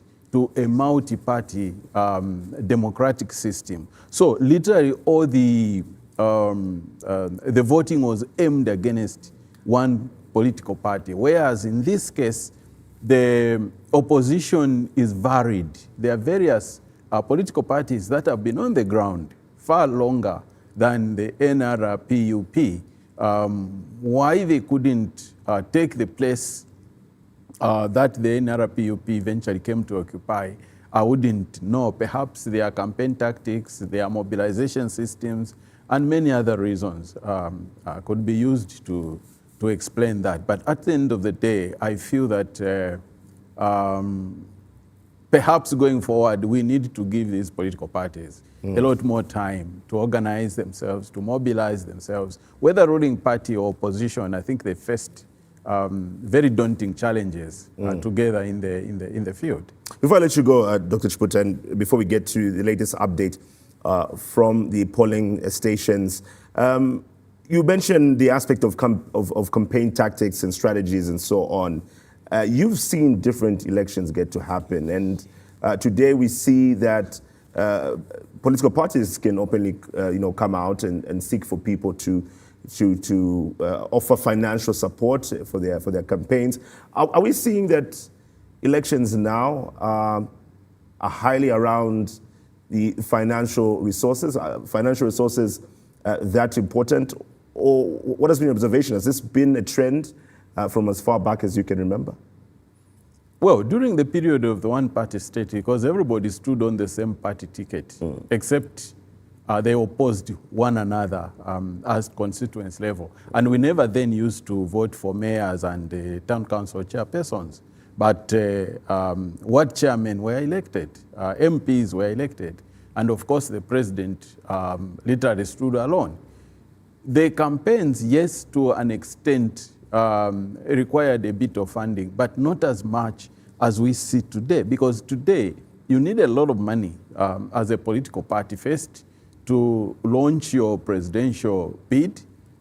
Even in terms of nomination, I know of people who are not able to raise the 100,000 kwacha required for the nomination at presidential level. And then to launch the actual campaigns has been very, very costly. I don't know how much money the UPND has spent. I don't know how much money the NRPUP has spent, Socialist Party, Citizens First, and all these other political parties. Because although we focused on the UPND and the NRPUP, all the other political parties were also traversing the length and breadth of this country, campaigning and spending money and feeding people and doing so many other things, paying for logistics, paying for sleeping quarters, transport, food, and so many other things. So literally, the major political parties that were in the fray, all of them have spent quite colossal amounts of money. Dr. Euston Chiputha, thank you so much for giving us this update tonight. I appreciate it. That's historian and political analyst, Dr. Euston Chiputha, giving us his insights, his perspective on what has been happening leading up to today's voting day, and some of his observations from what the turnout has been. Remember, you can also interact with us on our Facebook page, Diamond TV Online, where we are streaming live. We're also live on DStv channel 271, GOtv channel 20, on Msanza TV, which is Topstar channel 93, and on One Love Radio, which is across the country. We're continuing to give you live updates coming through from the polling stations, and Ndanji gets to speak with our next reporter. Ndanji? Michael, quite insightful discussion that you had there. But now we'll keep engaging our reporters who are dotted across the country. But now we shift our attention to George Perry, who is in Munali constituency. George, good evening to you. The country awaits what's happening at that polling station. We're going to be seeing a lot of numbers coming in after counting, but just take us through what is happening currently at that polling station where you are. Good evening, Danji, and good evening, Chimweka. So there's a lot that's going on currently. Vote counting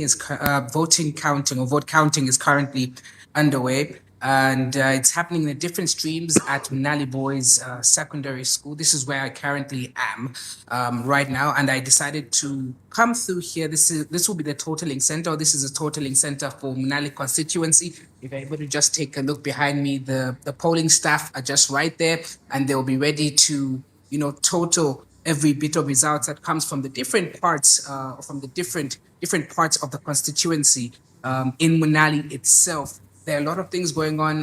About an hour ago, close to 2, I was at Vera Chiluba as well, where the counting had started, and the polling station there was closing. Some of the streams closed at 18:03, some did close at 18:05, and some closed a little later on because some voters did come through a lot later, and we're aware that ECZ did mention that some voters who come after, or rather the polling stations that did open a little later than usual, should be able to continue until the citizens get the full 12-hour right to vote. So there was that extension, that period, and everything like that. So even at Vera Chiluba, counting did start a lot later than anticipated. But counting right now is going on at Munali Boys Secondary School. This is a totaling center for this particular constituency, for Munali constituency. And I was in one of the streams, one of the classes where the counting is taking place from. And monitors, election monitors and agents as well as observers are there to just be able to monitor that the electoral process is indeed free, fair, but even more so is accountable, so that nothing does indeed go wrong, Danji. This is a very important stage where we are. I know voting is critical, but accountability when it comes to the votes is what is fundamental now, leading to what we're going to see in terms of the results. I want to understand in terms of observers. Sorry, I'm unable to hear you. Are you able to hear me, George? Are you able to hear me now? So my question is around speaking into observers who are there, because it's an important exercise, counting of votes, because it brings about accountability and transparency. The free and a credible aspect of it is another thing. Run us through in terms of some of the observers that are there that are monitoring equally this process. Well, Ndanji, I did get the chance to interact with some observers from CCMG, that is the Christian Churches Monitoring Group. Quite a couple of them actually dotted across not only just Munali Boys Secondary School, but Munali Boys Secondary School, as well as Kaunda Square, as well as Vera Chiluba. CCMG is there. Some independent electoral observers as well. These are from various organizations that's just coming together and everything like that. There's also the EU election observer team was here as well earlier to just be able to, monitor. So there are various electoral monitoring groups or various groups that are around churches. I've seen some churches as well doing the monitoring. Action Aid also is part of the election observers and monitors. There are different players that are in this space to just be able to ensure that this process is fully accountable and it's transparent, and citizens do indeed get to see or get to hear about the leader that they have put in front, the leader that they have voted for, the leaders, I beg your pardon, that they have put through. So these observers are basically here to ensure all this and a lot more in danger. All right, George, speaking of Munali constituency, quite a number of polling stations. We're looking at 166 polling stations, generally within Lusaka. But if we focus on Munali constituency, we did see that in certain places. I actually took time to pass through the area just last night, and I passed through Charleston Secondary School. I saw that there wasn't the setup done as of yet as of last night. And this morning, having interacted with some of the voters, it seems that people had some challenges familiarizing themselves with the alphabetical order of how they're going to vote. And this probably made the process a bit longer for it to take place and people cast their vote. Have we seen this having an impact also with how late the polling stations get to close from that 12-hour period? Yes, Chimaka, I will say. And I'll give a practical example because I did take the time to go to 5 polling stations within Manali constituency today. And I did take the time to go to Mahatma Gandhi Primary School, which was one of the schools that actually had an issue like you've mentioned. It was very, very difficult to locate some names, especially with how they were allocated, because some of the streams would have, for instance, PH to ZU, and the others would have P to Z in alphabetical order. The others would have KAL to MUN, and some of the names in the register would not be found in there despite them having those initials within that space. The orientation wasn't properly done, especially early on in the morning, which led to some of these polling stations opening later than usual. As another case is like this one here at Manali Boys, which the polling station did get to open at 6:30 or past 6:30 because the electorate, the people that came to vote, were only given instructions later on that they need to be able to go through the register to be able to see their names in alphabetical order and everything like that. So instructions probably were given but not fully explained.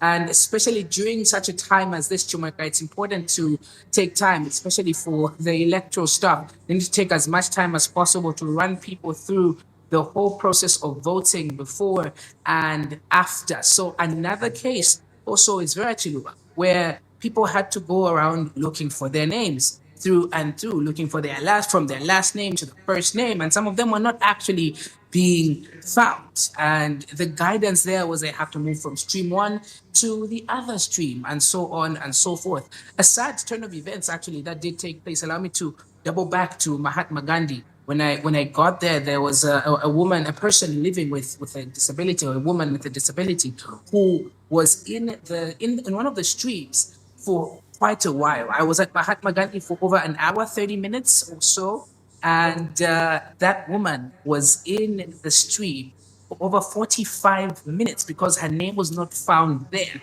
and they had to consistently move around. At one point, the person that was helping her almost told her, "Let's go home because we're not finding your name here, despite your initials or your last name being on this on the register and everything. We're not finding it." So it was a lengthy process to just get her to vote. And this is a person living with a disability, and I could see from her face how distraught she was. At that point, it looked like she had given up. She was ready to go home. But thank God that the security officers that were there were able to say, "No, we're going to be able to ensure that this lady votes.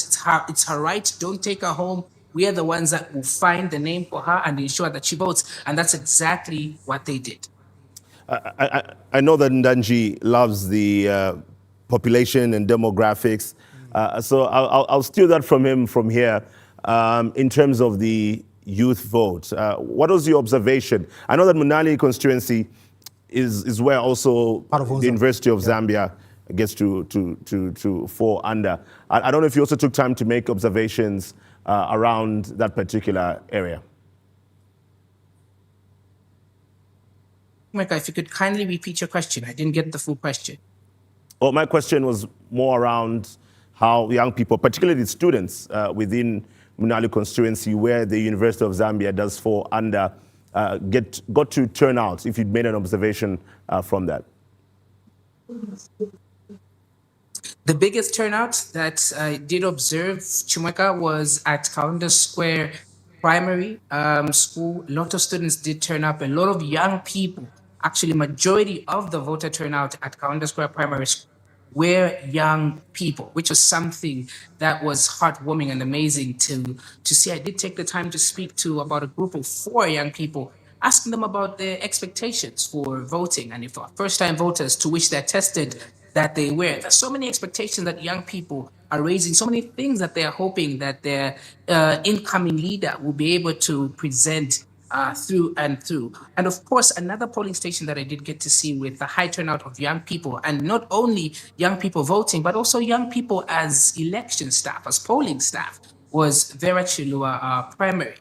It was through and through professionally handled, a young person and an elderly person handling a polling station as ushers, and also within the electoral space themselves, helping people vote and everything like that. So this election at this particular juncture, Chimweka, Danji, I would say, was handled by a lot of young people, and it's great to see the participation not only being from the 46.3% of the registered young people from the 8.7 million registered voters, but we are able to see even young people turn up to participate as polling staff. We're able to see young people assist the elderly to vote. There are so many cases that I can be able to highlight here of what did happen through the course of the day. But it's great to see that this time around, 2026, a lot of young people are taking their civic right seriously, participating to ensure that the future of this country does go in the direction that they want to see. And Nanji, I've just noticed something, right? Before we let George go, I think for George, I've just realized Mnali constituency should be at heart for him because, George, haven't you spent a good part of your childhood in Munali constituency? Isn't this place at heart for you?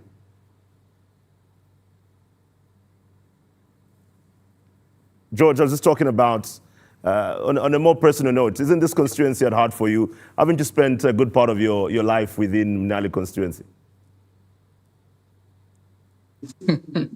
Yes, it is quite close to my heart, Mweka and Danji. I won't lie. I grew up in Tendere. Most of my life, let me not even say most of my life, 90% of my life is in Tendere. When I went to Mahatma Gandhi, which is closer to home, where I went to cover some of the stories that were happening today, a lot of young people, a lot of elderly people looking at me, and I could see from the elderly people how proud they were to see me wearing this Diamond TV hoodie. Nice. And, setting up a tripod, having conversations with the electorate, having conversations with the different kinds of people. It's close to my heart. And I hope some of the issues that I have seen growing up as a young man, as a child, into where I am right now, some of the issues are still kind of like the same issues that have been expressed to date. But I hope that even as we voted today, that the leaders that are coming through, the leader that will be coming through in Nandi constituency will be able to address some of these issues. Very close to my heart, dearly. And this totaling center here, which will be open in the next couple of hours, just immediately after the polls, immediately after the ballots start coming in from the different streams around Munali constituency, will determine the fate of Munali constituency, to determine the fate of the councillor in this particular area, to determine the fate of the MP in this particular area as well, but even more so to a larger extent to determine the next leader of this country, who will be working with the councillor and MP also for this particular area to ensure that this area gets better. Some of the issues that have been highlighted through and through that also are growing up in Tendere, growing up in Nali constituency, I would love to see our issues of sanitation, dealt with and things like that. But all in all, it's up to now the people who have voted. It's up to the different kinds of players that have been through and through this whole electoral process to be able to determine where this country will be able to go. And that's exactly what has happened today, August 13th. People turned up, young people turned up, the women turned up, the persons living with disabilities turned up, and now we await the results. Right. George Perry, thank you so much for that roundup report. Home sweet home. We look forward to the numbers that you're going to be giving us later on, as the Electoral Commission of Zambia is still counting that. But we're still engaging our reporters across the country. Speaking of which, an interesting province, Muchinga province, Chinsali to be specific, where our reporter Cecilia Mporokoso joins us live just to give us some insight and update what is happening there at the polling station. Maybe we can speak into the actual polling station where you are, Cecilia, and give us a roundup of what is going on as far as counting of votes is concerned. Yes, indeed. Today has been a very important day for the electorates in Muchinga province, particularly in Chinsali Central, where I am Voting started as early as 06 hours. I was at government housing shed 1 as early as 06 hours. And of course, there was a bit of delay in terms of starting voting process as, the polling agents were still busy trying to, seal up the ballot boxes and, just setting up the whole place. But by then, at least there were quite a number of people that had already lined up. But of course, this particular polling station has a very, very few number of registered voters there, about 532. So it was not much of a big deal, I'm sure, for most of them, because they were patient enough to wait until around 6:20 or 28 thereabout when the presiding officer finally managed to open voting. And of course, we did see quite a number of people that managed to vote. One of them is myself, because I reside in that same area.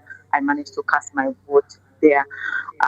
Well, I also managed to go around, quite a number of polling stations.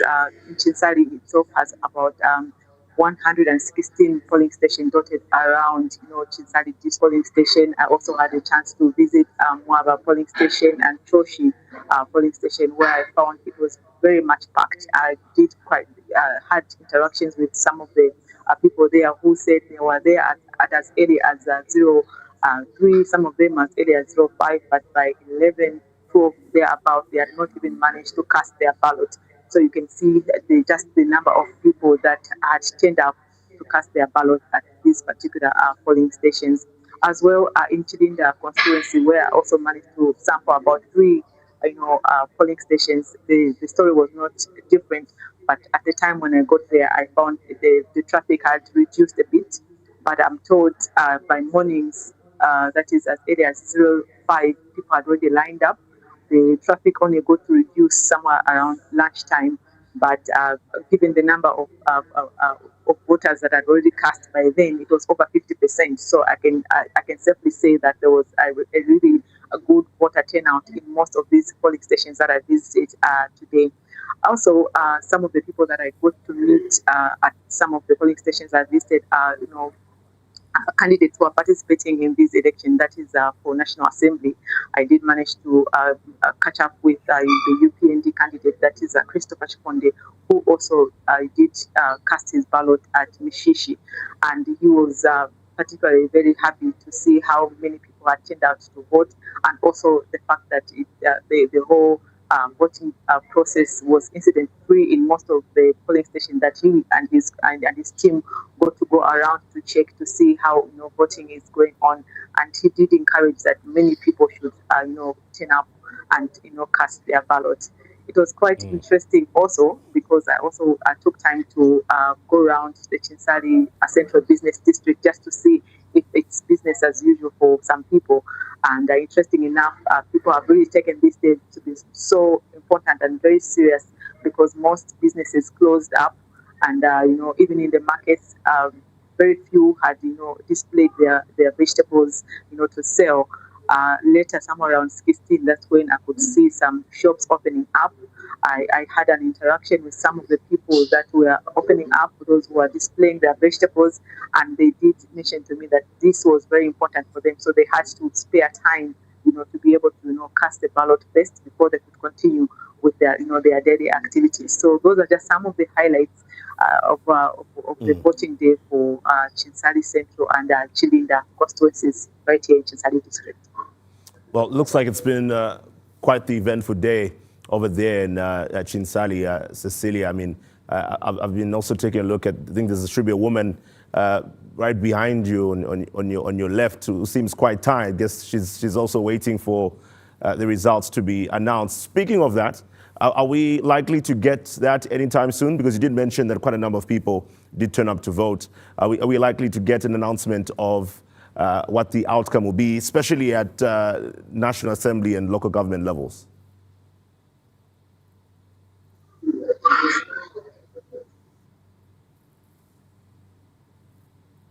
Cecilia, with what you mentioned in terms of the turnout for people within the constituency, are we likely to get an update, or at least the results on National Assembly or local government levels anytime soon? Anytime soon. Could you come again with that question?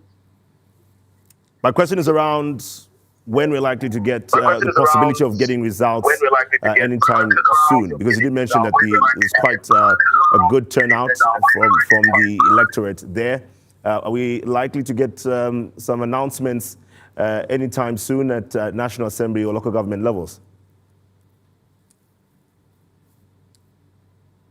Just now we were being briefed by the district electoral officer, because right now I'm at the talking center, which is at the Chinsali Municipal Council, and just behind me are some of the electoral agents that have already started trooping in, waiting to get the final results that will be coming in from the polling stations that are dotted around Chinsali as well as Chilinda. So we were just being briefed just now.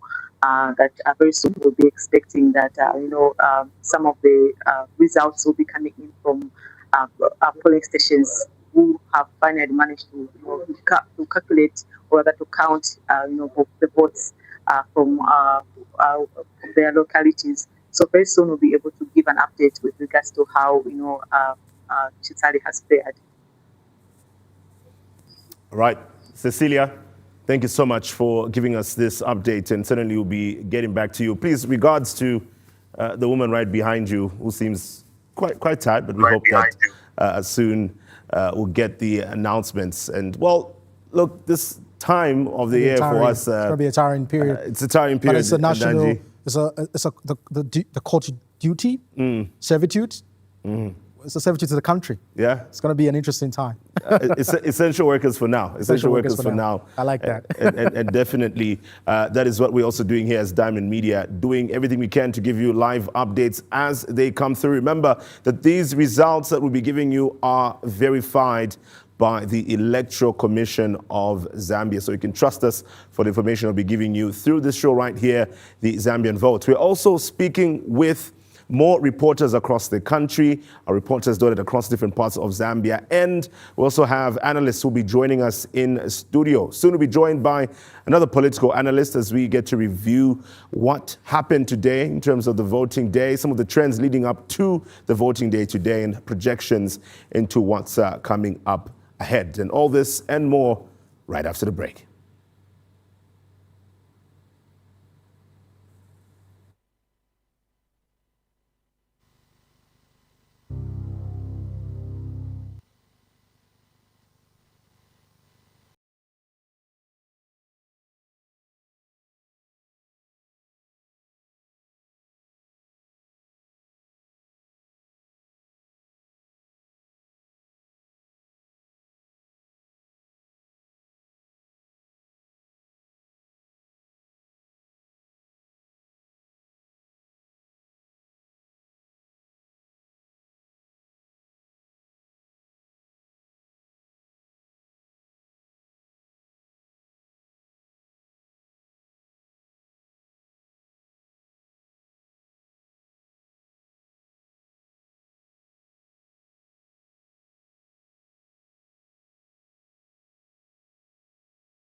are ready.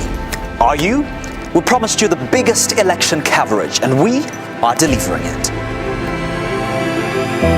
Powered by advanced technology, we'll bring you election results as they happen through interactive maps, a live leaderboard, and data that makes every vote count. From augmented reality to real-time graphics and data analysis, we're helping you understand not just who is leading, but why. With over 100 journalists dotted across the country, giving results in real time, as announced and verified by the ECZ, and a team of experts that break down the numbers and the trends and give context to the results. No fake news, mis or disinformation.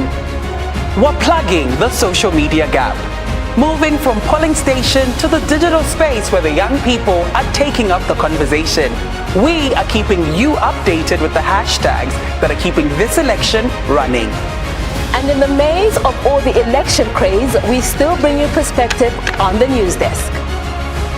potiri ulili lonse ndilofunika tikuonetsetsa kuti tikukubweretserani zonse zomwe zikuchitika pa chisankho chimenechi mu chilankhulo chathu. Kukuleterani zimenezi mu chilankhulo cha Chivemba, Chinyanja ndi Chitonga.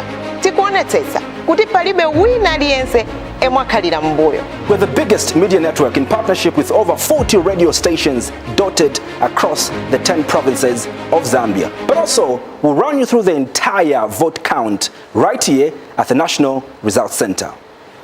This is more than election coverage. This is Zambia's decision.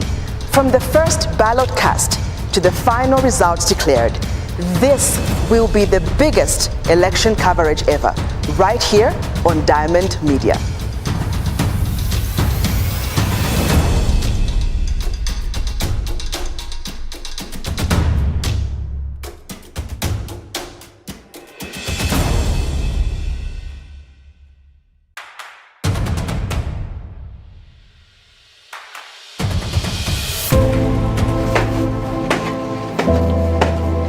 We are ready. Are you? We promised you the biggest election coverage, and we are delivering it. Powered by advanced technology, we'll bring you election results as they happen through interactive maps, a live leaderboard, and data that makes every vote count. From augmented reality to real-time graphics and data analysis, we're helping you understand not just who is leading, but why. With over 100 journalists dotted across the country, giving results in real time, as announced and verified by the ECZ, and a team of experts that break down the numbers and the trends and are coming to you live on DStv channel 271, GOtv channel 20, Musanza TV channel 93, on One Love Radio, as well as on the online platforms, Diamond TV Online. We are streaming live also on YouTube. Our Facebook page is Diamond TV Zambia. You can also look out for updates on our website, elections.diamondtvzambia.com. Still to come tonight into early morning tomorrow, we'll be speaking more of our reporters, getting the results from the polling stations as they come through, verified by the Electoral Commission of Zambia. So stay tuned for those updates. We'll be speaking more of these reporters. And speaking of the Electoral Commission of Zambia, they will be giving an end-of-day update in just a few minutes. So stick around live here on Diamond Media. We'll be crossing over to the Mulungushi International Conference Center, which is the national totaling center, where we'll be getting the update from the Commission on what Zambians can look forward to as they anticipate the results at different levels, building up to the presidential results, which will be announced in a bit. For now, though, we review what a day it has been, still taking a look at also what has led to the today, which has been the voting day, as well as projections into what is yet to come. So what we'll do now, instead of going to this interview, we'll get the interview with our political analyst right after this update from the Electoral Commission of Zambia. Of the polls across the country, as at 22 hours, today Thursday, 13th August 2026. This is the latest update from the last update that we gave at 1800 hours. Voting generally progressed well across the country. Most polling stations opened and closed at the prescribed times. By 20 hours, counting had commenced at most polling stations where voting had concluded. Polling stations that opened late remained open for the corresponding period required to compensate for the time lost. In some locations, a number of voters who remained in queues beyond 18 hours were allowed to cast their ballots in accordance with the applicable procedures. A few poor day instances to highlight. Voting was generally conducted in a peaceful atmosphere. However, there were a few instances that were recorded, including at Watila Primary Polling Station in Bangolu Constituency, Samfta District. Strong winds affected the temporary polling shelter and delayed opening of the station. The situation was subsequently managed and voting has proceeded.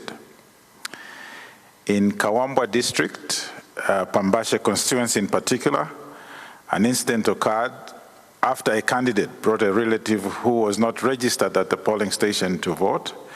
The incident resulted in unrest between 11 and 12 hours, but we are happy to note that calm was subsequently restored and voting continued. With those few highlights, I wish to conclude by indicating that the Commission has continued to receive, consolidate, and verify reports across the country on the status of polling, closure of polling stations, and commencement of counting. Further updates, which obviously will be tomorrow, will be provided as polling stations continue to transition into counting centers. I thank you. Thank you. That's the update for this evening. Just quickly scanning the room to check in case we have any questions, points of clarifications. And do take note, we've got various speaking points in the audience, so just locate where the podium is. I'm seeing a hand at the back and another one here. So let's start. Just go to the podium and ask the question. Introduce yourself as well.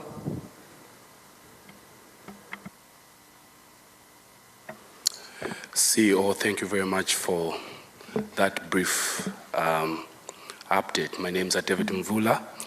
I'm the Executive Director for Common Grounds Network. There was an incident at the University of Zambia where the polling station was closed or reported to have been closed. But what was coming from that polling station is that there were some students who were eager to vote and were asking that they would be allowed to vote. I just want to seek your, maybe some clarification from yourself to just find out what is transparent in terms of that situation, if at all that polling station was opened or has been opened, and if it has not been opened, what will happen to those who need to vote? It is reported that they were there in good time and their colleagues who were still in the hostels were still finding ways to the polling station. But there was that interaction in terms of how they will manage that situation for them to vote. So I just want to ask how that has been handled by the Electoral Commission of Zambia. Thank you. Thank you, Mr. Mvula. Let's go to the other podium. Thank you so much. My name's Ruth Ngoma, currently serving as the Commonwealth Youth Ambassador for Zambia, as well as a member of Common Grounds Network. So my question is, if there is a discrepancy between electrically transmitted results and the physical results document, which record takes precedence and how is the discrepancy resolved? I'd like to get that clarification. Thank you. Thank you, Ms. Ngoma, for that question. I've seen a hand in front here. Okay, so 2 hands. May I request that you both proceed to the podium so that we can take your questions back to back?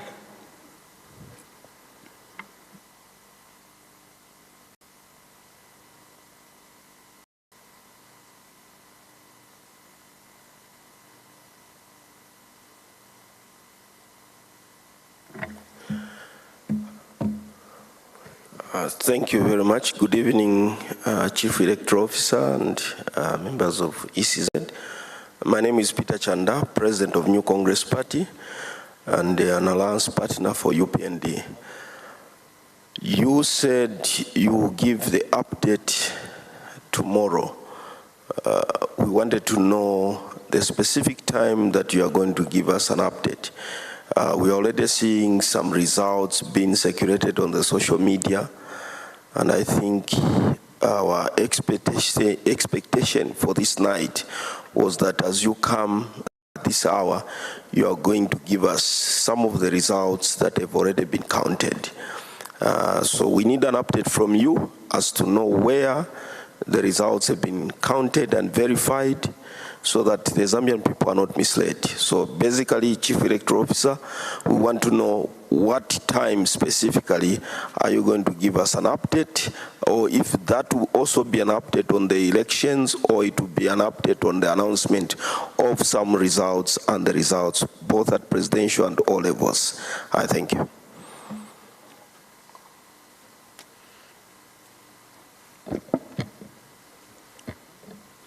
Greetings, Enoch Roosevelt Tonga, Tonse Alliance.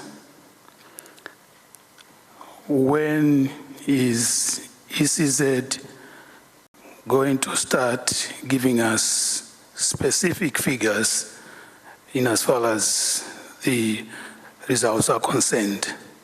When are we expecting figures tomorrow? Thank you very much. Thank you, Pastor Chanda and Mr. Tonga, for those questions that have been asked. Let me just turn to you to respond to the 4 issues, though I take note that the last 2 are somehow intertwined. They're speaking to when the Commission will start releasing the figures in terms of the election results, but also the specific time for the next update. There was also a question from Ms. Ngoma who asked what happens if there's a discrepancy between, is it electronically transmitted results versus the physical copy, but also the incident at the University of Zambia. Thank you.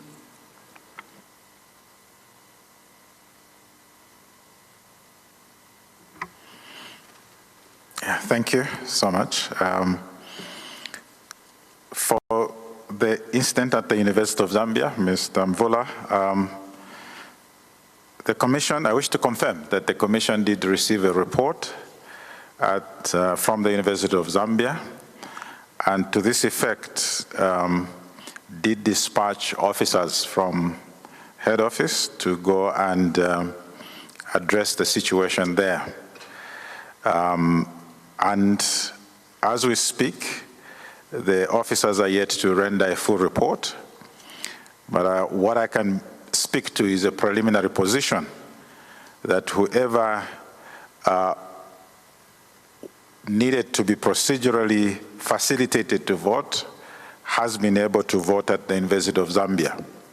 But in terms of the detailed report, we will share that once we get that account from our officers.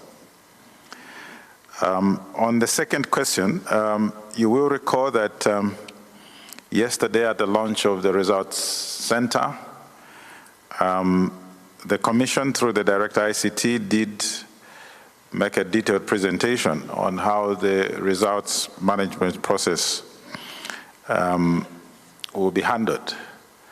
Now, I'll take you back to the procedure at the totaling center.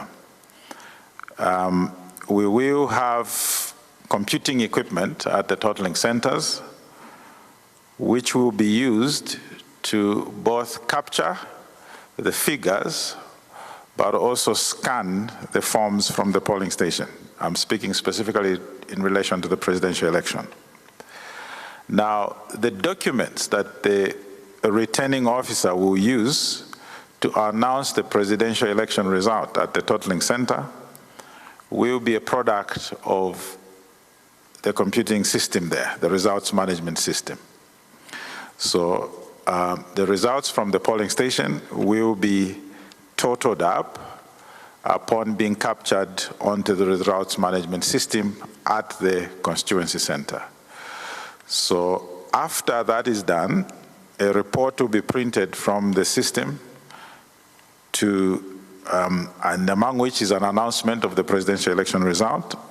And it is those same results that will be electronically transmitted to head office, as well as a signed copy of a scan of the signed copy of the announcement at the constituency center.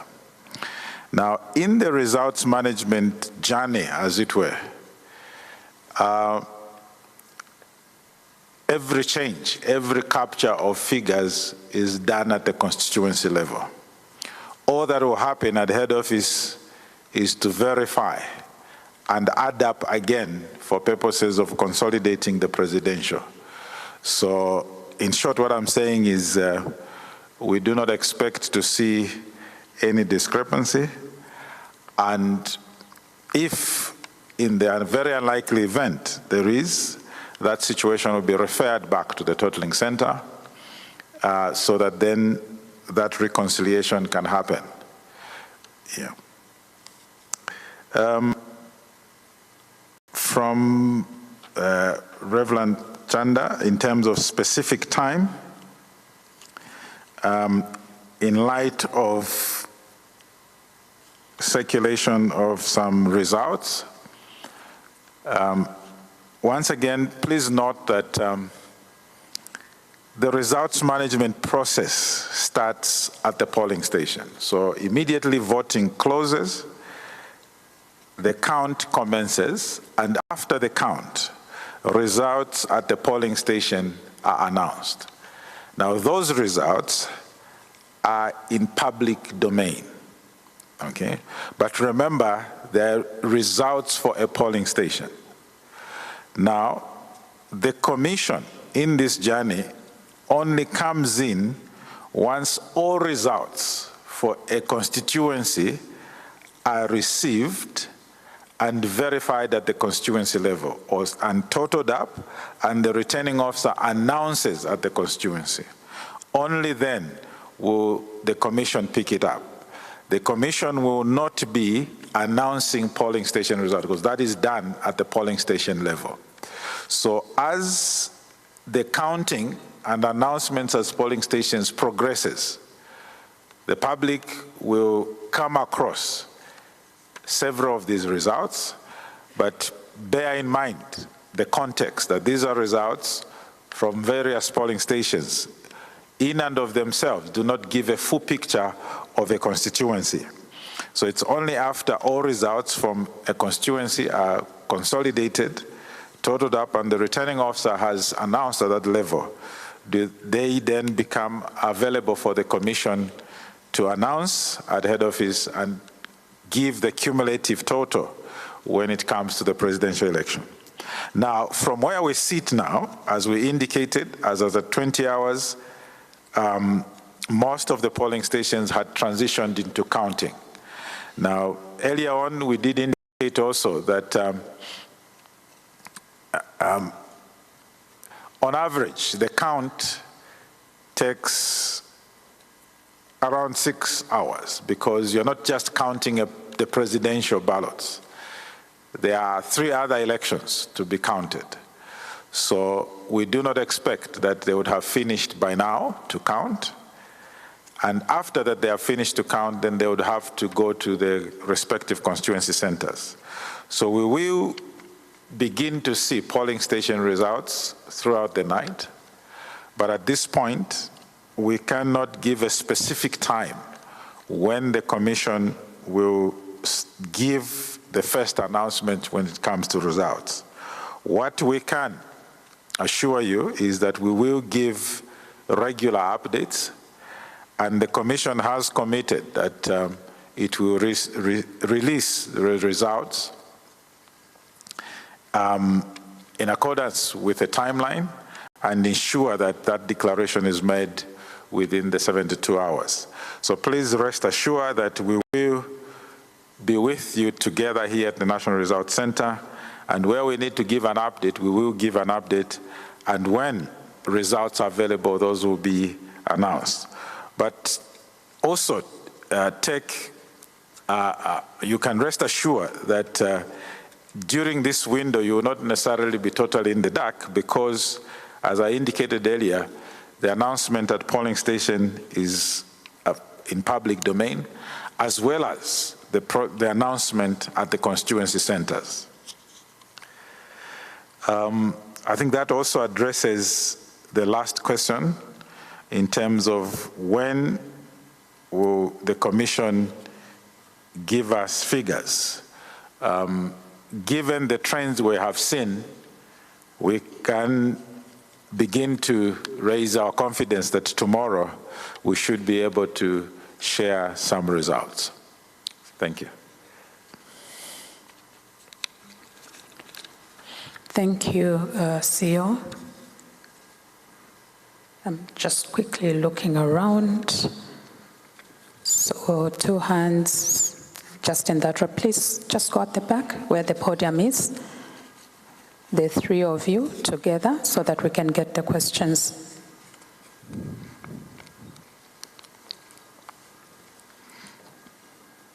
Do remember to introduce yourself as you ask the question.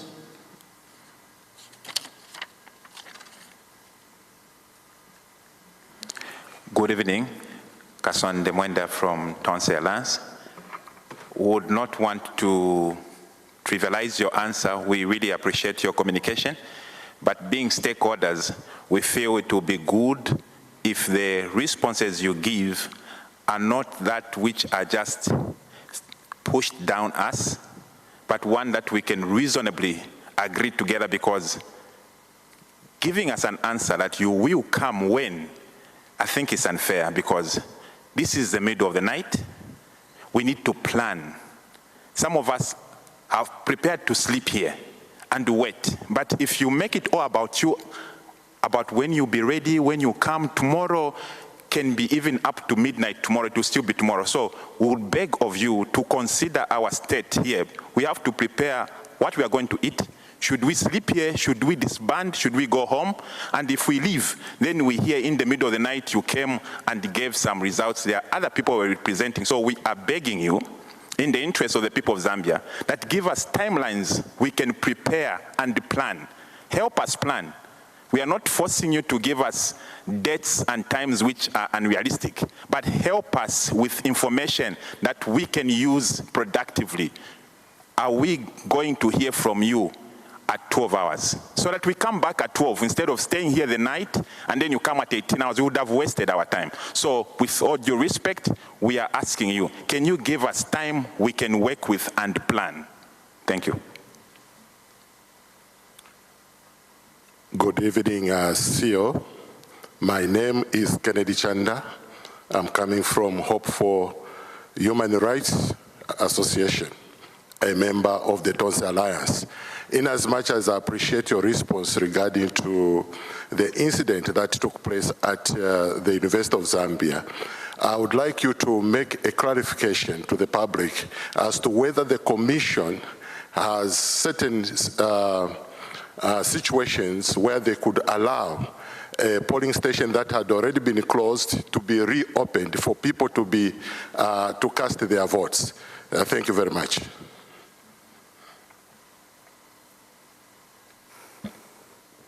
Good evening, CEO. My name is Walia Nondo, a bona fide citizen of this republic. Sir, there is a picture that has gone viral on social media of a former member of parliament for Matero, who is Mao's Walia Sampa, capturing himself inside the polling station. And earlier, in your address to the nation, you made mention to say it is illegal, it's a crime for anyone to do such a thing. My question is that, have you reported Mao's Walia Sampa to the law enforcers for the law that he has broken? Thank you very much. Thank you for those 3 questions and need for clarification. I'll request the CEO to respond to the issues.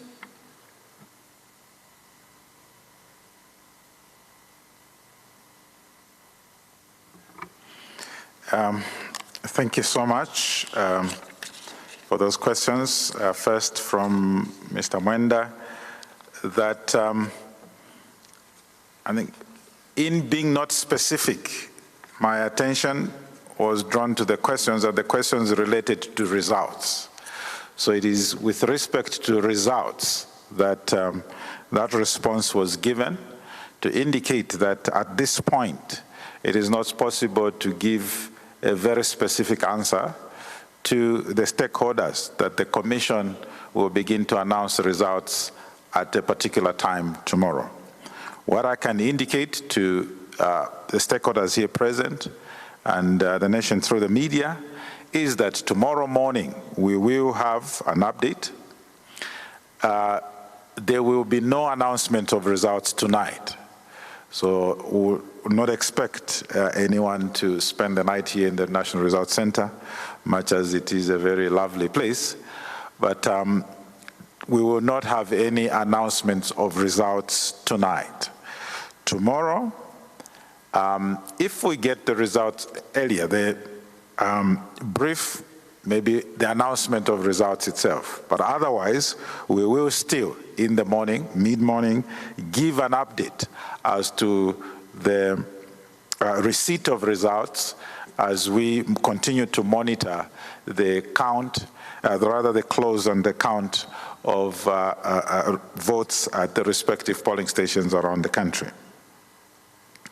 The second question was in relation to the authority of the Commission vis-a-vis voting times.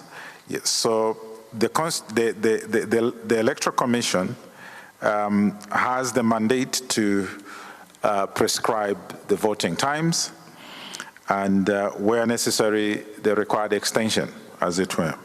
You may wish to refer to Section 50. Section 50 of the Electoral Process Act for details over the same. The last question, I must honestly say I've not yet seen the picture in question. Nonetheless, what was stated earlier remains that the law is very clear around the disclosure of one's voting by way of capturing the picture and sharing that is an offense. So this photo in question or the information in question has not been brought to the attention of the Commission yet. But once again, to repeat, it remains an offense to do that which we highlighted earlier around disclosing how one voted by getting a photo of the ballot paper and sharing it publicly. Thank you. Thank you very much, distinguished stakeholders, for having stayed with us up to this time. I can see my watch saying 00:03. It's past midnight. And as CEO has indicated, we'll have another update tomorrow at about midday to provide the way forward on what will be happening in the course of the day, but more so specifically the areas of interest in terms of results. Let's keep following the Electoral Commission of Zambia Facebook page for the live updates, but more so other updates that the Commission will be giving from here. But also many thanks to the media teams from various media houses that have kept the nation updated. And even beyond the nation, I know we have international media. Thank you, and we'll see you tomorrow. Good morning.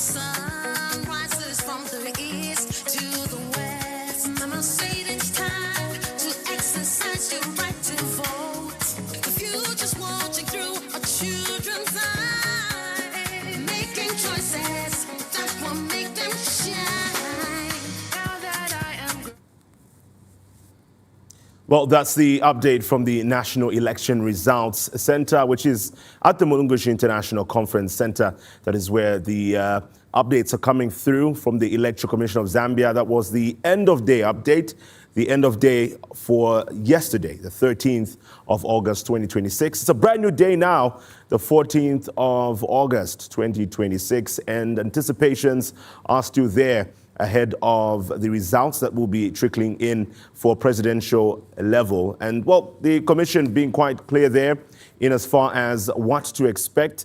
They have committed to giving an update this morning around mid-morning. So around 10 to about 12 hours, we expect to have an update from the Electoral Commission of Zambia based off what the Chief Electoral Officer, Mr. Brown Kasaro, has been able to let the nation know about. And remember, as Diamond Media will also be live to continue giving you these updates. But also into this morning, we'll be speaking with more of our reporters because we'd like to give you the latest of what's happening from the polling stations. And we understand that at different levels, particularly for National Assembly and local government levels, the results are expected to be announced from those particular polling stations, and the reporters will be live with us to let us know what is happening, and this information will be coming to you live.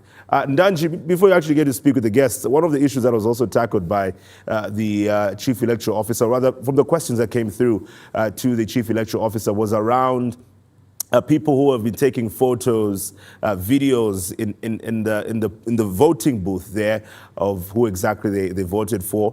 I know one of the questions was around Mr. Mausampa, but he's not the only one. We've also seen other political figures. I know Mr. Chilufya Tayali also had shared his. We spoke about this earlier, and what the Electoral Commission of Zambia are saying now is once this gets to their attention, they'll be able to follow up. Good morning to you, Chimweka. It's good that you brought up that subject. I think according to Section 91, subsection 1, it's clear, the Electoral Process Act, what it speaks into, when you vote, you can't capture that and put it on any digital platform indicating who the candidate you have voted for. Remember, your vote is a sacred vote, and therefore we await who the winner is going to be. Up until then, we will follow up and see what ECZ will do about those individuals that were found wanting and breaking the law. That's right. Well, Ndanji will be taking it up from here as he gets to speak with a guest. But do remember, we're still live here as Diamond Media. And as you stay tuned, you get the first-hand updates of what's coming through from the various political the polling stations, what the political candidates would have received who contested at National Assembly and local government levels. But review what happened yesterday, the trends leading up to yesterday, and projections ahead with a political analyst this morning. Good morning to you once again, Ndanji. It's a brand new day. It's a brand new day. I am joined by David Ziambo, political consultant and principal strategist. He joins me as we speak into critical elements that are going to speak to this very election. I think we're going to start with what happened just earlier on. We understand that the Chief Electoral Officer, Mr. Brown Kasaro, was just giving his last presser today and updating the nation on what has transpired, what has happened as far as voting and counting of ballots is concerned. We have been given heads way that some results will be given today. What's your reaction to some of the sentiment that was issued by the Chief Electoral Officer? Good morning, Danji, and thank you for having me. I think what is so important right now is to highlight the peaceful environment. He mentioned that. Generally, these elections were very peaceful. And you know that peace is one of the core indicators of democratic health. And I think law enforcement, the people of Zambia, ECZ, have to be commended, for upholding the peace and ensuring that voters get to vote. There was an aspect of the situation at the University of Zambia that was mentioned. In my opinion, that was an isolated incident. Universal suffrage was not really impacted. The right for people to vote is another indicator in the health of a democracy. And I think that was not impacted. So I think to me, those are the two issues that stood out, the peaceful environment as well as the incident at University of Zambia that he highlighted. Right. Speaking about the peaceful environment, I understand that you are voting in Matero, quite an interesting constituency there. Some findings there are quite interesting, which we're now speaking to even the overall observation that you have made also to just understand how the turnout could have been for this year's election, because Matero could be used as a sample at this particular point. Just brief us in terms of what you observed in Matero in terms of voter turnout as you were voting. So I arrived at Mulongoti Primary School. That's my former school. I attended that school, I think in 1988 to 94. And I arrived around 7 a.m. And when I got there, the lines that I saw were not what I saw in 2021. The process was a little bit slow, but by 8:30, I was already out of the polling station. Turnout to me was not as what I expected out of Matero. And I think that begs, an important question for this morning, rather, to say what actually drove this turnout. We've heard widespread reports. We don't have the official numbers yet. We don't have the exit polls. But the general sentiment is that turnout was low compared to 2021. So what we need to be looking at is what actually drove that. Was it that, people are satisfied with the status quo? Or are there any other reasons that are driving that? Or is it that, maybe there is frustration with certain electorate? Maybe that's something that we can unpack. Speaking about unpacking, I want to speak into the metrics. If you stem down to 2021 in terms of how the vote pattern was like, even if you start speaking about how maybe things might turn out to be at the end of the day, you begin getting some bit of wisdom from the previous election that we had. Maybe let's just speak into the regional numbers and metrics here, just to get an understanding of what we're looking at in terms of the numbers. So if you are President Hakainde Hichilema or his camp, what you would rather see is, a higher voter turnout in the rural areas versus the urban areas. And if we look at, some of the critical areas in the urban areas, they are more microeconomic. So we've heard arguments from both sides of the divide about the cost of living, right?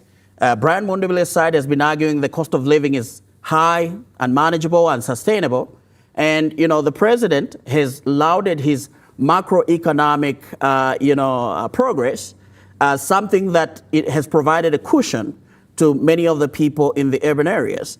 But when you look at the rural side of things, and this is where I believe a higher voter turnout in the rural areas is something that probably the UPND camp would rather see, because the majority of the things that they have been doing, favor more, people in the rural areas. If you look at the economic aspect of things, if we could look at a different slide. If we could look at the economic aspect of things, there is free education that has been lauded. What economic benefit has free educated provided, for somebody in a rural community? I'll give you an example of Eastern Province. The average income in Eastern Province is like 1,200 kwacha, right? 1,300 kwacha, right about there. We were able to quantify some of the social spending that the government has deployed for the last 5 years. Things like social cash transfer. There was a drought relief for 400 kwacha. There was a free education, which was quantified as a benefit, which I quantified that benefit to like 450 kwacha per month. When you look at all those small benefits, they accumulate to a substantial amount that helps that household balance sheet. So in my opinion, somebody who earns an average of 1,300 kwacha, you remove 400 kwacha from that for education, you remove some other amounts for other things. At the end of the day, they are left with nothing. What the president, I think, was able to do through some of the social spending programs was cushion the people in the rural areas. And they're the ones that actually feel more of the benefits. So given that turnout is low in urban areas and a little higher in the rural areas, I believe that we could be looking at a situation where things are going, the income. I'm looking at beautiful numbers here, but again, the reality is quite sad because if you look at the BNNP, it does indicate that a house of 5, for example, they can only survive 12,000 and above. If I'm looking at urban there in terms of average income, it's at 5,645. For me, I get concerned then because already, if you look at what is coming from Jesse Tiara in terms of what actually can take care of a family of 5, which is 12,000 plus, and we're looking at those margins that are there. Even if you trickle down to the lowest there, Northwestern, you look at Muchinga, 1,271. Still, there's a huge deficit there. There's a huge gap there in terms of income for people, for them to survive. Will cost of living be a major component in this election? Cost of living in itself is a critical component. But like I said earlier, it is that aspect is being felt more in the urban areas. So let's look at Lusaka for an average family of 5. And let's say this family of 5 is mother, father, and 3 children. And let's say these 3 children, one is in primary school, one is in secondary school, and one is a first-year student at UNZA. Let's look at some of the education benefit that the president was able to provide. Is it enough to cushion some of the challenges that these urban center people are facing? In my opinion, if you look at where we're coming from in 2021, inflation was at 24.6%. And if, let's say, the new government that came in after 2021 decided to fold their arms and just leave things as unattended, guess what? That compounding effect of inflation would have exacerbated the cost of living as we speak today. Instead of 12,500 where we're sitting, it could have been 25,000 kwacha for a family of 5 to sustain themselves, right? So the gap here is there hasn't been sufficient messaging, even from the ruling party and people in government, about how their efforts have been able to ameliorate the impact that an average Zambian would have felt had those things not been put in place, right? So in the rural areas, the cash benefits are direct. When you look at Muchinga, you mentioned Muchinga, the cost of living there, it's got the lowest incomes, 1,200. And some of the benefits, out of 1,200, if somebody gave you 400 kwacha in social cash transfer, they give you 450 kwacha in free education. That is already 850 kwacha. If you earn 1,200, you already have those incentives. So as we see these results trickling in, we see the numbers, if we see the numbers higher, in the rural areas for the president, then these are some of the issues, these are some of the benefits that people have received that they took to the polls. You bring about something very interesting here because I'm going to add one component there. Because remember when we were hit by the drought in 2023-2024 farming season, one of the other components which was added was cash for work in order to incentivize or rather help cushion people that couldn't well, find something to put on the table at the end of the day, but they could find some bit of work and get paid at the end of the day. But we talk about visibility of the impact of what has been laid forward by the government. We talk about CDF in Lusaka, for example, in urban areas. I want to bring this example because it's hard to identify a CDF project in Lusaka, for example, done by CDF, and you defining the impact that it has brought than something in, let's say, Mpika or Chiturika village, for example, which is in Mpika, because it's rural and such development would be seen at a bigger scale compared to urban, because there's so many developmental projects that are going on. So it's hard for you to tell that there's been progress here because of what you're saying. Maybe what element do you think then could work best for government, whatever government is going to take over come after the results are out? In what sense, when you say what are some of the elements that will work better for that government, in what sense? In the sense where we are looking at these numbers here, because if we look at Lusaka, for example, 5,645 in terms of an average income, for example, because based on free education, because there are levels that are being cushioned on free education, social cash transfer, for example, and other programs that the government has implemented through the community development. These, you mentioned that if that was not the case, the BNNB could have been about 25, for example, 25,000 instead of 12,000.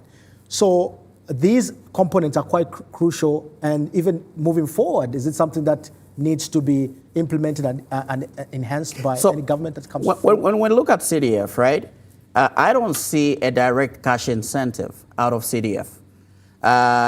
It's community-based, of course. It's been decentralized so that communities can do whatever they want to do with that money. But from a direct household balance sheet, I don't see where, CDF comes in. But what CDF, could do, if we're talking about for the next government or whatever government, this government continues, or if there is a change, what CDF could do is something that, has already been started but could be expanded. In how do we ensure that CDF is working for the youths, for the young people, creating employment, right? Because, high youth unemployment means that, those incomes, those wages in the household are not trickling in. So I think that's where CDF could come. But in terms of direct cash incentive, I don't really see that, contribution CDF. Free education, there's a direct cash incentive for the household in free education. And I was able to quantify it at about 450 kwacha, every month. If we look at some of the university allowances that were provided, they are direct cash incentives. Remember, we said this scenario is a family of 5, mother, father, primary school pupil, secondary school student, as well as university student. The university student is also receiving some of these, cash incentives through those allowances that are ameliorating the cost of living impact in the household. So I think this is how, I would look at it. But CDF, no direct cash incentive. Right. But how can household adjust then? How can they adjust with the numbers that we're looking at here? So, like I said earlier, I'm not an economist, and I don't want to get into economic issues. Exactly. But however, for every household, especially for those in the urban areas, we need to look at the cost component itself. Total cost is equal to fixed cost plus variable cost, right? What is your fixed cost? Your fixed cost is rent. And those fixed costs are what's hurting people in the urban areas, right?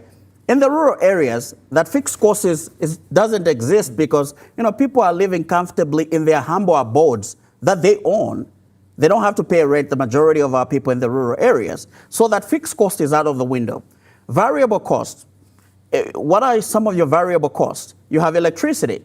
In the rural areas, that majority of our people, Zambia is, the rural areas only electrified 33%. I think that's the electrification percentage for rural areas. So you have close to 65% of the rural areas not electrified. So they don't have to pay electricity. So that variable cost is out of the window as well, right? But in the urban areas, you are dealing with all these, various costs, both fixed plus variable, with majority fixed costs hurting, the majority of our citizens out there. Let's look at these numbers again.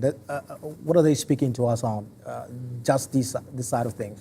So these are the some of the benefits that I was talking about, right? I was granulating some of the household relief measures that have come through. These are some of the things that majority of our rural communities, are benefiting from. So if you see, President Hakainde Hichilema getting, let's say, 33% of a vote in Kasama or in somewhere in Northern Province, not expected. These are some of the things that are attributing to that. And in his 127 campaign rallies, you saw he was crisscrossing the North and talking predominantly these very things that you see on the table here. What I just did was quantify them to say how much of the benefit to the household is this particular issue. We speak free education every single day. How much does this benefit a household? Right? So these are the numbers that I decided to bring here. The final aspect, the dividend aspect of things, maybe we can look into that aspect as well. Maybe we can just move the slides just so that we can see some insight there and speak into it. I want to understand what, if the director, this is the slide I'm talking about. So we look at the total cost of living relief there for Lusaka. It's a 3,677, 50 cents of 15 ngwe in our currency, but also net household surplus and deficit for Lusaka stands at obviously 1,131, which is now bringing the cost of living absorption to 257.50%. Let's speak into these numbers. So this is the end result of, we in 2021, the food basket was sitting at 8,000 kwacha. That was our ground zero. That was our starting point, right? Food inflation was about 24.6%, right? If inflation was not adjusted, if, let's say, everybody folded their hands and did nothing about inflation, that inflation would have compounded over the 5 years, and that food basket from 8,000 kwacha would have been 25,000 kwacha, right? Currently, the food basket is sitting at 12,000 kwacha. The difference between 25,000 and 12,000 is that dividend that you're seeing there. Right. Now, just quickly, because I know you're not an economist, but also political will is quite critical. We have seen how the will for macroeconomy, how it has been aligned. We can see the effort that has been put there. In terms of, even if you look at inflation, RAW is 6.5%. We're in an election, it has still maintained that point. We haven't seen it go down or go further upwards. But on the micro side of things, equally, there's a political will that many Zambians who are even voting today are looking forward to. This conversation of putting food on the table is not a rhetorical conversation. It is now in people's hands as where they're casting their vote. They equally want to see these things. We have seen great milestones that the country, we know where the country is coming from. We are coming from a very harsh storm, and now we are in the right trajectory. But again, how do we sustain this trajectory with a good political will? Ndanji, it would be irresponsible for any of us to admit that, things are quite tough out there. Yesterday, the president was addressing the nation. Was it yesterday? Yesterday in the radio address. It is one of the things that he admitted, right? But the way I look at it, it is actually the macroeconomic progress, I think, that has been made over time is why this household balance sheet is looking like this. So when I talk about, if inflation was not controlled, the cost of living for Lusaka would be sitting at 25,000 kwacha. It is at 12,000 kwacha today because of some of that macroeconomic efforts, right? So in a nutshell, what I would say here is that if the cost of living, the macroeconomic efforts were not taking effect, cost of living would have been way worse than we see it today. So we still have to attribute those macroeconomic efforts to the fact that we are sitting where we are now. Right. As we get to wind up, I want to get your sentiment, because I know CEO there from the ECZ, Chief Electoral Officer, did mention that we'll be seeing some pocket of results coming in today. What are your sentiments around how things should be then dealt with as we look into different polling stations now announcing? They did mention the computing now, presidential computing system, where now they will quantify this and then it will come in a normal accord to help them deliver these results in a more efficient and accurate way. But what is your sentiment on that? I think one thing that I would that he spoke about were some of the things that are being shared on social media. And what I would actually not encourage people is to look at absolute numbers. So, for example, I saw at a polling station, somebody posted at a polling station in Northern Province, there was, Brian Mundwi, NRPUP, had 250 votes. Hakainde Hichilema had somewhere around 170 plus votes, right? And, those people were celebrating.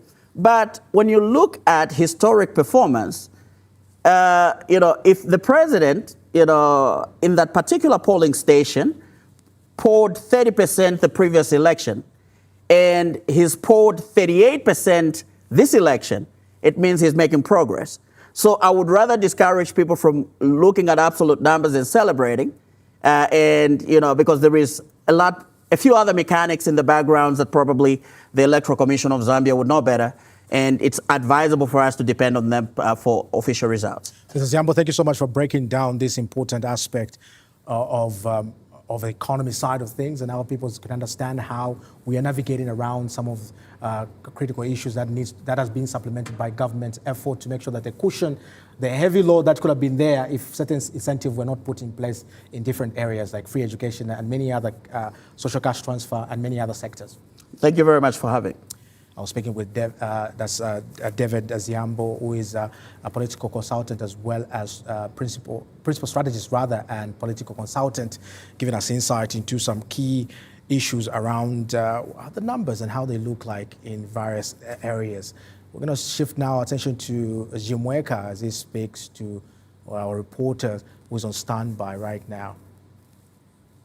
Yes, thank you so much, Ndanji. Insightful conversation with Mr. David Ziambo there, just looking at what's happening in the country. Remember, we'll be doing more of this throughout the period of this electoral broadcast, the Zambian vote, and we'll be broadcasting nonstop until the presidential result is officially announced. And speaking of results being announced, we turn our attention now to Solwezi, where we have our reporter Dante Bwalia, will be telling us more about what has just come out from one of the polling stations within Solwezi North constituency.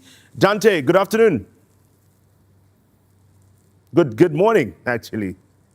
Good evening, Chimweka, and good evening to the viewers. No, it's morning, Dante. It's morning, actually. Good morning to you. Are you able to hear me, Dante?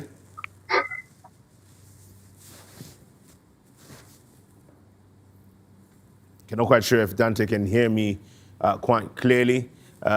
Guess with the mix-up of times, I think that adjustment, you should probably get a little bit used to that if you're a viewer. A lot of the team members have been up from quite early yesterday into the wee hours of today, which we're in now. Good morning, Dante.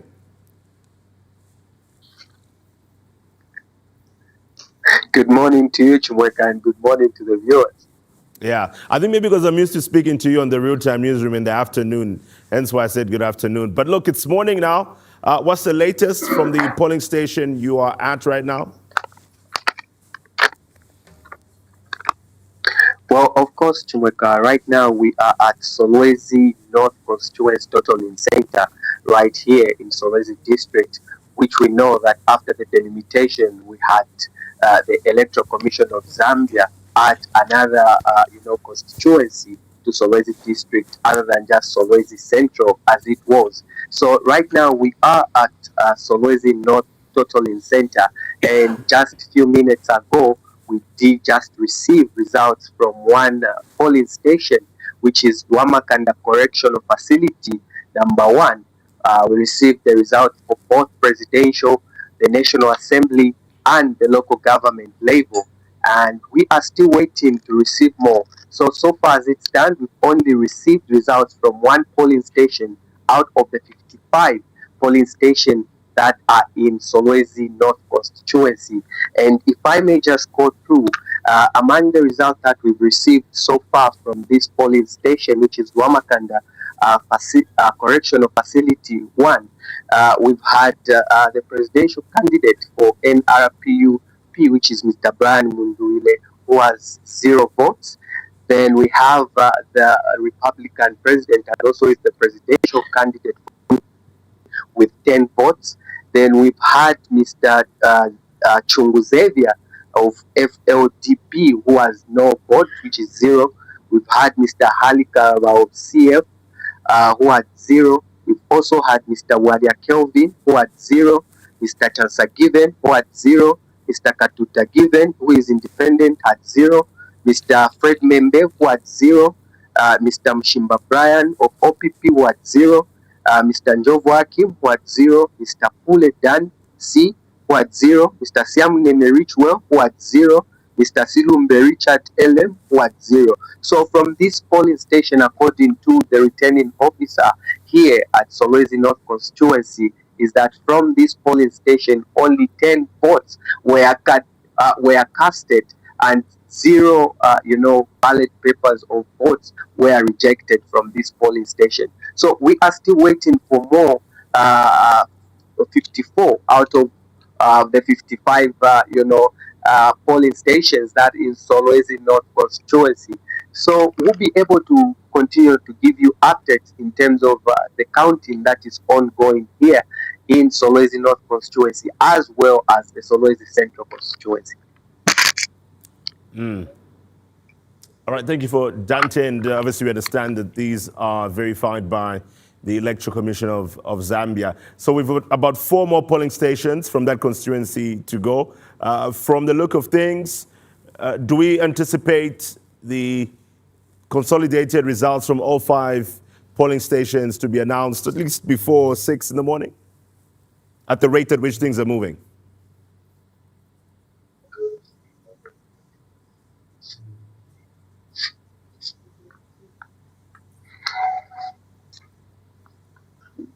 Dante, my question was around the anticipation of the consolidated results from all 5 constituencies. At the rate at which the results are coming through, are we seeing a likelihood of the results altogether being announced at least before 6 a.m.?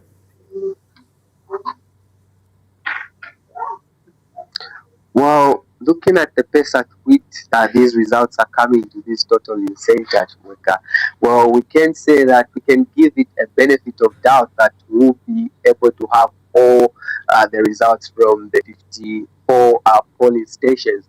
But of course, we have hope that more results will be able to come in, and the Electoral Commission of Zambia will be able to announce to the public, as well as to members or stakeholders that are involved in this process, especially that where we are here, we have a number of stakeholders. We have the Zambia police who are ensuring that there is peace and there is unity. We have observers and monitors. So they are all hoping that maybe by 6, we can have all the polling stations, all the results from these 54 polling stations coming in and being announced by the ECZ.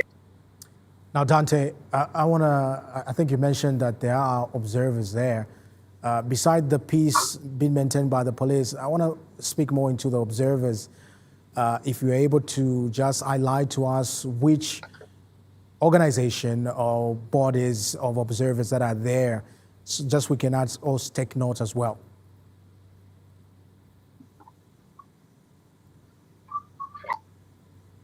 Dante, are you able to hear me? Well, we have observers from political parties, and also observers representing independent candidates, also observers and monitors from faith-based organizations, including civil society organizations who are here to ensure that they see the process is, free and fair. All right, so Dante, before we let you go, I mean, with the a few votes we've gotten so far from just one polling station out of the 10, are we already seeing some reactions to what has been received so far from the monitors or political party supporters who are present as part of the monitors? Well, not so much reaction has been given out, from the stakeholders that are here right now, from the first polling station that we've been given. But we believe that as more, results come in from different polling stations, we'll be able to see some reactions from different stakeholders that are here. Okay.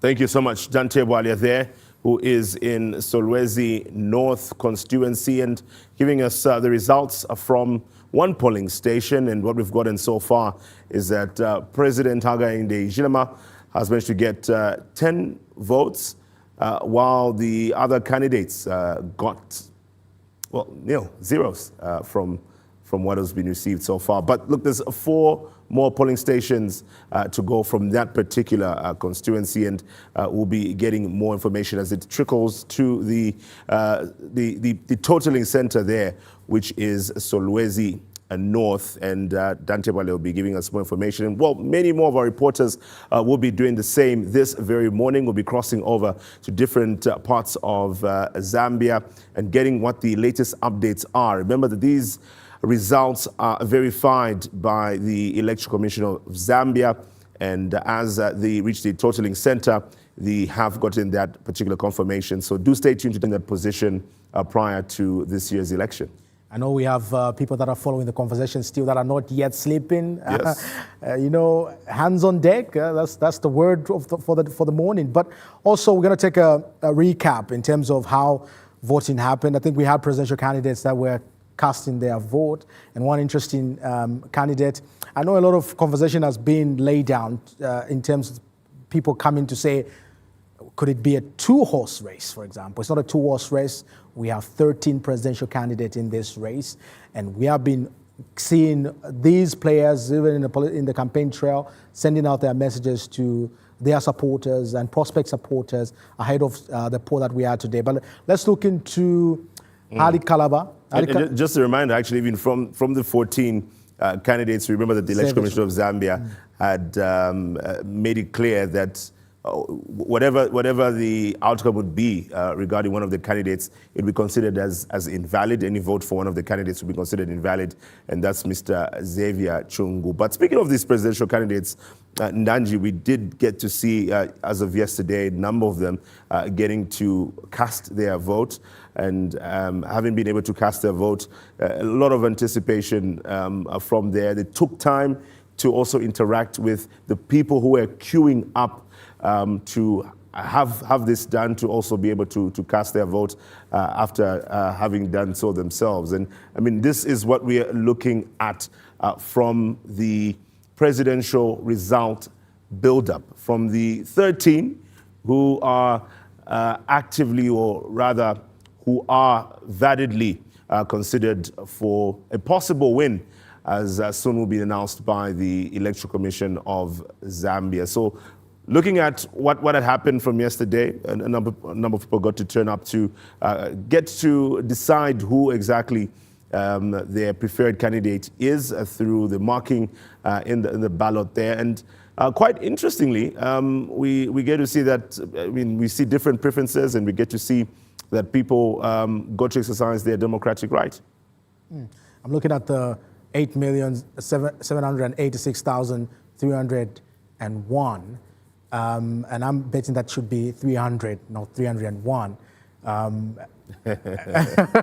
Just the total number of registered voters is 8,786,300. Now, the interesting part, is that Chimweka, if you look at votes cast and rejected ballots and drop down here national turnout percentages, there's something that's going to be happening here as the days progresses. Remember that number is going to be split between these individuals. And we have the 50+1. We have 3 electoral system that we have in this country. 50% plus 1. 50% plus 1. And graphics did show that a number of women got to turn up to vote. And if you look at the statistics there from the number of people who actually were able to register to vote, it has been the trend through Zambia's political history. You look at how a number of women get to register to vote and a number of women who get to turn up to vote. And one would think that sometimes this would reflect even from the voting patterns at National Assembly level, at local government level, at presidential level. But I mean, look at this year. We have one female presidential aspirant. There's been a lot of concerns around how many women have been successfully able to, contest the different elective positions for this particular year. But some people may also be comforted by the fact that you're looking at 20 seats in the National Assembly owing to what came out as a result of what was Bill 7 at the time, now Constitutional Amendment number 13 of 2026. So there's quite a number of anticipations ahead of what will come out from this particular time of the year. And what is also worth noting, Nanji, if you look at also even the persons with disabilities, we understand that from the different polling stations, that was expected for them to be prioritized. I think in one of the polling stations within Zambia, we saw that there was a woman who actually was on a mattress. So we'd have to kind of check which area that was. A woman being brought into the polling station with a mattress was still able to cast her vote successfully and able to leave. The elderly as well. I think should have been in Northwestern Province where we saw a man in his 90s still being able to cast his vote as well. So we've seen that from the different sections of society, the marginalized as well. They have still been able to show up and get to exercise their democratic right. And I think maybe those will be some of the positives that will be highlighted even from our analysts that we'll be speaking with during the course of this live broadcast leading up to the presidential results to be announced. What is interesting about this election also to take note is that remember when ECZ did issue an administrative deadline, remember when members of parliament who were willing to pull out from the race were supposed to pull out before the administrative deadline had reached the mark. Now, what interesting part is that you're seeing there was a communication that some candidates who are ineligible will still be on the ballot, but because they couldn't pull out from the race before the administrative deadline, they're still going to appear on the ballot. But if people vote for those individuals, that ballot won't be counted because those people won't be eligible to be voted into power. Now, these are dynamics that are quite interesting. Many people and experts have been calling for, these are some of major electoral reform that we need to look into the future on how we can harmonize them to avoid certain situations. I mean, you see Xavier Chungu. Xavier Chungu wrote to the ECZ, but it's on the ballot. I was voting. I voted at Kamwala Primary School, proud voter, and I demonstrated my democratic right. What I saw is that as much as he pulled out from the race, but he was still on the ballot. And many who might not know, because we can't say everybody knows that that's the situation. As much as you can do the sensitization, there's always those hiccups. So how do we deal with such a crisis? CSOs have been preaching about dealing with this issue in the future election so that we don't have this calamity. I know it's a cost, and democracy is expensive, as they say, but again, we need to have this issue dealt with. It's interesting to talk about this because just, I was going to say last night, but it's a brand new day. I think the night before voting day, which was on Wednesday night, with election night, live from this studio.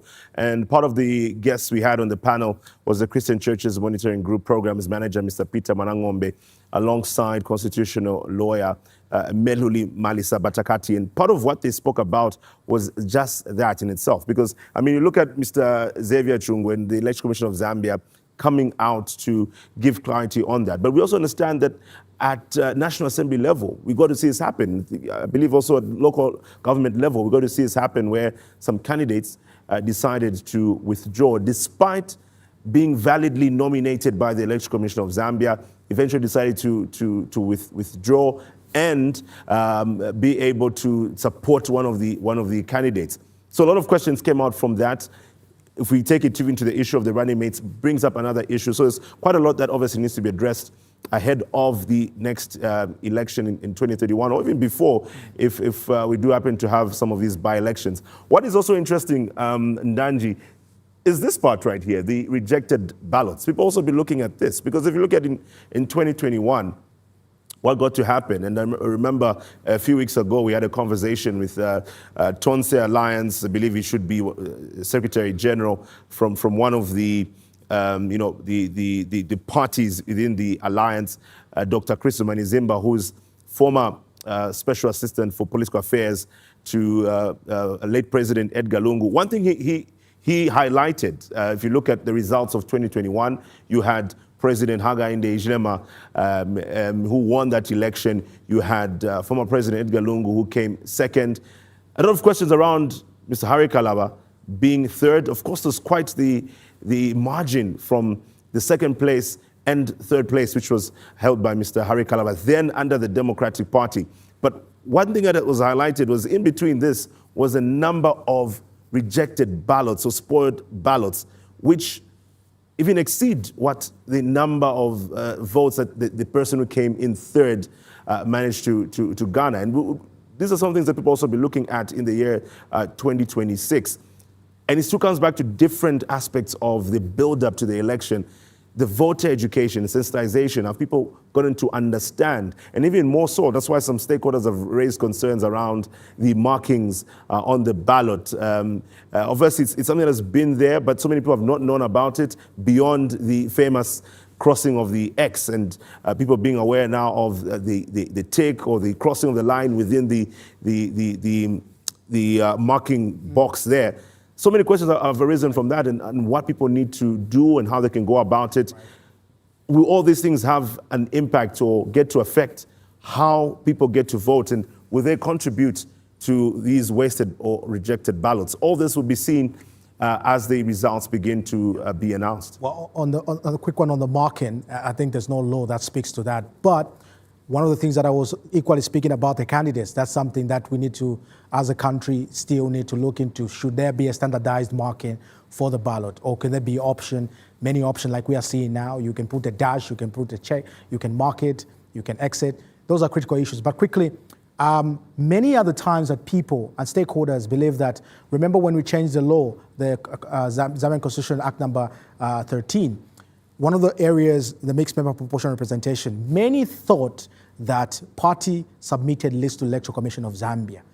So those lists will be submitted once the results at presidential level are announced. The reason is very simple when they arrive at this decision, is to cement to say which candidate has gotten which percentage and what names, how many names are they submitting, either at women who are 20 or youth who are 15 or person living with disabilities who are 5 there in terms of margin. So using the quota system, that's how they will submit the list. So the list will only go when the results are out. So that could have been a qualification that we could have just cemented equally.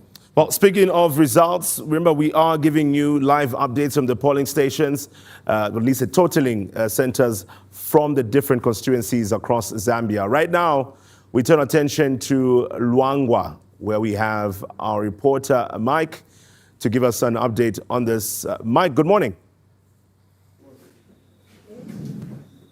Good morning, Tumuka, and good morning, Danzi, from the studios. All right, so what's the latest you're able to give us from the totaling center you're at now? All right, so as we're speaking now, I'm at the council office, which is being used as the totaling center. So a number of polling stations have actually concluded, if not most of them, in counting, as well as making sure to say they put the results that they have accumulated in different polling stations in one accord, and from there then they're being brought here to make sure to say they are verified as well as announced by the Electoral Commission of Zambia here at district level. Now you might want to know to say they're doing each polling station one at a time, so when results come in, they're trying to make sure to say they verify and then they announce before they head to another polling station. So as we're speaking, they've announced should be about 4 polling stations, counting down to make sure to say we conclude with the 46 polling stations that we have in Luangwa district. Now from the 4 that they've announced, it is likely, or it is looking like United Party for National Development president, who is the UPND leader, Mr. Hakainde Hichilema, is taking a lead, though it's too early to make mention because only 4 polling stations have been announced, but also, a National Reconciliation Party for Unity and Prosperity leader, Brian Mundwele, is following up very much closely because if we are to make mention of the results that have been announced of Faraday Secondary School, we see very closely following each other with President Hakainde Hichilema getting 133 votes and Brian Mundwele just following up closely with 120 votes. But we still have a number of other candidates that are still in the race and given Katuta managing to get a single vote, as well as Freddie members who are getting a single vote, with the others managing zeros as per usual. But these are some of the things that we should be expecting, even as this election update gets very tense. Mike, as we wait for the verified result by Electoral Commission of Zambia to be officially announced and the remaining polling station, maybe we can speak to the remaining polling station. When are they likely to give an announcement on the results coming in from there? All right, so as we're speaking, almost all the polling stations are actually done with the voting process as well as counting process, except for those polling stations that are actually big in number. But we are still expecting, and we're very much optimistic, come by maybe by 10 hours, everything will be done because, a number of polling stations, for example, Faraday Secondary School that is in Kavula Ward, but we also have Soweto, which is one of the biggest polling stations, which had a number of streams. Also talk of Luango Primary School as well, a big polling station. So we'll still be here and we'll still be giving you updates, and we are waiting to see how the results that will be coming in from those different polling stations will influence the turnout or influence the election result. You might as well want to know, to say Luangwa is part of Lusaka province, and it has a small voter turnout, of which we're speaking about 19,000 votes. So we are waiting to see if all the 19,000 have actually participated in that democratic rights today, or maybe the number has dropped. But still, we also need to make mention to say a bigger 19,000 is something that has been celebrated right here, because in 2021 they were sitting about 14,000 voters. So it has been a very big increase in just 5 years. So we await, and we're very much optimistic to say the results that are yet to be announced, because we are remaining with 42 polling stations. We've only announced 4 polling stations, so that should be able to tell you and the viewers out there to say we still have a very long way to go. All right, Mike, thank you so much for giving us this update. And we continue with the Zambian vote. So out of 46 polling stations within this particular district, we've gotten 4 so far, and as is mentioned, 42 to go. And well, that's quite a number, isn't it? It's not even halfway. It's quite a number. But we'll definitely be giving you verified results. 5-year mandate of whoever is going to win at presidential, member of parliament, mayoral, council, and council chairperson. Definitely. And remember, we'll also be looking at the different constituencies of Zambia and looking at what we did get to see from the candidates who successfully filed in their nominations, and building up to the official results to be announced. We'll take a short break, and after the break, we continue with the Zambian vote. Ndanji and myself are still here and are live, standing by to give you the updates as they come through from the polling stations.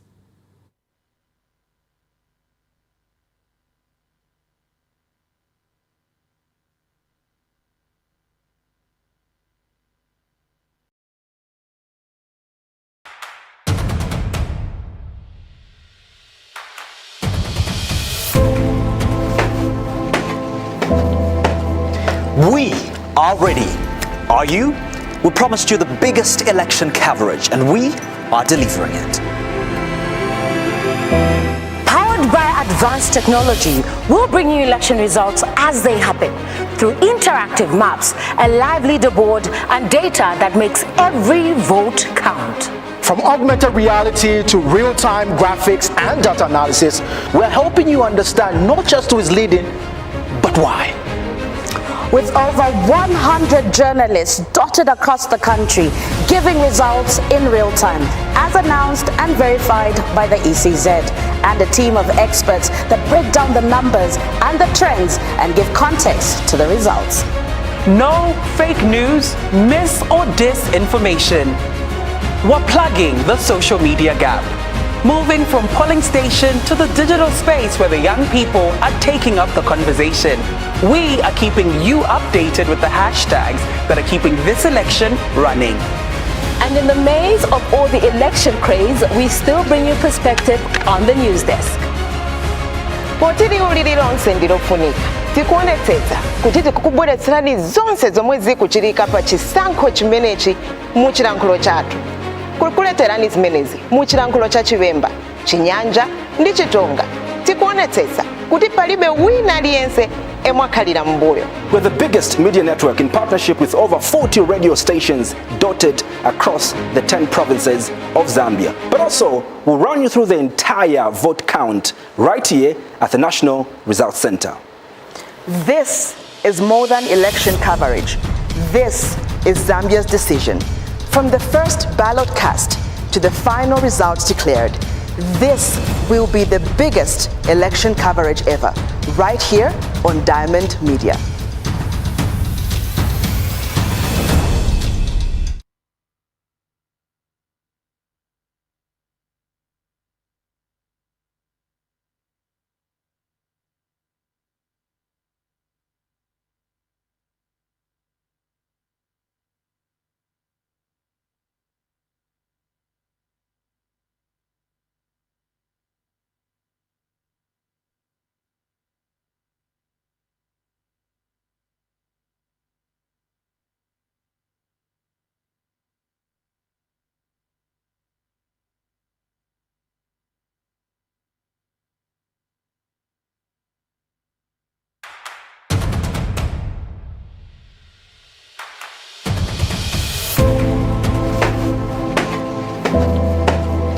We are ready.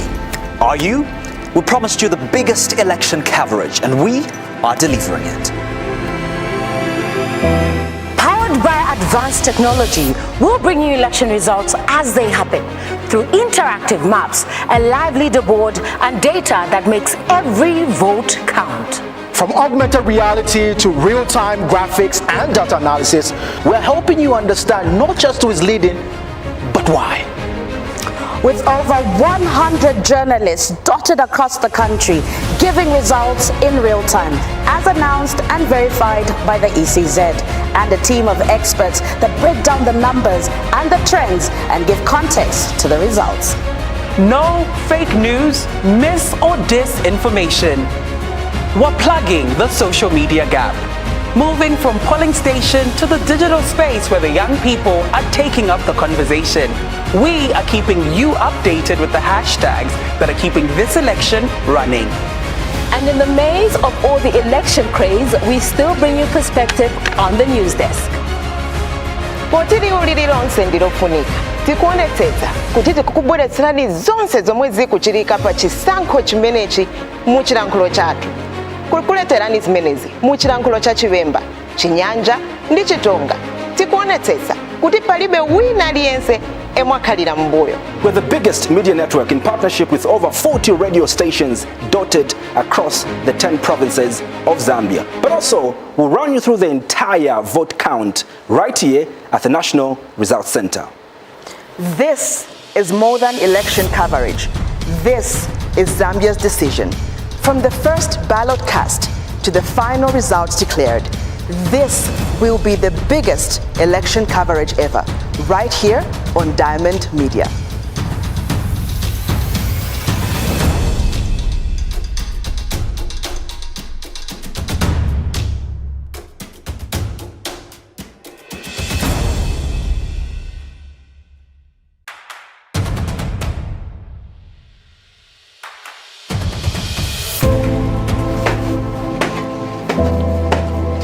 We are ready.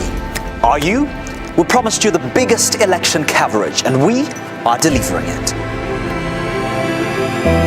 Powered by advanced technology, we'll bring you election results as they happen through interactive maps, a live leaderboard, and data that makes every vote count. From augmented reality to real-time graphics and data analysis, we're helping you understand not just who is leading, but why. With over 100 journalists dotted across the country, giving results in real time, as announced and verified by the ECZ, and a team of experts that break down the numbers and the trends and give context to the results. No fake news, mis or disinformation. We're plugging the social media gap, moving from polling station to the digital space where the young people are taking up the conversation. We are keeping you updated with the hashtags that are keeping this election running. And in the maze of all the election craze, we still bring you perspective on the news desk. potiri ulililonse ndilofunika tikuonetsetsa kuti tikukubweretserani zonse zomwe zikuchitika pa chisankho chimenechi mu chilankhulo chathu. Kukuleterani zimenezi mu chilankhulo cha Chiwemba, Chinyanja ndi Chitonga. Tikuonetsetsa kuti palibe wina aliyense emwakhalira mbuyo. We're the biggest media network in partnership with over 40 radio stations dotted across the 10 provinces of Zambia. But also, we'll run you through the entire vote count right here at the National Results Center. This is more than election coverage. This is Zambia's decision. From the first ballot cast to the final results declared, this will be the biggest election coverage ever, right here on Diamond Media.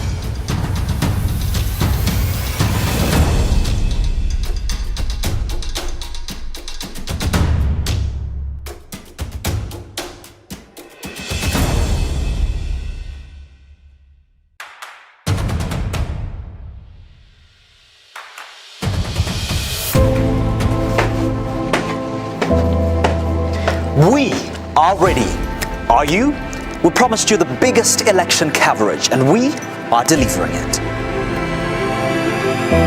Powered by advanced technology, we'll bring you election results as they happen through interactive maps, a live leaderboard, and data that makes every vote count. From augmented reality to real-time graphics and data analysis, we're helping you understand not just who is leading, but why. With over 100 journalists dotted across the country, giving results in real time, as announced and verified by the ECZ, and a team of experts that break down the numbers and the trends and give context to the results. No fake news, mis or disinformation. We're plugging the social media gap, moving from polling station to the digital space where the young people are taking up the conversation. We are keeping you updated with the hashtags that are keeping this election running. And in the maze of all the election craze, we still bring you perspective on the news desk. Potiri ulililonse ndilofunika tikuonetsetsa kuti tikukubweretserani zonse zomwe zikuchitika pa chisankho chimenechi mu chilankhulo chathu. Kukuleterani zimenezi mu chilankhulo cha Chiwemba, Chinyanja ndi Chitonga.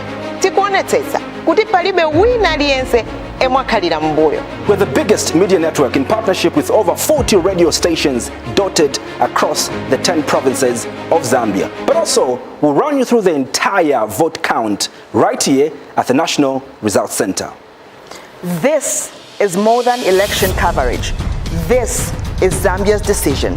From the first ballot cast to the final results declared, this will be the biggest election coverage ever, right here on Diamond Media.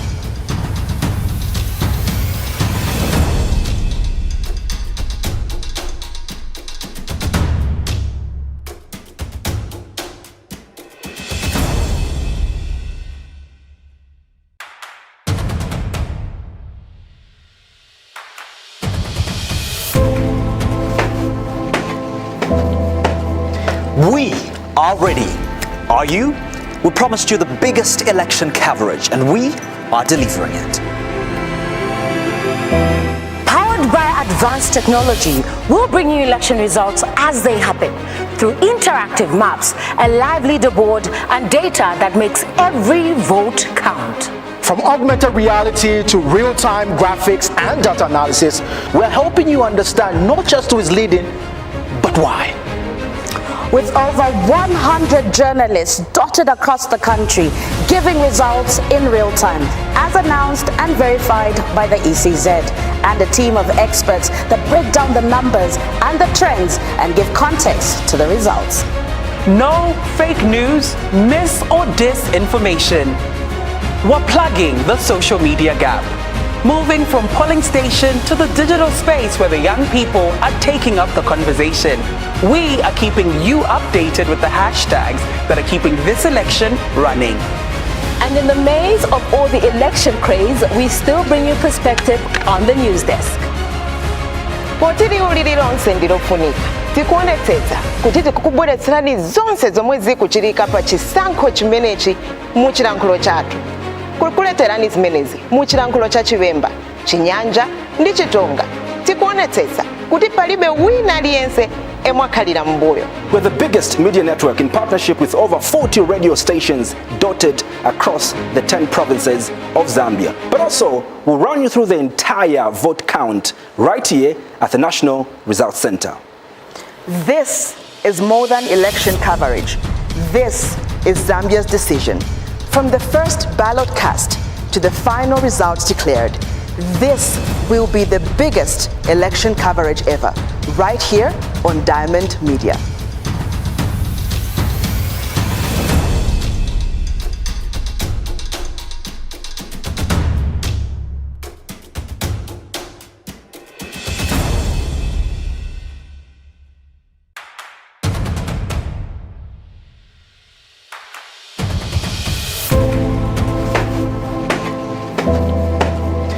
We are ready. Are you? We promised you the biggest election coverage, and we are delivering it. Powered by advanced technology, we'll bring you election results as they happen through interactive maps, a live leaderboard, and data that makes every vote count.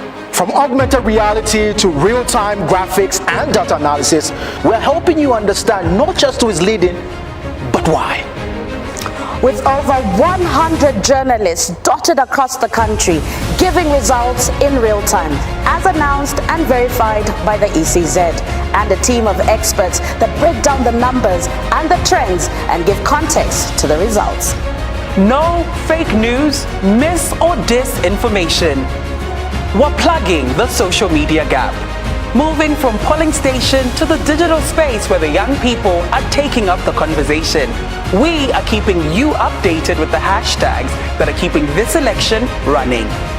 And in the maze of all the election craze, we still bring you perspective on the news desk. Potiri uliri lonse ndilofunika tikuonetsetsa kuti tikukubweretserani zonse zomwe zikuchitika pa chisankho chimenechi mu chilankhulo chathu. Kukuleterani zimenezi mu chilankhulo cha Chiwemba, Chinyanja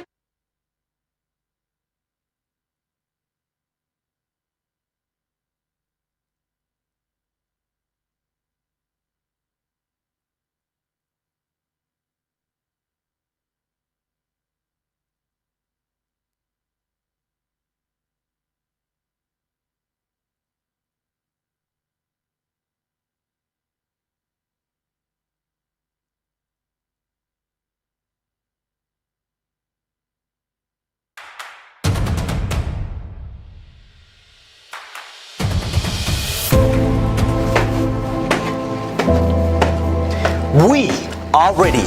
Are you? We promised you the biggest election coverage, and we are delivering it.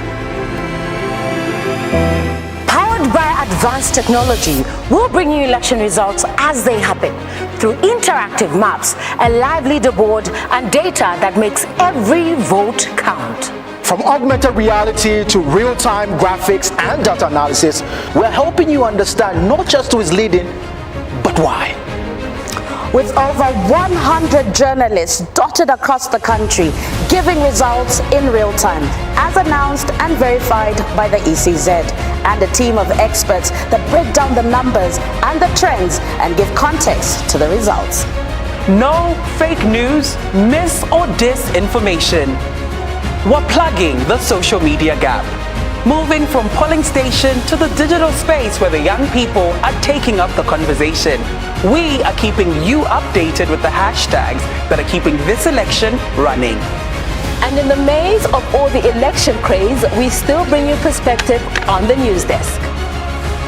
potiriwuliri lonse ndilofunika tikuonetsetsa kuti tikukubweretserani zonse zomwe zikuchitika pa chisankho chimenechi mu chilankhulo chathu kukuleterani zimenezi mu chilankhulo cha Chiwemba, Chinyanja ndi Chitonga. Tikuonetsetsa kuti palibe wina aliyense emwakhalira mbuyo. We're the biggest media network in partnership with over 40 radio stations dotted across the 10 provinces of Zambia. But also, we'll run you through the entire vote count right here at the National Results Center. This is more than election coverage. This is Zambia's decision. From the first ballot cast to the final results declared, this will be the biggest election coverage ever, right here on Diamond Media.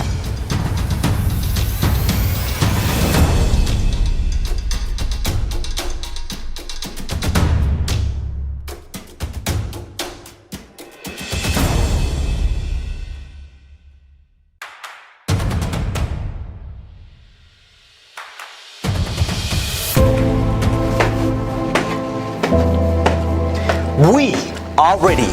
Are you? We promised you the biggest election coverage, and we are delivering it. Powered by advanced technology, we'll bring you election results as they happen through interactive maps, a live leaderboard, and data that makes every vote count. From augmented reality to real-time graphics and data analysis, we're helping you understand not just who is leading, but why. With over 100 journalists dotted across the country, giving results in real time, as announced and verified by the ECZ, and a team of experts that break down the numbers and the trends and give context to the results. No fake news, mis or disinformation. We're plugging the social media gap. Moving from polling station to the digital space where the young people are taking up the conversation. We are keeping you updated with the hashtags that are keeping this election running. And in the maze of all the election craze, we still bring you perspective on the news desk. potiriwuliri lonse ndilofunika tikuonetsetsa kuti tikukubweretserani zonse zomwe zikuchitika pa chisankho chimenechi mu chilankhulo chathu kukuleterani zimenezi mu chilankhulo cha Chiwemba, Chinyanja ndi Chitonga. Tikuonetsetsa kuti palibe wina aliyense emwakhalira mbuyo. We're the biggest media network in partnership with over 40 radio stations dotted across the 10 provinces of Zambia. But also, we'll run you through the entire vote count right here at the National Results Center. This is more than election coverage. This is Zambia's decision. From the first ballot cast to the final results declared, this will be the biggest election coverage ever, right here on Diamond Media.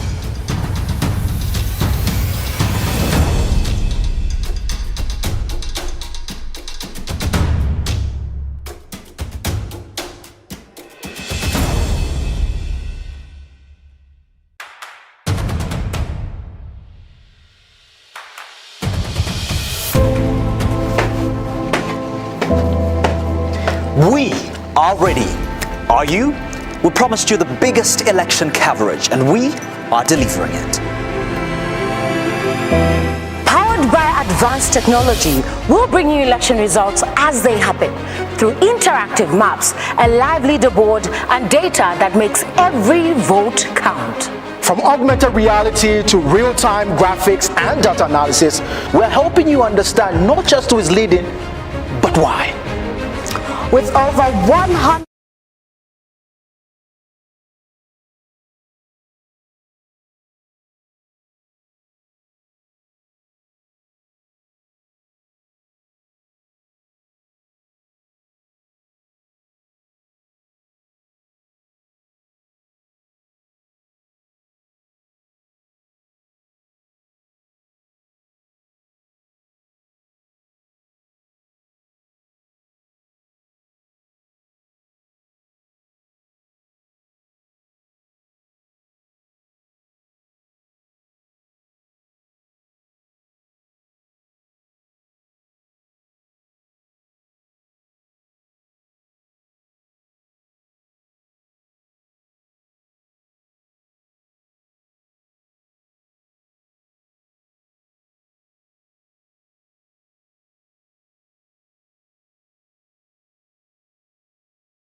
who previously served as independent candidates or came through from what was the Patriotic Front at that time, actively participating and shifting to what is now the National Reconciliation Party for Unity and Prosperity. So we see that this year's election comes with quite the interesting dynamics.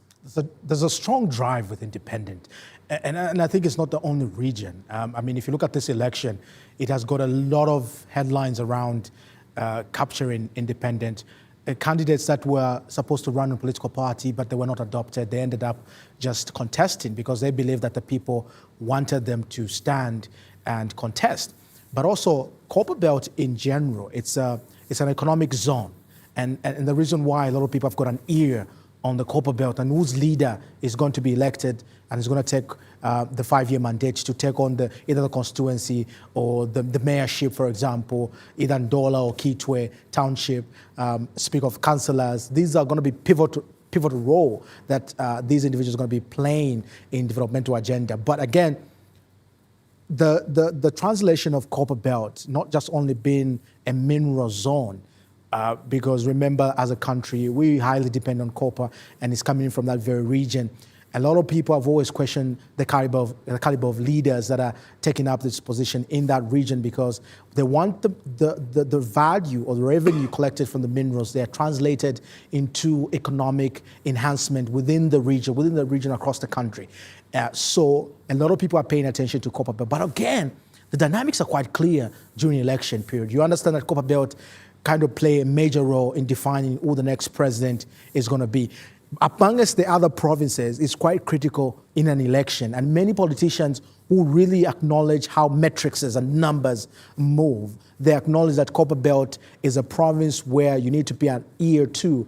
I know inclusivity and equal attention is important, but again, you talk about population is very much alive. Population is high there.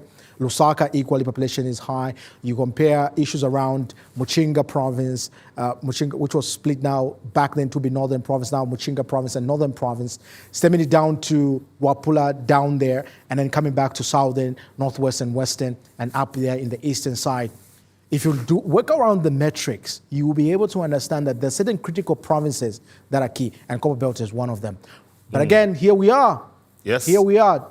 Here we are, Ndanji. Worth noting, if you look at the presidential candidates here, you speak of the Copperbelt, we speak of Lusaka in different parts of Zambia. If we look at the presidential aspirants here and the candidates, we see that quite a few of them, out of the 14, or validly now out of the 13, a few of them actually who have an experience of being on the ballot.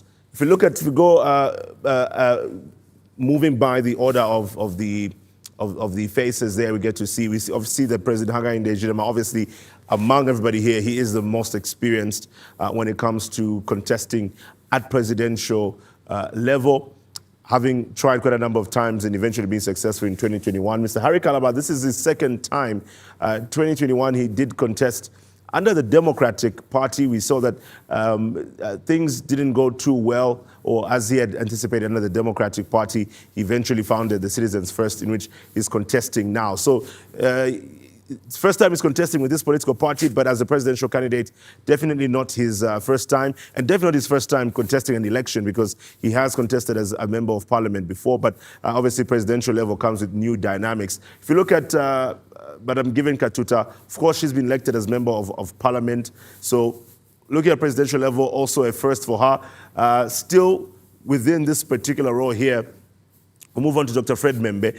Not his first time. We saw in 2021, he did get to contest in the election. So this is his second time on the ballot. Mr. Brian Mundubile, considered a forerunner for this particular race, but his first time at presidential level.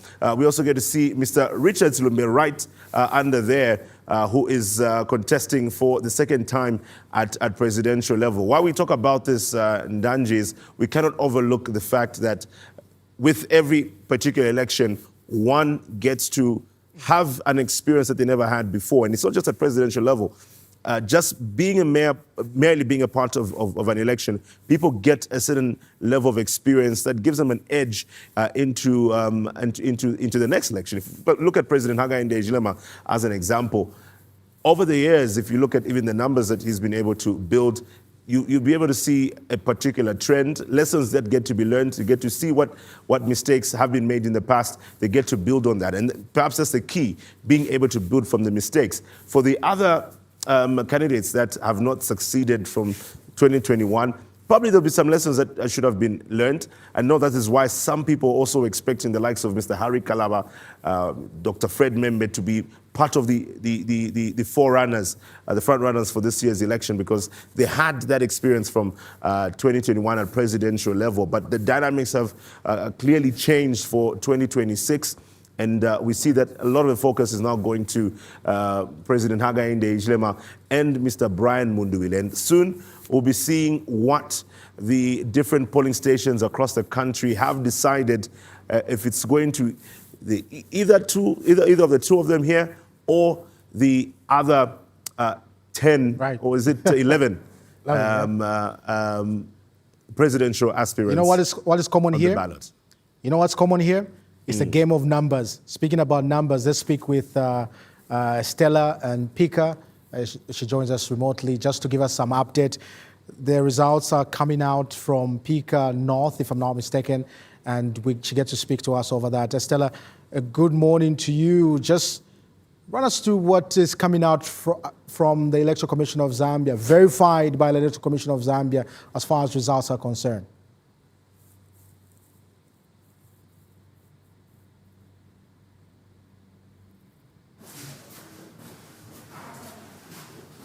Estella, are you able to hear me? Well, don't seem to have connected quite yet, but looking at Mchinga Province, Nanji, and look at some of the numbers that we get to see from Pika North, to be precise, we're looking at close to 50,000 registered voters. Obviously, it's looking at the constituency here. Polling stations are looking at 72 of them. And as is a trend in many constituencies across Zambia, you get to see that there's a large share of women who are registered to vote, sitting at close to 26,000 registered voters being women, and the men slightly over 24,000 of them being registered. It's interesting that Pika was part of the beneficiary for delimitation. They used to just be in Pika Central, but now you have Pika North.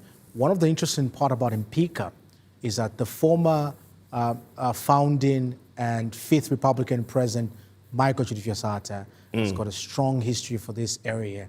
He came from this place, a place called Chitulika Village, a very vast community. Now I'm looking at this number, close to 50,000. That's 49,000. Which is from Pika District, by the way. Pika District, by the way, that's 49,984. You have 72 polling stations. I want to see how the numbers are going to look into here with our reporter, but we'll speak to her later. We had a technical glitch there, but she'll definitely be giving us some numbers that are coming out from the Electoral Commission of Zambia.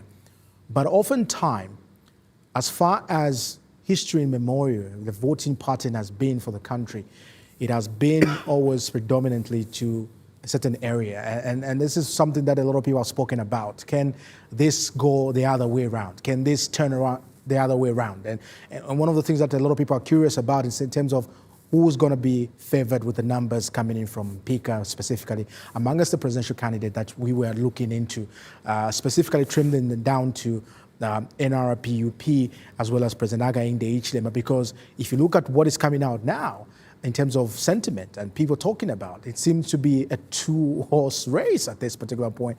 As we wait for the results, the conversation has been sparked off social media about these two individuals being in the race. So even the numbers are not going to be so different. So 49,000, how is it going to look like? We wait to see as Electoral Commission of Zambia will be giving us verified results so we can speak into the numbers. And that's the key right here. Results verified by the Electoral Commission of Zambia. And we are live right here to give you this information. Remember, it's a non-stop broadcast of this election coverage going all the way until the result at presidential level gets to be announced. And through this morning, what we'll continue doing is giving you updates from the polling stations. Our reporters are on the ground, awake, and definitely ready to let you know what is happening as you continue to follow through this particular broadcast. Speaking of that, let's turn our attention now to our reporter, Kalombe Kapambwe, who is in Luapula province, as we get to see and find out how things are going at the Totaling Center is at. Kalombe, good morning. How are things going there in Mansa district?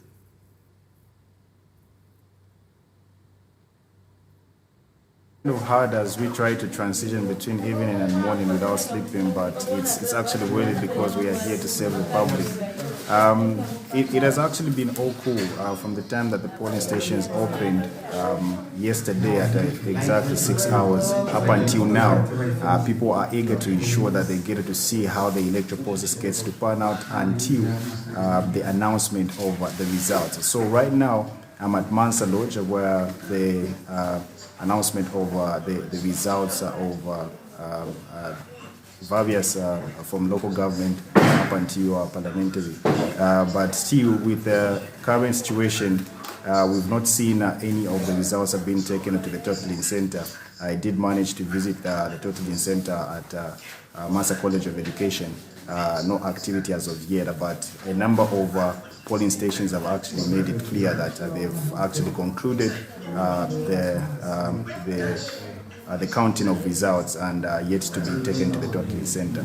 So as of now, this is a picture that we have and a couple of announcements with regards from Mansa Lodge.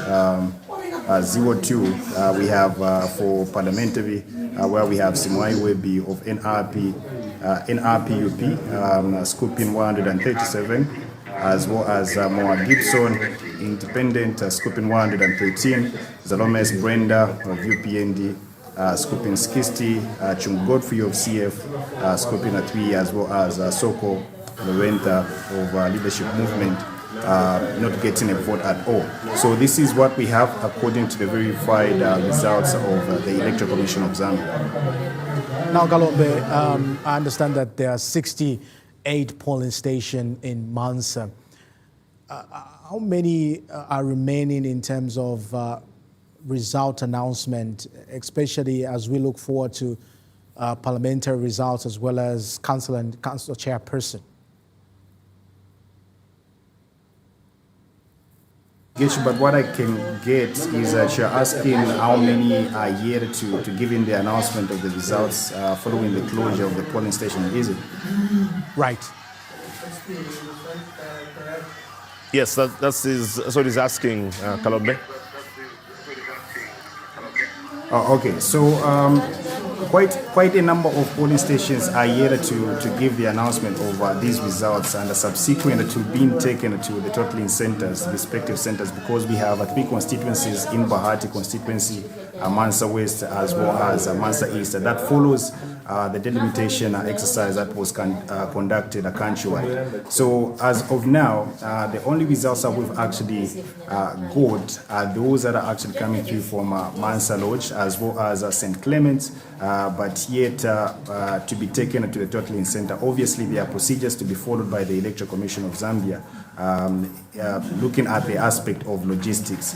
So this is what is actually happening, but progress is being made in the respective 3 constituencies that we've actually made mention of, and peace continues to prevail in these polling stations because we have the physical presence of the police that are equal to the task to ensure that a conducive environment is there for all, even for the observers and monitors, to ensure that they get to monitor what is actually unfolding in these respective polling stations. And people are able to walk in and out, even with various political parties able to exchange numerous sentiments following the results that are actually being announced in these respective polling stations. So, so far so good, as we've actually seen from the time that the polling stations were opened to the time that they were closed, up until the time that the counting started of the total, the votes that were cast in these respective polling stations. So this is the kind of a picture that we have as of now, and we continue to monitor what actually unfolds in the respective polling stations across the 3 constituencies that we have in Mansa. Well, Kalombe, you spoke of the police. How much of an impact have they really had? Is it because of their presence that we're also seeing some law and order being maintained, or it's pretty much residents there, the electorate, who are conducting themselves peacefully?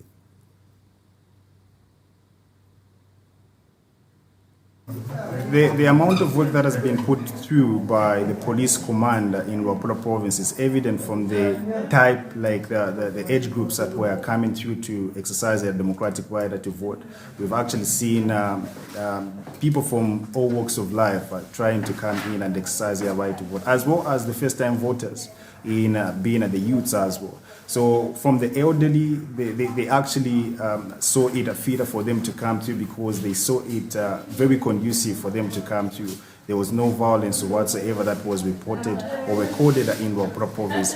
That which that I know of as of now, and with the current, the recent conversation that I had with the district electoral officer in Madam Dr. Josephine Mwanza, it was reported that it has actually all been smooth, apart from that particular situation that was raised by Namwandwe ward candidate, the independent candidate, with the issue to do with the symbol. Other than that, nothing has actually come through because of the heavy presence of the police. It is nothing to really instill fear in the people. They've been able to interact and guide where necessary in these respective polling stations across Mansa district. So this is a current picture that we have, and up until now, the police, men and women, are wide awake at trying to ensure that the electoral process unfolds the way that is supposed to be unfold, and also ensure that transparency is upheld in this electoral process. That actually gets to speak of the credibility that it actually requires to be seen in this particular electoral process.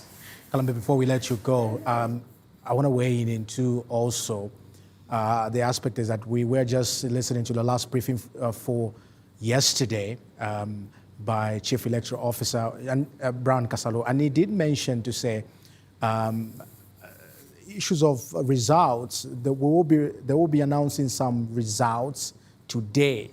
But speaking where you are in Mansa, specifically Bahati, when are we likely to hear a compiled announcement of these results in these centers?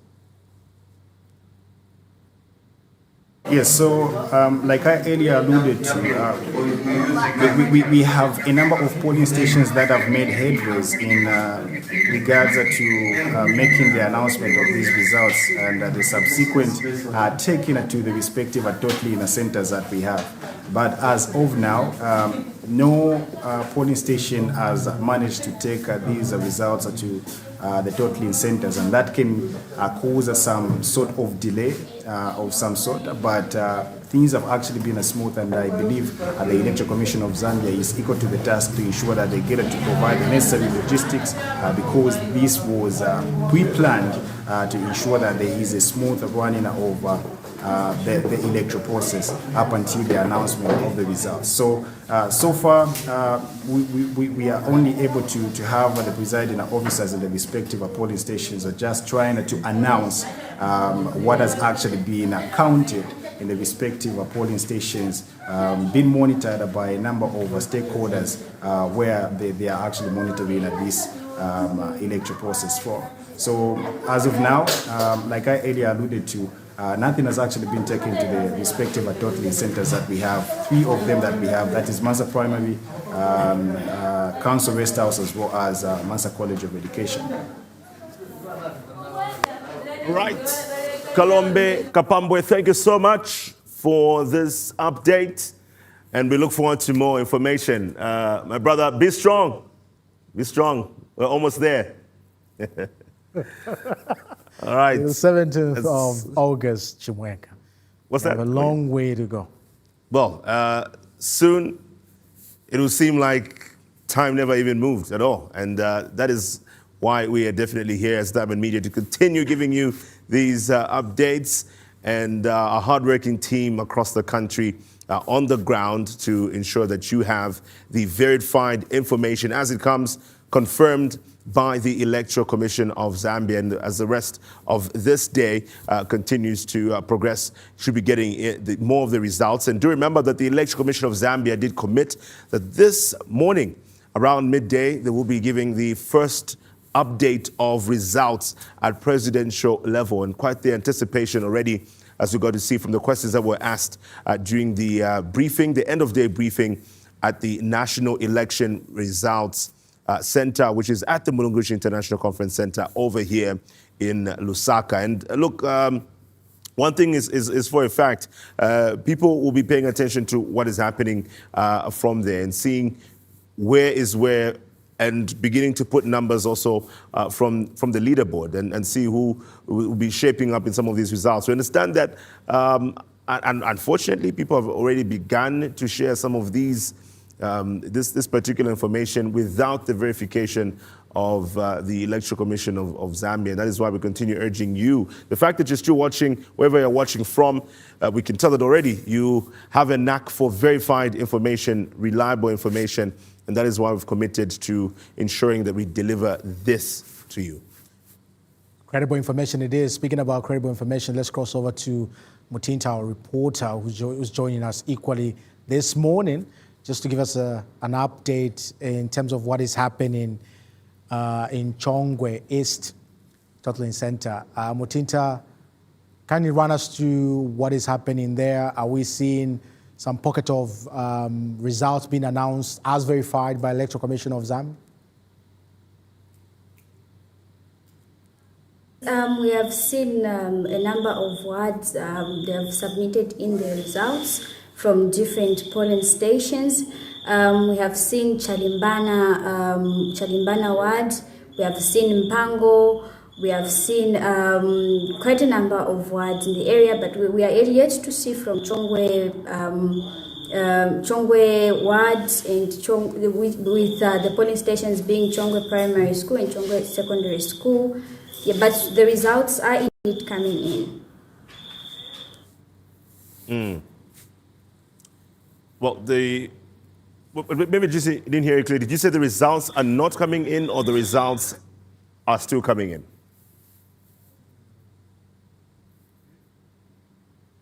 Coming in as we speak right now inside the council chambers. They are announcing results for another ward and in a polling station from another ward right now. So we have seen results coming in from Pango ward. We have seen results coming in from Chalimbana ward as well. And we are yet also to receive results from Matipula polling station from Chongwe East as well. So the totaling center for Chongwe East is at the civic center of the district, which is Chongwe Civic Center. Speaking about the numbers that are coming out, maybe we could speak into those, because we are more interested in terms of those very numbers that have already come in as we wait for the rest. Yes, so we have seen that there are two main contenders that are in this election.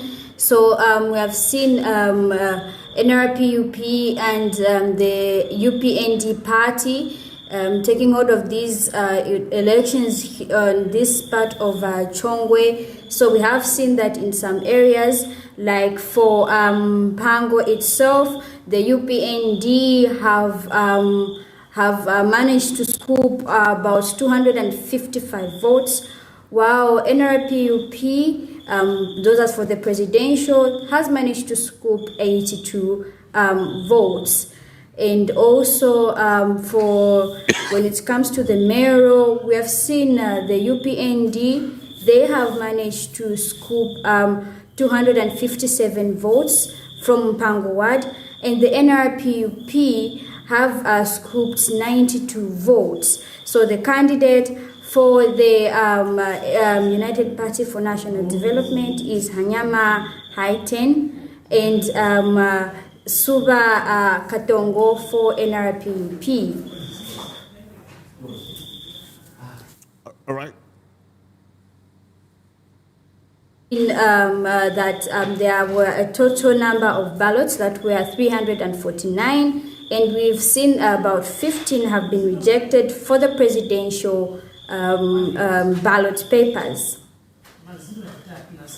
All right, now, Mutinta, so far from these results that are getting in now and that you've let us in on, are we seeing any form of reactions so far while the rest of the results get to be consolidated?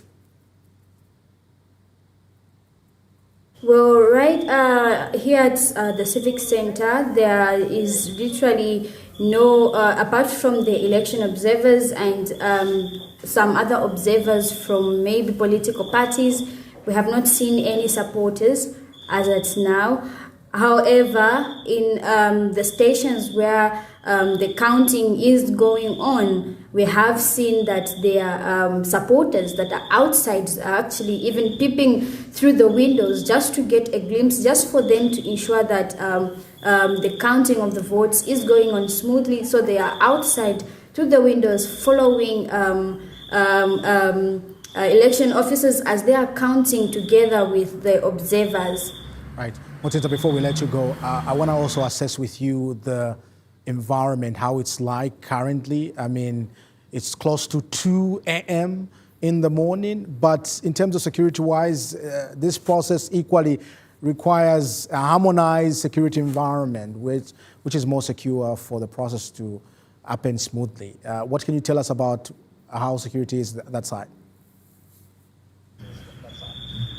Well, first of all, from the environment itself, Chongwe East is quite peaceful. There has not been any form of violence that has been seen from the polling stations that I have visited today. Even the times when members of parliament or those contesting for seats for member of parliament were coming in to cast their vote, that is former Lands Minister Sylvia Masebo, she even highlighted to say there has not been any violence that has been seen, and that this year's elections are quite peaceful. And she has compared them to the last elections that were 2021. And also, apart from that, there has been police presence being seen, not just here at the totaling center, but in polling stations as well. Even as they are counting, even on the gates of the polling stations, you can see police presence there, and there is security. Even just a person entering into a room where votes counting is currently happening, unless that person is accredited, only are they allowed to access the premises where the counting of the votes is taking place. So I can tell you for sure to say, as it's now, from this part of Chongwe East, we have not seen any abnormality. It has been quiet and it's been quite peaceful. And many people also during the day, they were calling for the same thing, peace to continue the time they were voting and as the counting continues.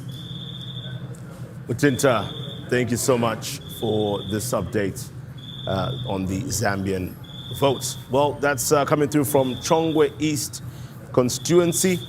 And that is where we have our reporter there in Mutinta Amusagwa, just letting us know of what's happening there. And good to see that we're seeing the more of the results getting to, getting to a totaling center from the various polling stations. I think it gives people hope that soon they will be able to find out who the winners are at the different levels. And you can understand, Nanji, that during a time like this, people sometimes get anxious to know. Yeah. There's a lot of anxiety from some people, and even worse off when people begin to speculate.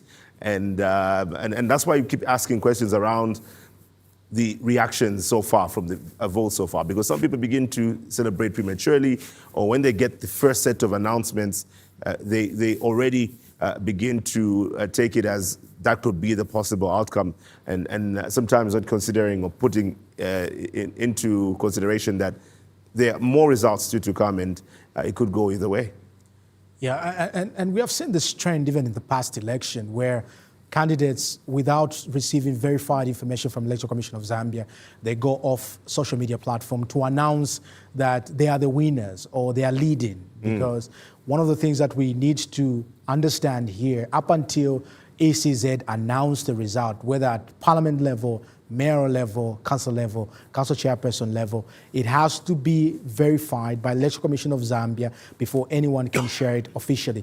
Now, also stemming it down to one factor that we've not looked into, the peaceful environment. I think one of the things that we can acknowledge as a country, if we compare 2021 general election, stemming down to 2026 general election, the peace has been there. Pocket of violence, yes. Even the voting period here, we have not seen much. We did hear from the Chief Electoral Officer, Brian Casado, mentioned that there has been some pocket of confusion in some areas, but not as advanced or massive as we could refer to 2021, for example, or any other election.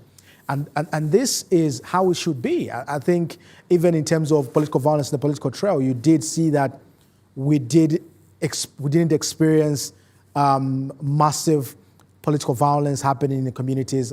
I think it was to a level which can be managed, which was managed rather by even the enforcers, law enforcers rather, or the police in general. And I think as building up to one of the things that we can build up and hold on to is the peaceful environment during the election. Look at other countries, how normally this period get to be heated. Zambia has been benefiting from this whole process. We are a young democracy, but oftentimes we miss out an opportunity to acknowledge that we do have peace on the table. And that's an interesting point, Danji, even as we get to conclude. I mean, if you hear what the sentiments have been around the Zambia police, some people have expressed their lack of confidence in the institution, the law enforcement agency itself as the Zambia police ahead of the election. At some point, some people were even suggesting that maybe the Zambia army should come in and beef up support, human resource for the Zambia police ahead of the election. But I mean, from voting day, I mean, people would pretty much describe it as pretty much incident-free, as the Electoral Commission of Zambia also got to highlight or make reference to. And some questions have come through. Should the Zambia police be commended for the peace and order that was observed on voting day yesterday? Or is it just the people themselves who, out of their own volition, decided to be well-meaning citizens and conduct themselves it's a collective as they should be? Political players, the people themselves, police officers, and the media. And that's why we say we are the government of Zambia altogether, because I mean it's democracy's rule of the people, by the people, and we are the people, definitely. Now, speaking of the people, well, the people here at Diamond Media continue to give you these updates as they happen. Remember, this is a non-stop live broadcast. It's called the Zambian Vote, and we will be live right until the presidential results will be announced. So best believe and trust that whatever time you tune in to our platforms, you will find us live. You will find the team active, ready to give you reports and updates as they happen. Well, Danji and I will take a bit of a break, but the show does not end. Take about tea break. Yes, we take our tea break and get to readjust our times and not say good afternoon and whatever wrong time this is. But we'll just take a short break. And after the break, we still have more updates to give you in real time as it happens and for your benefit and information.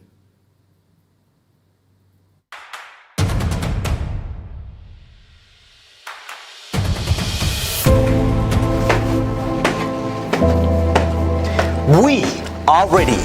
Are you? We promised you the biggest election coverage, and we are delivering it. Powered by advanced technology, we'll bring you election results as they happen through interactive maps, a live leaderboard, and data that makes every vote count. From augmented reality to real-time graphics and data analysis, we're helping you understand not just who is leading, but why. With over 100 journalists dotted across the country, giving results in real time, as announced and verified by the ECZ, and a team of experts that break down the numbers and the trends and give context to the results. No fake news, mis or disinformation. We're plugging the social media gap. Moving from polling station to the digital space where the young people are taking up the conversation. We are keeping you updated with the hashtags that are keeping this election running. And in the maze of all the election craze, we still bring you perspective on the news desk. potiriwulirira onse ndilofunika tikuonetsetsa kuti tikukubweretserani zonse zomwe zikuchitika pa chisankho chimenechi mu chilankhulo chathu. Kukuleterani zimenezi mu chilankhulo cha Chivemba, Chinyanja ndi Chitonga. Tikuonetsetsa kuti palibe wina aliyense emwakhalira mbuyo. We're the biggest media network in partnership with over 40 radio stations dotted across the 10 provinces of Zambia. But also, we'll run you through the entire vote count right here at the National Results Center. This is more than election coverage. This is Zambia's decision. From the first ballot cast to the final results declared, this will be the biggest election coverage ever, right here on Diamond Media.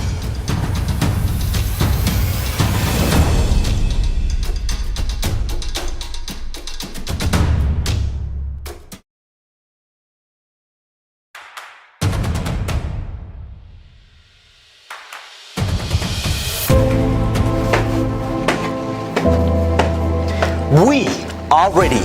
Are you? We promised you the biggest election coverage, and we are delivering it. Powered by advanced technology, we'll bring you election results as they happen through interactive maps, a live leaderboard, and data that makes every vote count. From augmented reality to real-time graphics and data analysis, we're helping you understand not just who is leading, but why. With over 100 journalists dotted across the country, giving results